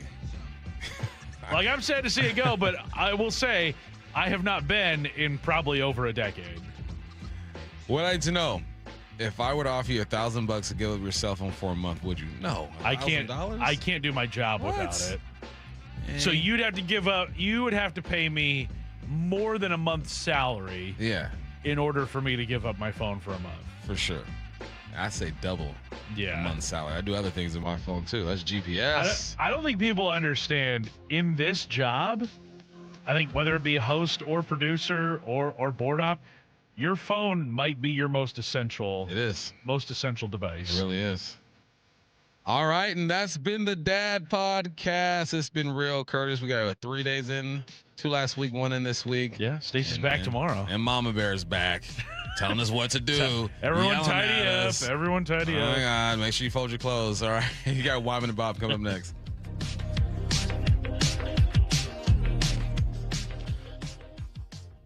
Have you downloaded the Seattle Sports app? We're going to have a challenge right here. What are you waiting for? Listen to this. Every pitch. Here comes the 3-2. Every game. Swung on and missed. Got him. One app for free. How about that, folks? The Seattle Sports app. Every game. Julio racing back. Right in the palm of your hands. Makes a leap and makes the catch. Plus the latest Mariners news, insider access, video, and podcasts. They got it. Wow. The Seattle Sports app. Play with purpose, compete fairly, track progress. Michael Bumpus here. A golf handicap does more than just keep score. It helps you enjoy the game more. 1, it helps you set goals that match your actual skill level. 2, it makes competition fun and fair no matter who you're playing with. And 3, it lets you track your progress so you can measure improvement over time. It only takes 3 18-hole rounds to establish your handicap index. Just sign up for a handicap ID, post your scores, and get started. Learn more at wagolf.org/710. Hey, it's Mike Salk here. And summer in Western Washington, you know, it means trips to the beach, summer barbecues, little golf, that vacation maybe you've been looking forward to. Well, when you take those pictures this summer, don't you want to look and feel your very best? Eastside Weight Loss Clinic can help, and trust me, you can do this so fast. I lost 15 pounds just in the first 2 weeks, 35 pounds after 8 weeks. How about that? There's time, so what are you waiting for? Schedule a 15-minute, no-obligation consultation right now at eastsideweightlossclinic.com. Here's what to expect. Safe, healthy, sustainable weight loss, no exercise, no pills, no injections, no surgery.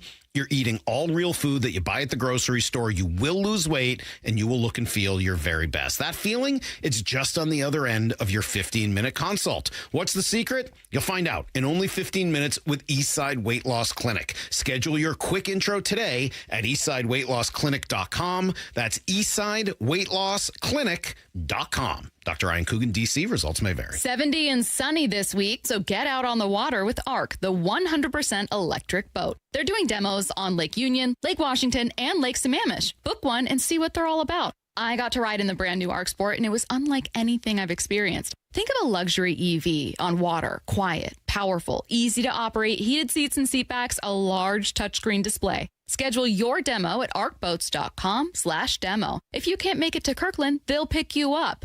arcboats.com/demo.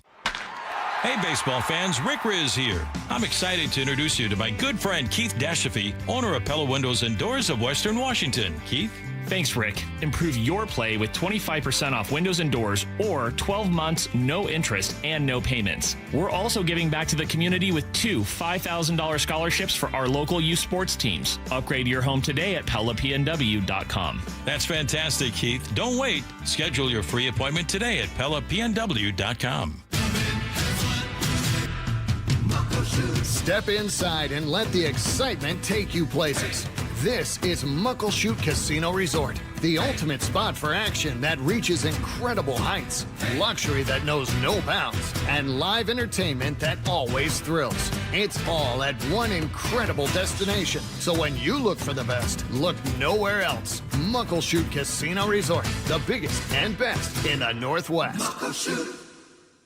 Do Crohn's disease or ulcerative colitis symptoms keep coming back? Tremfya, guselkumab, may help, with rapid remission achieved at 12 weeks and lasting clinical remission at 1 year. Some even saw visible improvement of their intestinal lining at 12 weeks and 1 year. Tremfya is a prescription medicine used to treat adults with moderately to severely active Crohn's disease and adults with moderately to severely active ulcerative colitis. Serious allergic reactions and increased risk of infections and liver problems may occur. Before treatment, your doctor should check you for infections and tuberculosis. Tell your doctor if you have an infection, flu-like symptoms, or if you need a vaccine. Healing is possible with Tremfya.